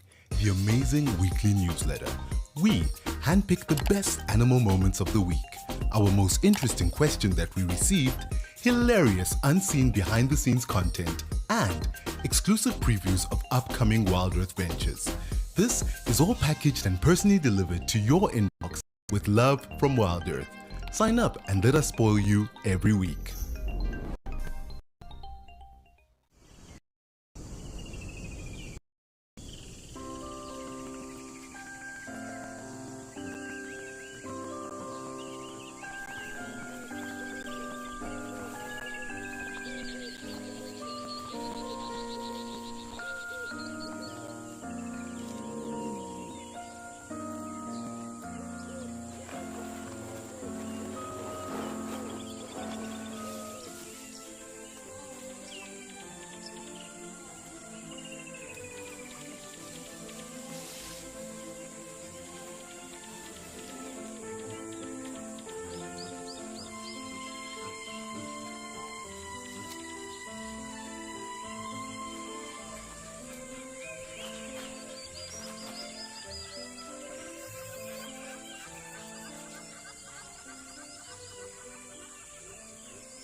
I can't believe this brown snake eagle. He has just been sticking around, doing his thing. But as I say, you know, he can't, for everything that he thinks might potentially become a kill, he can't take that chance. He really has to be very patient, strategize, plan, and then only can he try and go in for a kill.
I'm gonna continue looking for birds and see what else I can find.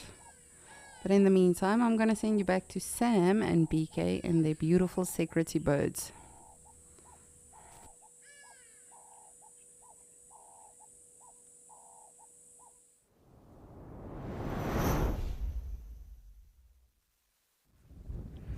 Oh, well, that's also pretty special to see brown snake eagle. Yo, I haven't seen one of those in quite some time now. And it does seem like it's almost like a raptor kind of a day today. And we, of course, have the beautiful secretary birds over here. This one seems to be watching us more than anything else. But what I have noticed is that even when they're in this sort of resting position, their eyes are usually open.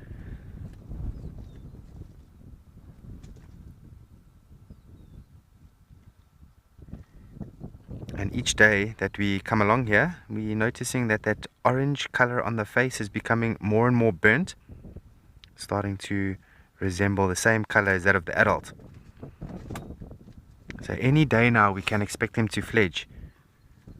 And we are seriously looking forward to that moment.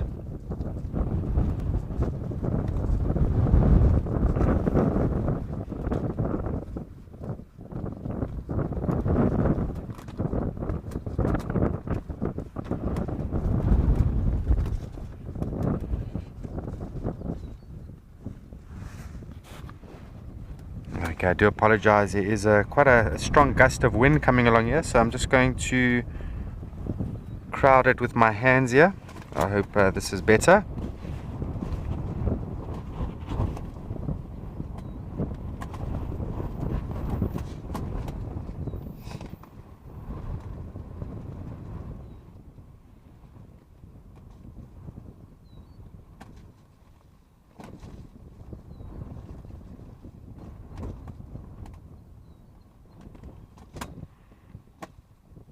So it's actually pretty hard to believe that there's 3 almost full-grown chicks in their juvenile stage, not in their adult stage, inside that nest. So it makes you wonder, how deep is this nest actually? And some days when we drive along here and they are sort of flat on the base of the nest, we are wondering if they're actually in the nest. And then we get into a position and then we have a few heads pop up and we realize, okay, they are still there. It's a very well formed nest, this. And yearly the adults are going to return back to the nest. So roughly sort of this time next year, not exactly, but the adults will return back to this nest and they'll lay eggs and there'll be some more chicks to follow next year. And by saying this, they do need to make the nest a lot stronger just by adding a bit more vegetation or twigs or material. And by doing this over a period of time, the nest becomes very, very large and well established, such as this nest over here. But to begin with, it's a lot smaller than this. So much like with eagles and that, same thing. The nests become very well developed and established with time.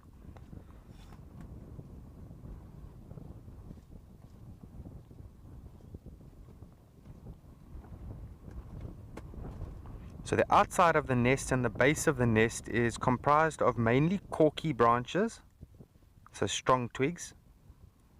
And then as the nest gets higher and higher, more thinner branches are added just to make it a bit more homely and more comfortable. Oh, look there. Oh, yes. Wow, look at this. Good one, BK.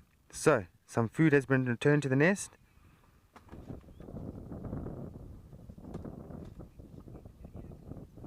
Lots of excitement in the MC. No worries, Morgan. I'm glad to hear your enthusiasm there. Wow, look at this. I haven't seen the adults in some time. Ah, some dribbling of water. Hungry and thirsty. Incredible.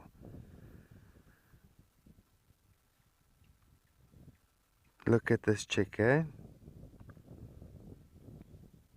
Just want to see how much water this middle chick is going to get in relation to the others.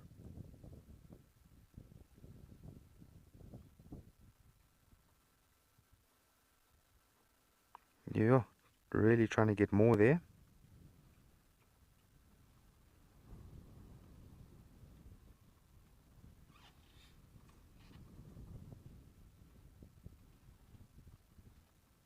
Just wondering if it's at that. This is the sort of the more dominant chick there, which was the one that was standing up a lot. I'm hoping, I'm thinking, I'm presuming rather. And we gave the name Pakama.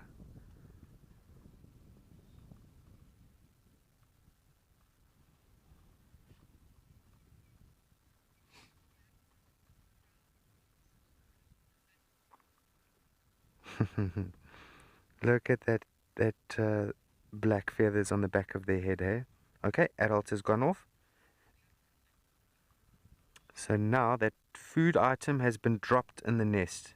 It wasn't given to them straight from mouth to mouth. It's been dropped in the nest, so I'm thinking that the chicks are going to need to learn how to deal with it themselves. That's part of the process, part of the learning stage. And when they do fledge eventually, that they do have some of the basics covered already.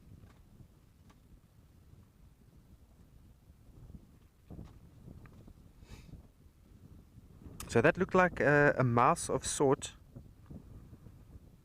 It's very quick to say, but perhaps a field mouse, which are quite common in this area. There's actually one that runs around the accommodation where myself and BK are staying, provided by Safari Lodge. Very kind of them.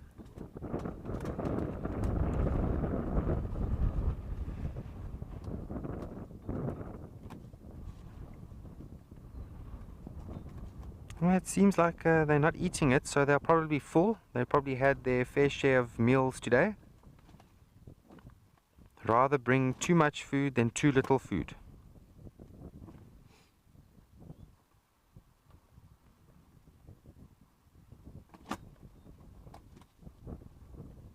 How cool was that? That was so cool.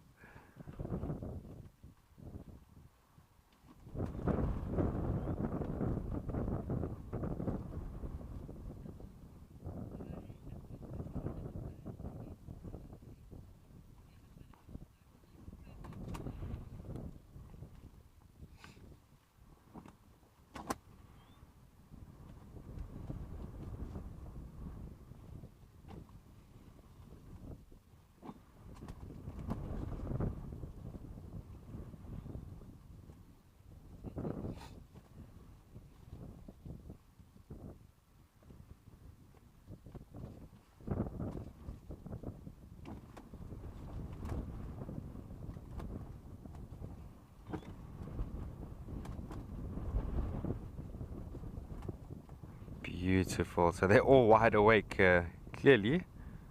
As soon as food arrives, nap time comes to an end. It's just amazing how they like to socialize with the adult. But it's interesting that when they do fledge in the next not too long, the adults do what they call shepherding. So the chicks will sort of need to climb out the nest themselves, land on the ground, and they hang around. Then the adults will be right there with them, and they shepherd them. They take them into the bush, show them one or two things, get them well on their way, and there's going to be a point shortly after that. It's time to move on and get on with your life. As the adults can only do so much for them, and ultimately the adults are going to want to breed again. And so they can't have their hands too full with an adult individual that is from the year before if they currently have chicks that they are trying to raise. That's not going to work. They can't feed everybody.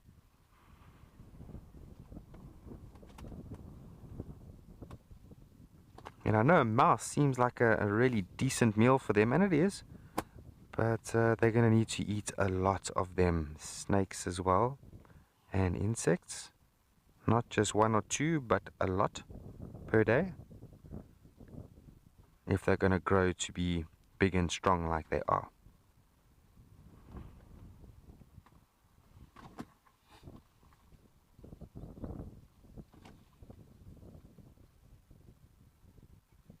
Incredible.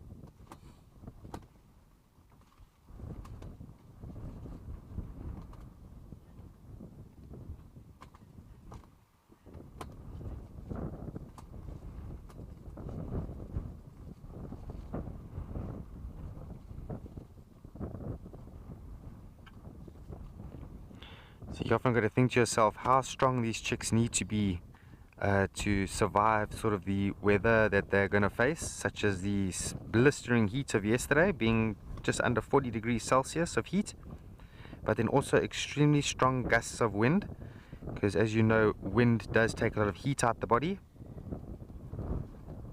And then rains. I mean, wow, there's been some really strong downpours out here, and they're going to get totally wet. There's no roof, there's no cover, no veranda for them. They're exposed to every sort of weather phenomenon that is going to be thrown at them, and they get through it, each and every single one of them. They are true survivors.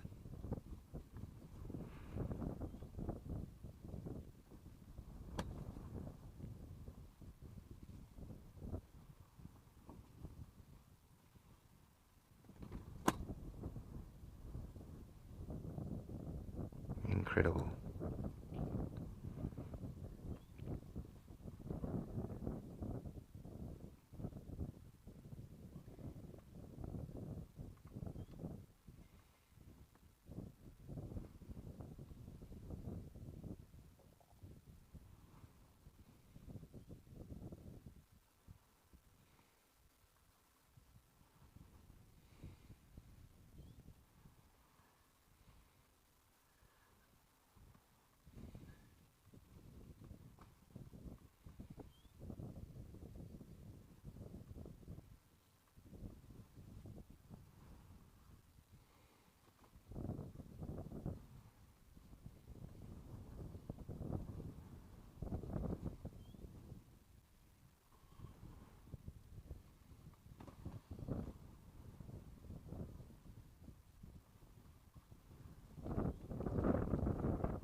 Shane, they're so vigilant. That's what I love about them. They are so vigilant.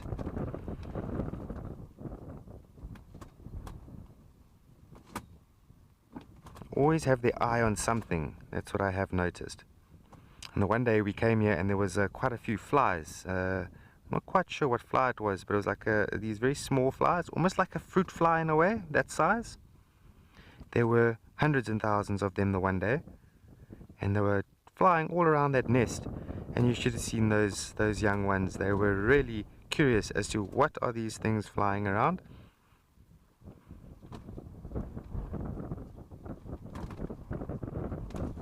But then by the same token,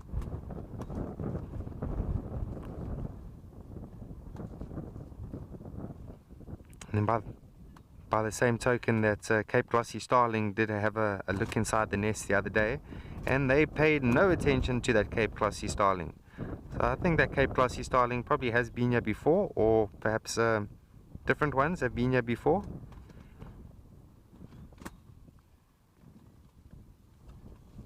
Just amazing how it works.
Nancy, so it does vary. The adults, it does vary. There's no specific time, but you know, to begin with, when I first started coming here, it was very frequently that they would return.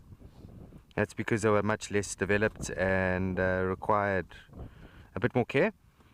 But now, at the stage where we are now, currently, anywhere between, I would say between 25 minutes and an hour and a half, sometimes 2 hours.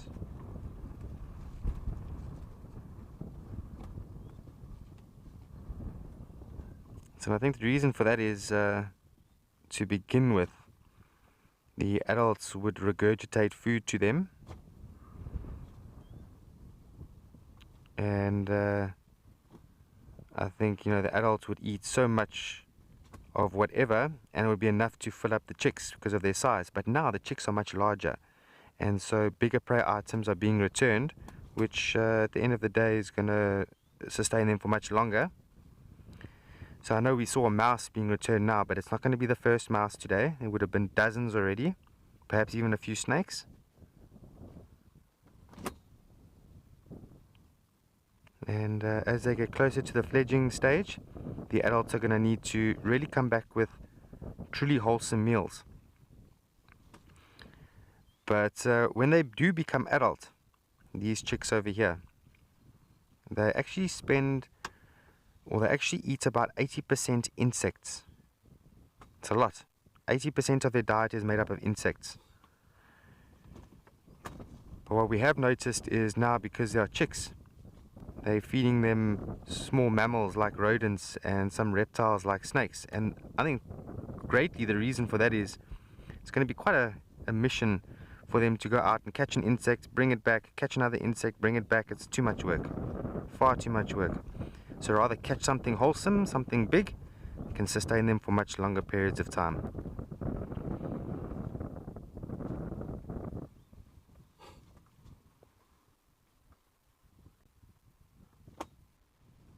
They're already feeling, I think they're actually feeling a bit cold at the moment,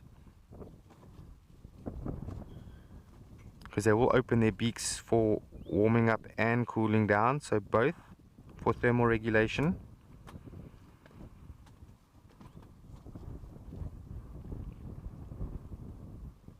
But the process of panting, so when they're feeling hot and they're trying to cool down, that actually consumes so much energy. It's unbelievable, apparently.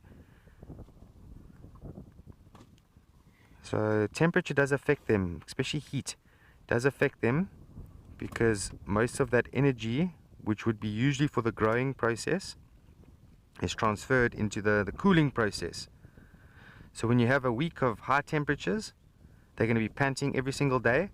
All that energy is going to go towards cooling down, and very little going to growth. So the growth sort of slows down. And I think that's a good reason why the secretary birds would rather raise their chicks and get them to the stage where they are now before roughly, end of January and February, because those months are the hottest months that we're going to face out here. Every day is going to be up in the 30s. And if they're still young and they're panting every day, they're just not going to grow.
Greg, interesting question. Yes, yeah, they do. And reptiles as well. So snakes and lizards, and most commonly seen, if you've ever seen crocodiles, they usually are most of the time in hot environments. You find them on the banks with their, I was going to say beaks, but not with crocodiles. It's their mouths, their muzzles open. So yeah, it's typically a reptilian trait. Now, a lot of people might say, oh, well, birds are not really reptilian, they're avian, which is true, but once upon a time, you know, birds were reptilian. And if you do believe in evolution, I know it's not for everybody,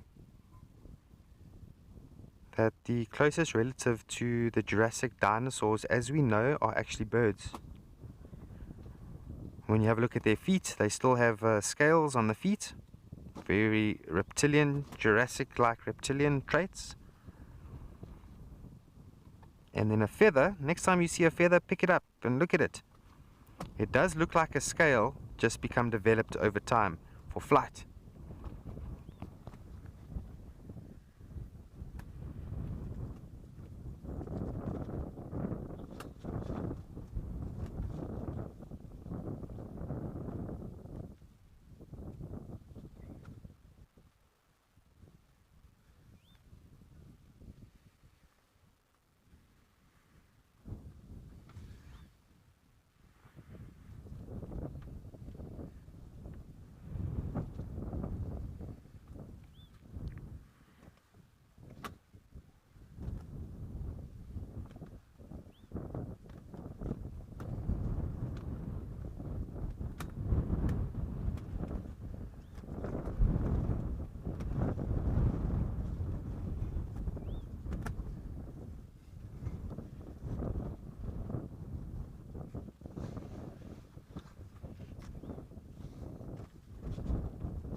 Oh, Happy Harry, we meet again. Thanks for that. So Happy Harry, mainly, yeah, I would say jackal buzzards, and if crowned eagles do happen to fly over this area, that's going to be a problem for them. Not to say that they are going to die and get eaten, but there might be a bit of curiosity from raptors, and that could result in them trying to hunt these young chicklets because they're vulnerable. And in nature, we have noticed the law of nature is that predators are going for the vulnerable. Whether you be sick, weak, old, injured, young, etc. Those are the easier targets. And increases the chance of a meal. So yeah, and fish eagle as well. That could also be a threat if they were around the reserve, which they sometimes are, but not nearly at the rate that they used to be when there was water in the Bushman's River. But let me tell you, these chicks, they want to survive. They're not going to just take it. They're going to fight back. And who knows what sort of interaction they've already had with predators up until now. But also by saying that, if the adults see a raptor flying over, the adults will come back to the nest, I'm sure, and just sort of guardian them. Make sure that if they need support, that the support is there. But sometimes, you know, maybe the adults won't see the threats coming their way.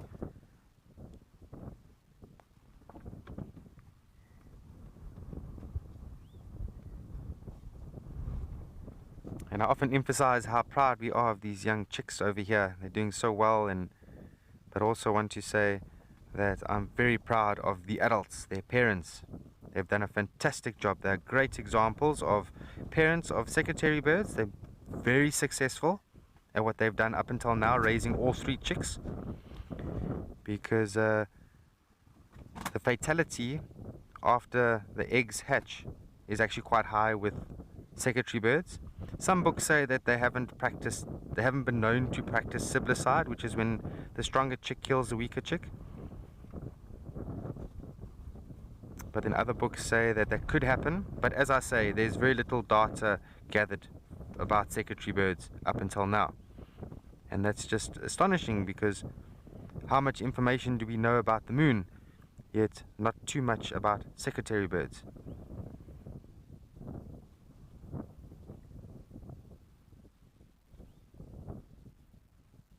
But then also speaking to Wesley, and he studied secretary birds. He's doing a massive qualification on them.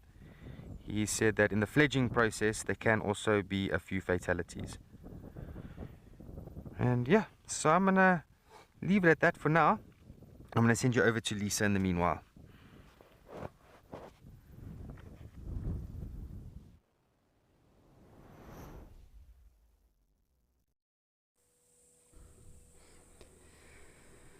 That is a rather interesting point you make, Andrew. We know so much about the moon, and we do not know that much about secretary birds.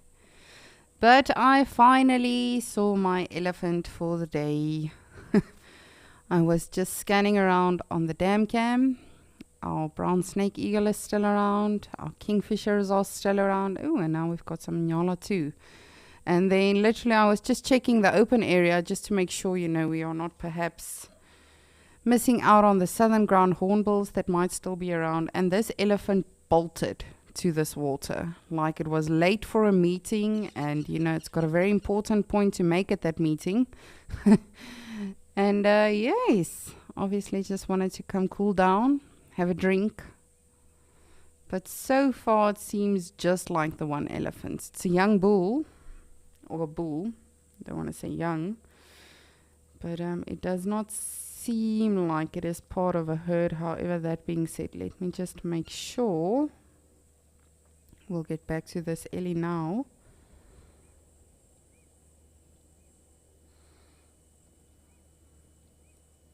So literally from this area, it was just running as if though it hadn't had water for months. But it doesn't seem like any other elephants around. Also don't hear any breaking trees or anything like that. So I do suspect it's just the one hefflumpy so far. Maybe he'll ask his friends to come join us. Who knows? But even if it's just this one elephant, I am so happy. We've had a beautiful day of birding, and now finally we've got an elephant.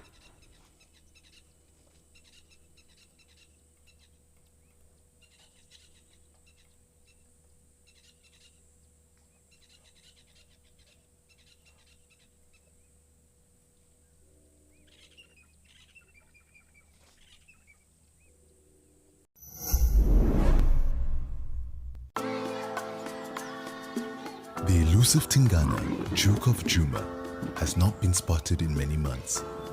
And so it is with heavy hearts that we must assume and accept that he is no longer with us. In honor of Tingana, we are hosting a fireside chat. Sign up to be an explorer and join Tess and Tristan on the 10th of December to commemorate Tingana's legacy, a striking leopard whose story captured our hearts.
Hi, beautiful.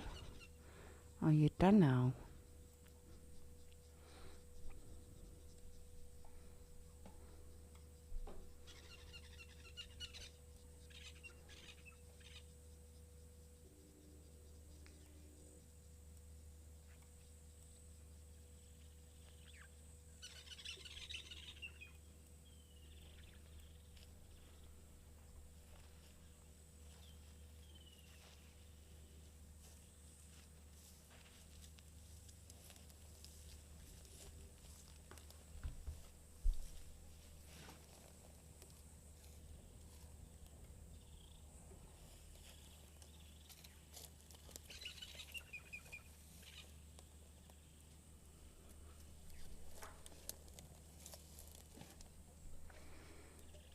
And it's not often that you can say we got that close to an elephant that we can just almost count the eyelashes. Even though it's virtually, this still is such a massive privilege, being able to observe this elephant this close, this personal.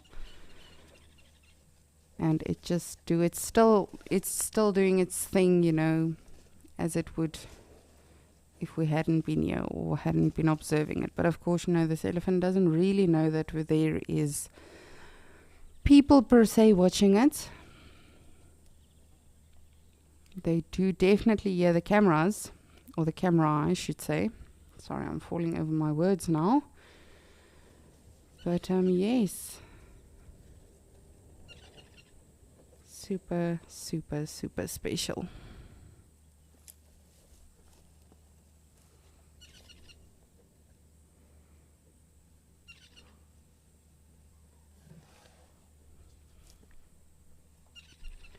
And again, just a reminder on Quizmania.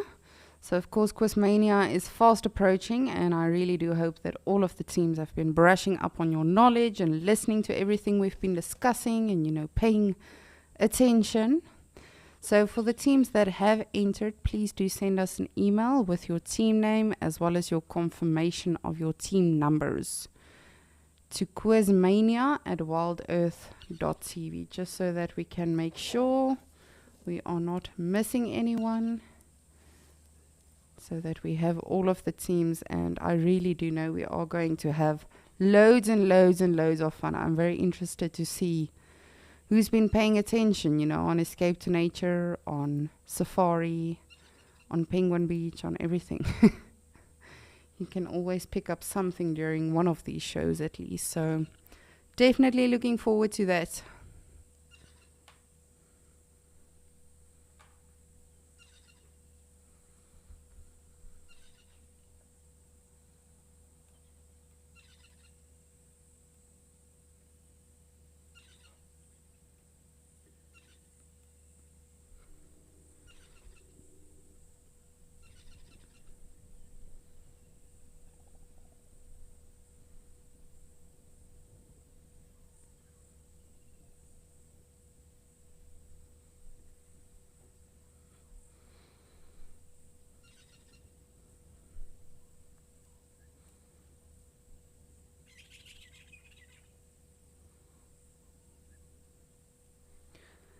And it is such a cliche, but they really are gentle giants.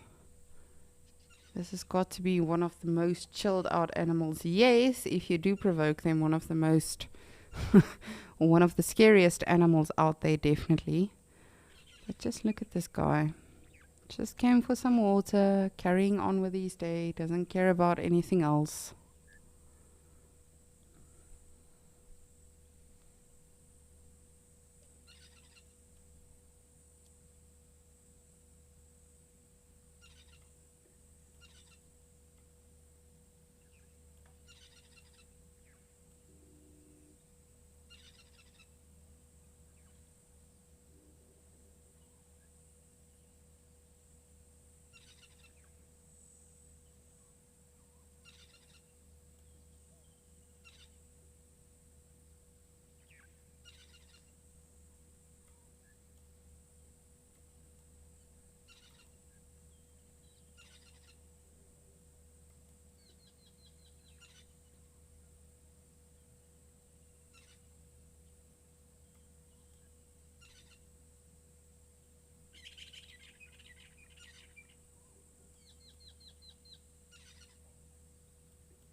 Reese, good afternoon. I am glad you are enjoying Escape to Nature. You are saying that was an amazing yet brief sighting. Often with elephants, it can be. Sometimes it lasts for hours, and then other times it can be very, very brief. Not brief.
Just want to see if our kingfisher is still around, but it does not seem like it.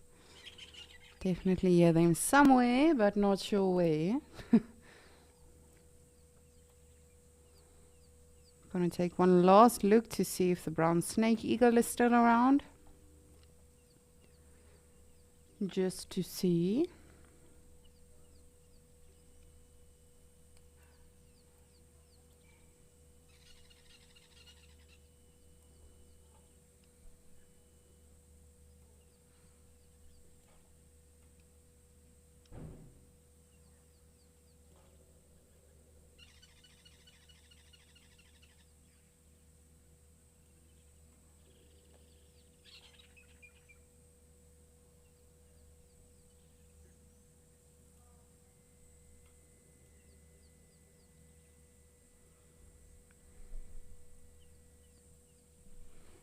And isn't it just, I almost want to say scary, this bird has been awake all this time. It doesn't fall off. It doesn't lose focus. It's super alert, knows exactly what's going on the ground. If it sees something and it seizes the opportunity, it might potentially make a kill. But again, he has to be very, very strategic about it. Just like a lion or a leopard. They can't just give away their position, because then they have to wait a whole while again for the animals to sort of forget that happened and calm down again and relax. So it's a lot of time that it actually takes into making a kill. Not like a wild dog. Wild dogs just go for it. I love them.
Whee!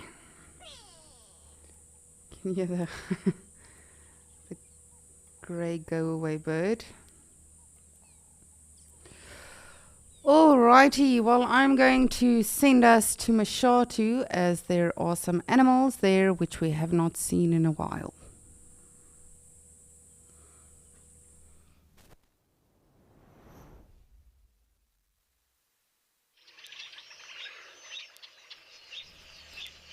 Look, I never thought I'd be this excited about a baboon. And of course the zebras. I do think it was very brief, the sighting, I have to be honest. I think I saw a baby zebra here. I'm not too sure. There were quite a few of them around. You can just see the movement every now and again behind the bush.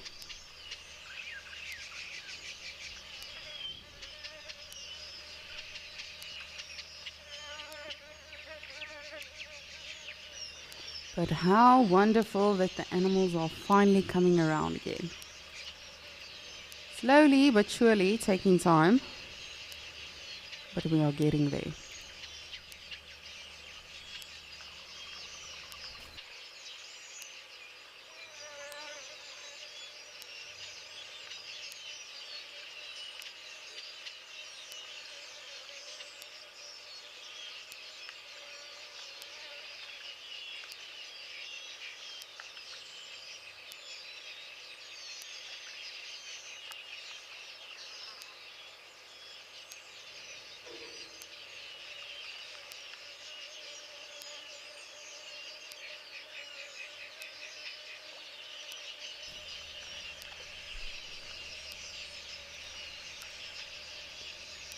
Just gonna take a look around, see if there's other animals also that have come around. Then I'll come back to our zebras. Hopefully the baby comes out, if there is a baby. As I said, it was very brief when they were all at the water hole.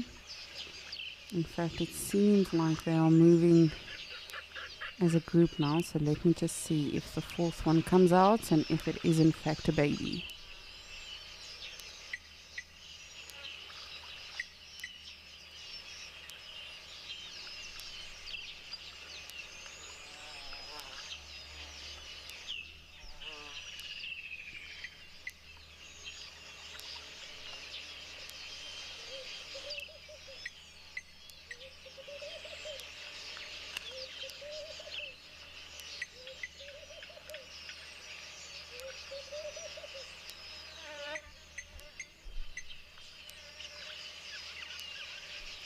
Come on, zebra. It seems like they're all going to go that way now.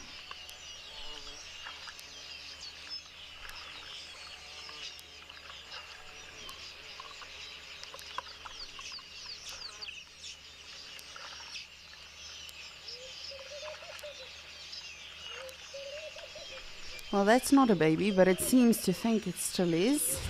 Trying to nurse.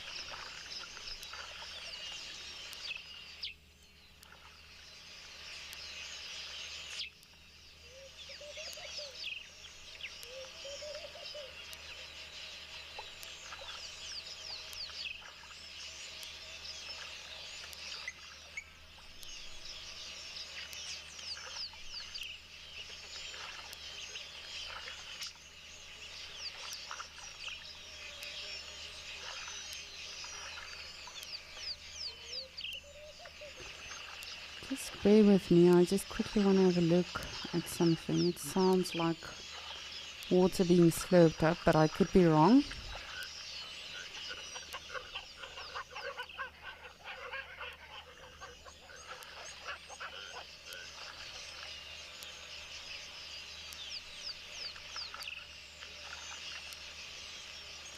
Oh, it's the spur-winged geese taking a bath. That is the splashing that I'm hearing.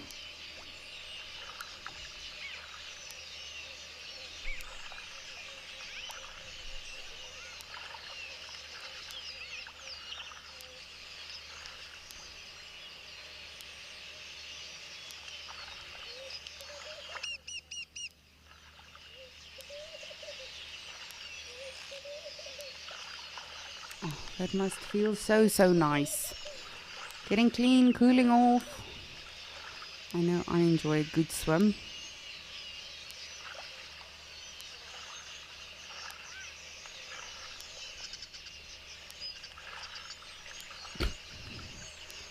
Looks like they...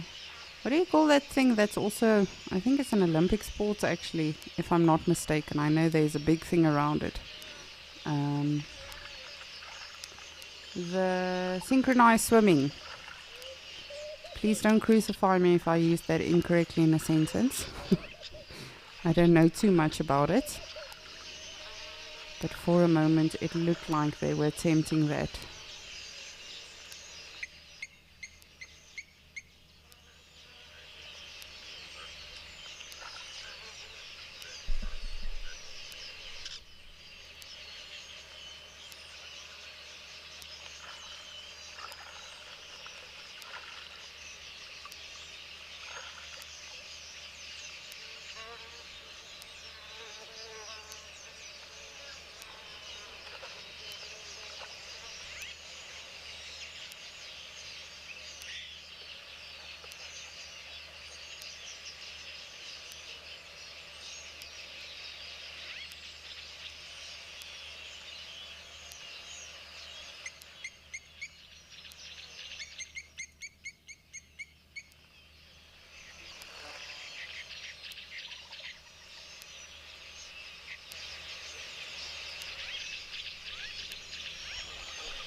I honestly never thought I'd be this happy to see baboons again. It's not an uncommon sighting here in Mashatu, but as I say, due to the rain we've had, the animals have been blessed. They have not been restricted to come to just one waterhole or stay in one area. But that being said, the animal sightings in itself have been fairly scarce here at Mashatu, so I'm just so happy. I honestly, for me personally, I haven't seen baboons as well as zebras in literally weeks here in Mashatu. So I'm very happy that we are seeing this right now. Yes, I'm saying that about baboons. Can you believe that?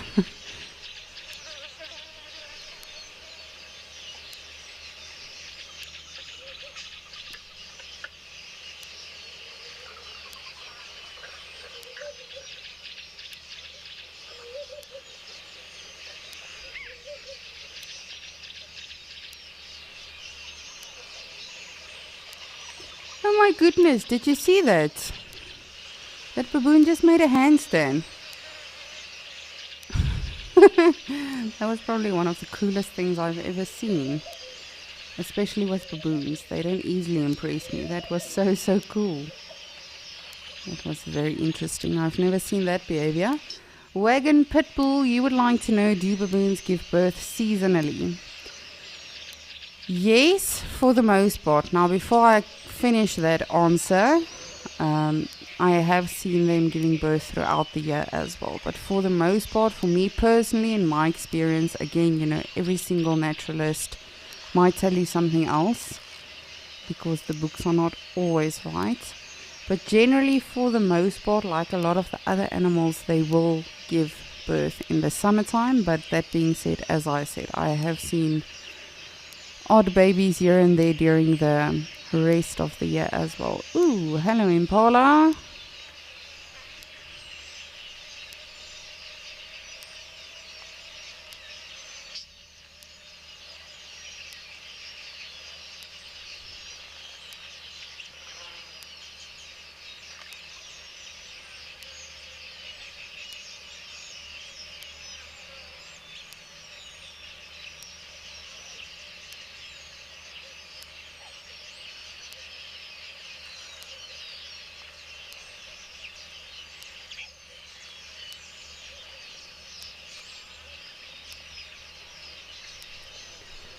So the collective noun for baboons is actually a troop of baboons, or some people also refer to it as a congress of baboons, but they have a very interesting social structure. So they don't have a specific, you know, like there's one male and he's in charge. There will, however, be a more dominant male. But baboons belong to what we call an oligarchy, and they will actually form small groups that have more dominant individuals within a troop. And Sort of like a small mafia or a small gang. You know, it's the cool kids that sort of rule everyone else in a group.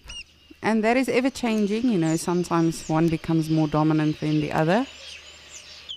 But you will definitely have your big males that are in charge of the group. And often you can actually hear them disciplining each other. They're very arrogant and bombastic animals, which is why I'm not personally a fan of them. But I know a lot of people love them.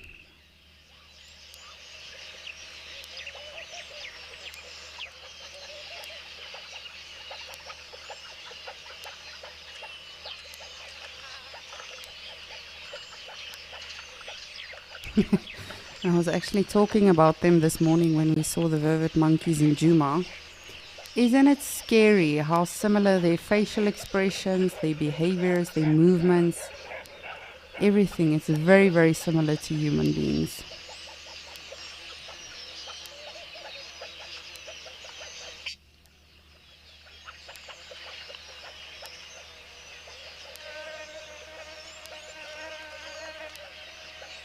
Does that one have a baby on her? I can't see. I think so. Otherwise she's got very large teats. But no, she does. Look at that tiny one. Jeez, that's still very light in coloration. That is very, very small. It almost looks fake. Looks like a teddy or something on her.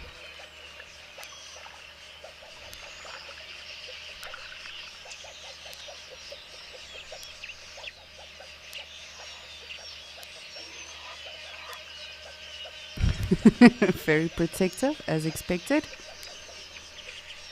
This is actually a very cool sighting, I'm not gonna lie to you. I am rather enjoying this sighting. Oh, okay, never mind. You just ruined it. Thank you, baboon.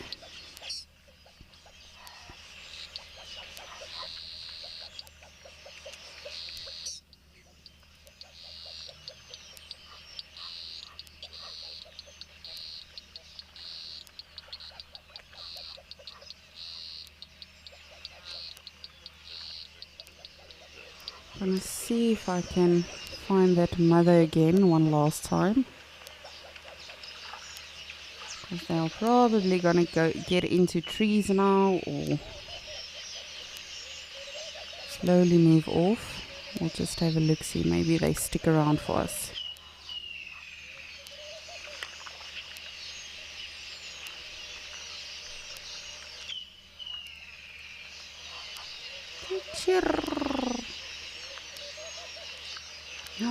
Look how tiny that thing is. Oh, man alive, that is a baby baboon. That is really, really smart. You quack. Pas op daar. This one literally just photobombed.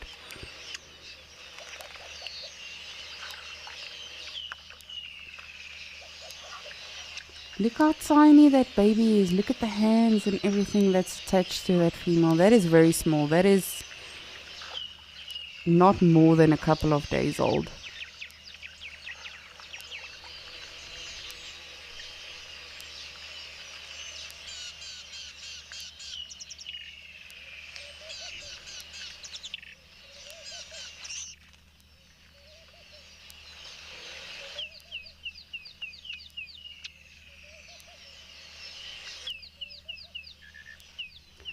MJ, you are saying we are definitely winning at the baby animals. I know, right?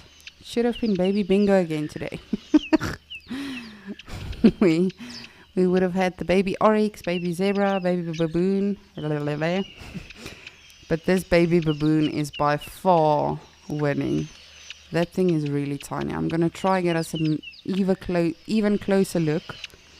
But that thing is really, really minute.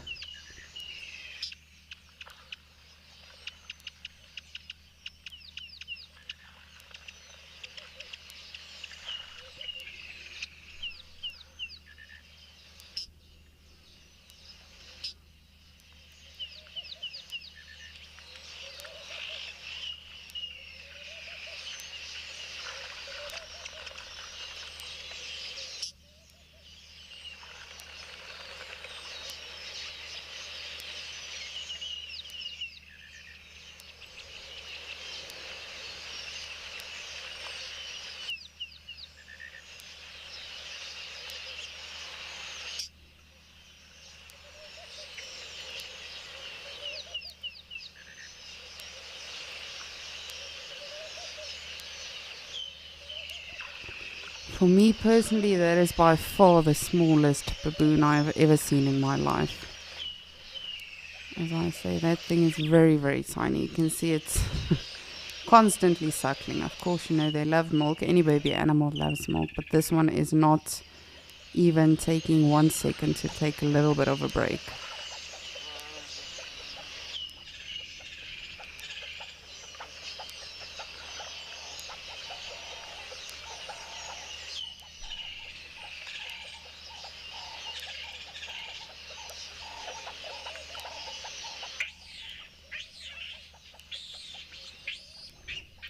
There we go. Someone's getting disciplined or smacked, for lack of a better word. As I say, they can be very, very dominant, very vicious and malicious with each other to sort of always keep that dominance in play. It really is like a gang, or, you know, the school bullies within a group of baboons.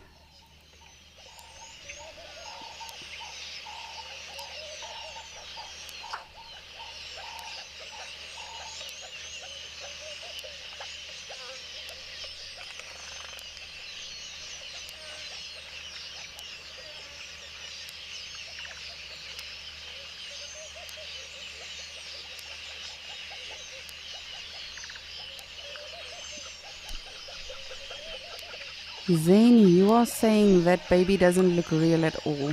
I know, right? It looks like a... What is happening? What are they doing?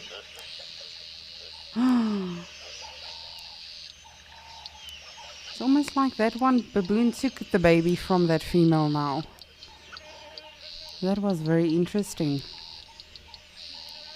Sort of like she said, "Can I please see?" And that is also definitely why I think it's a fairly new baby. All of them are super interested in seeing it. There's another youngster on the back, but that is not... Oh yes, no, that's clear indication that this is a new member.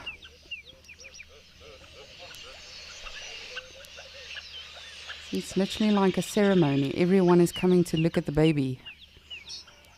This is so cool. I haven't seen this before.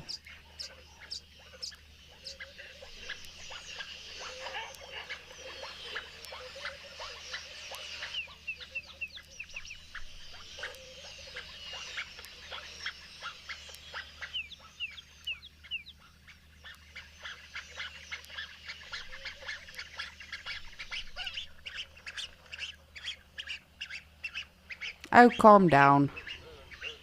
Goodness. I never thought I'd be defending baboons against bowing geese.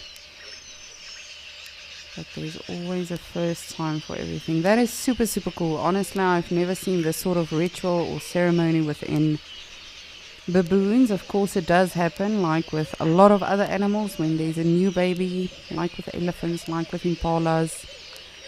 She will sort of come and introduce the baby to them, but like this, it's very interesting. Everyone is coming to her and coming to see the baby.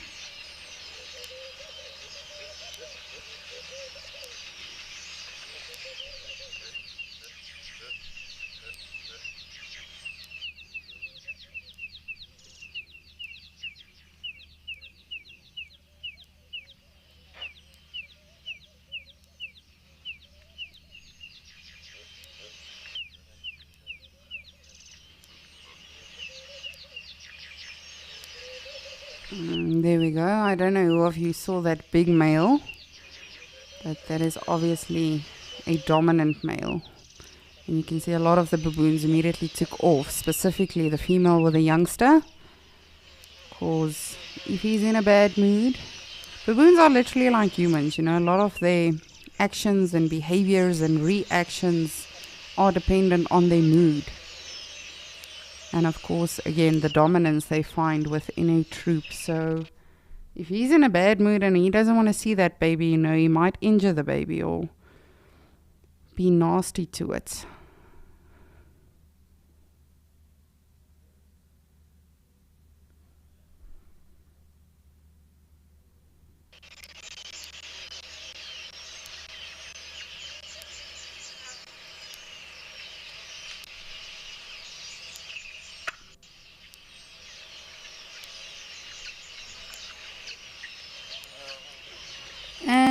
this is why I always say never. I never thought those words would be coming out of my mouth. You know, that was one of the best sightings that I've ever had. And it being about baboons or involving baboons. I guess there's always a first time for everything, but it's only because that mommy and her tiny one made it so special. How cool. We started the day with monkeys and we're ending the day with baboons. Very interesting.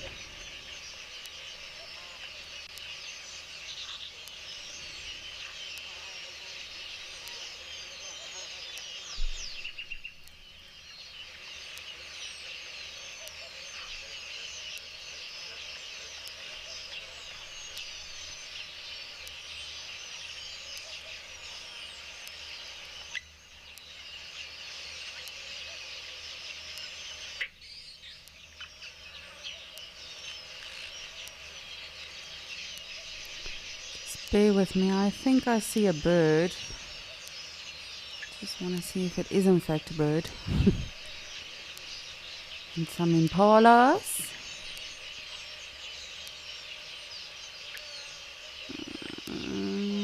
So this tree right above the impalas. I thought there might be a bird in it, but now I just see it's a cluster of branches. It's the cluster branch bird.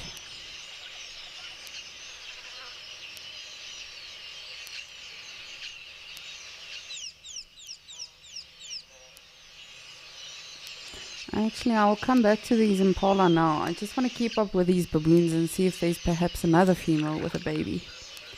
You never know. There might be another one.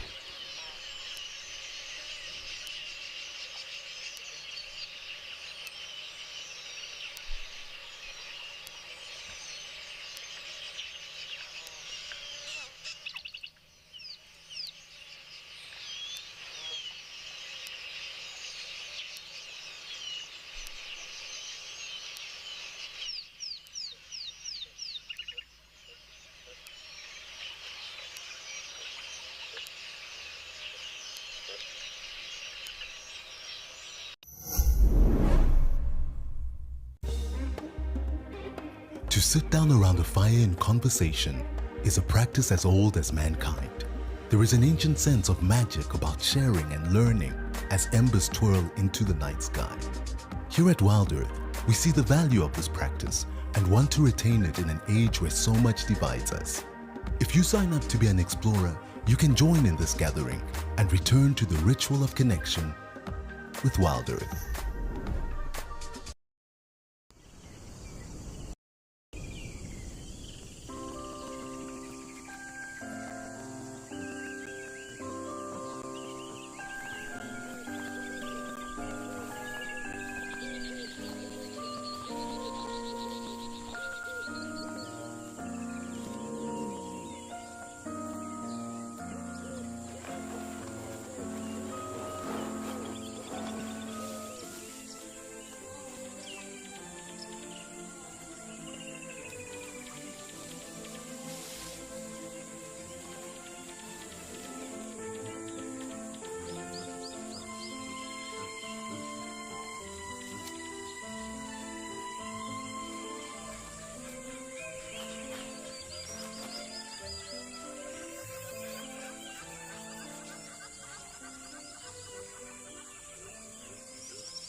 This tiny one is really amusing me.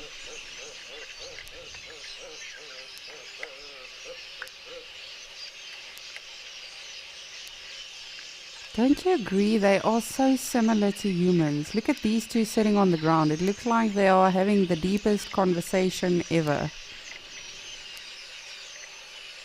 The one is considering leaving their job. And the other one's like, you can't do that now. You've got a child. You can't just make these spontaneous decisions or impulsive. I know, but I'm really not happy. I know you don't like cleaning other baboons, but you have to do it. It's your only source of income. But I don't like it. I like cleaning myself, though.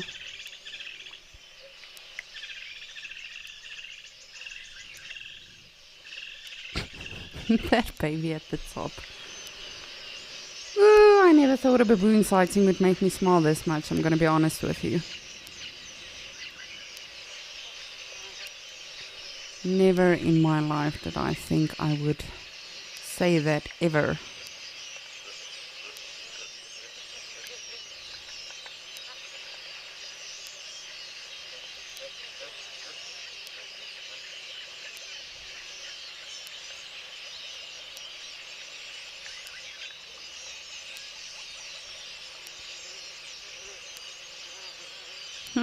We really need some elephants to come stir this water up. It's not looking very great.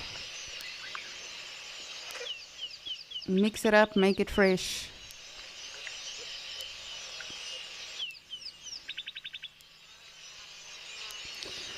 Well, I would say we have definitely had a fairly and very successful day. We've had some beautiful Ellies with Lauren. Of course, Andrew and his beautiful secretary birds were the youngsters. And then Liam, of course, in Kariga. As always, seeing some zebras and wonderful plains game. And then, yes, we did enjoy quite a bit of birding today. We saw a brown snake eagle, the secretary birds, the lilac-breasted roller, the woodlands kingfisher. And I have to be, if you quote me on this, I will deny it to my grave. But I have to say this has been my favorite sighting of the day, the baboons. I've really thoroughly enjoyed them. Especially that little ceremony and ritual that the whole troop had with the female with the tiny one. It's always just so special. And you know, this is what I say every single day. Whether you've been in the bush for 50 years or 5 minutes, there's always going to be a new experience for you. A behavior, a smell, a scene, an animal, a noise. There will always be something new. You just have to keep your eyes open and keep your ears open.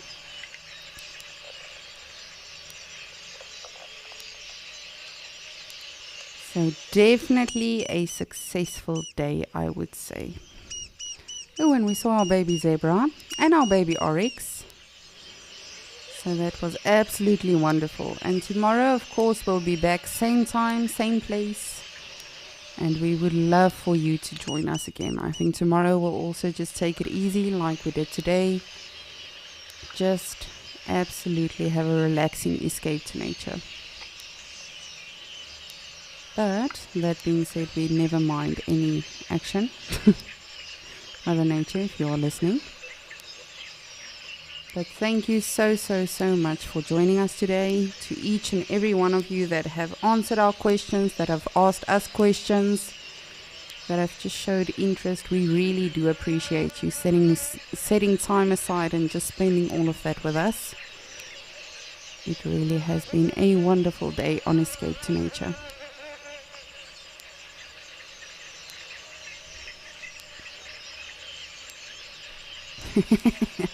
These baboons, I'll just continue watching them. They really are cracking me up now.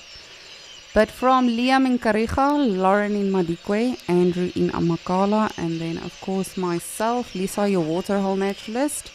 Thank you so much for joining us today. It really has been a beautiful day in all of our locations. And we have had a lot of fun with you. Again, thank you for all your questions and for always showing your interest. We really do appreciate you joining us on Escape to Nature. And we hope to see you again tomorrow. But stay tuned for Penguin Beach and then, of course, for sunset safari. I think it's going to be a good one. But I hope everyone has a beautiful Saturday. Bye!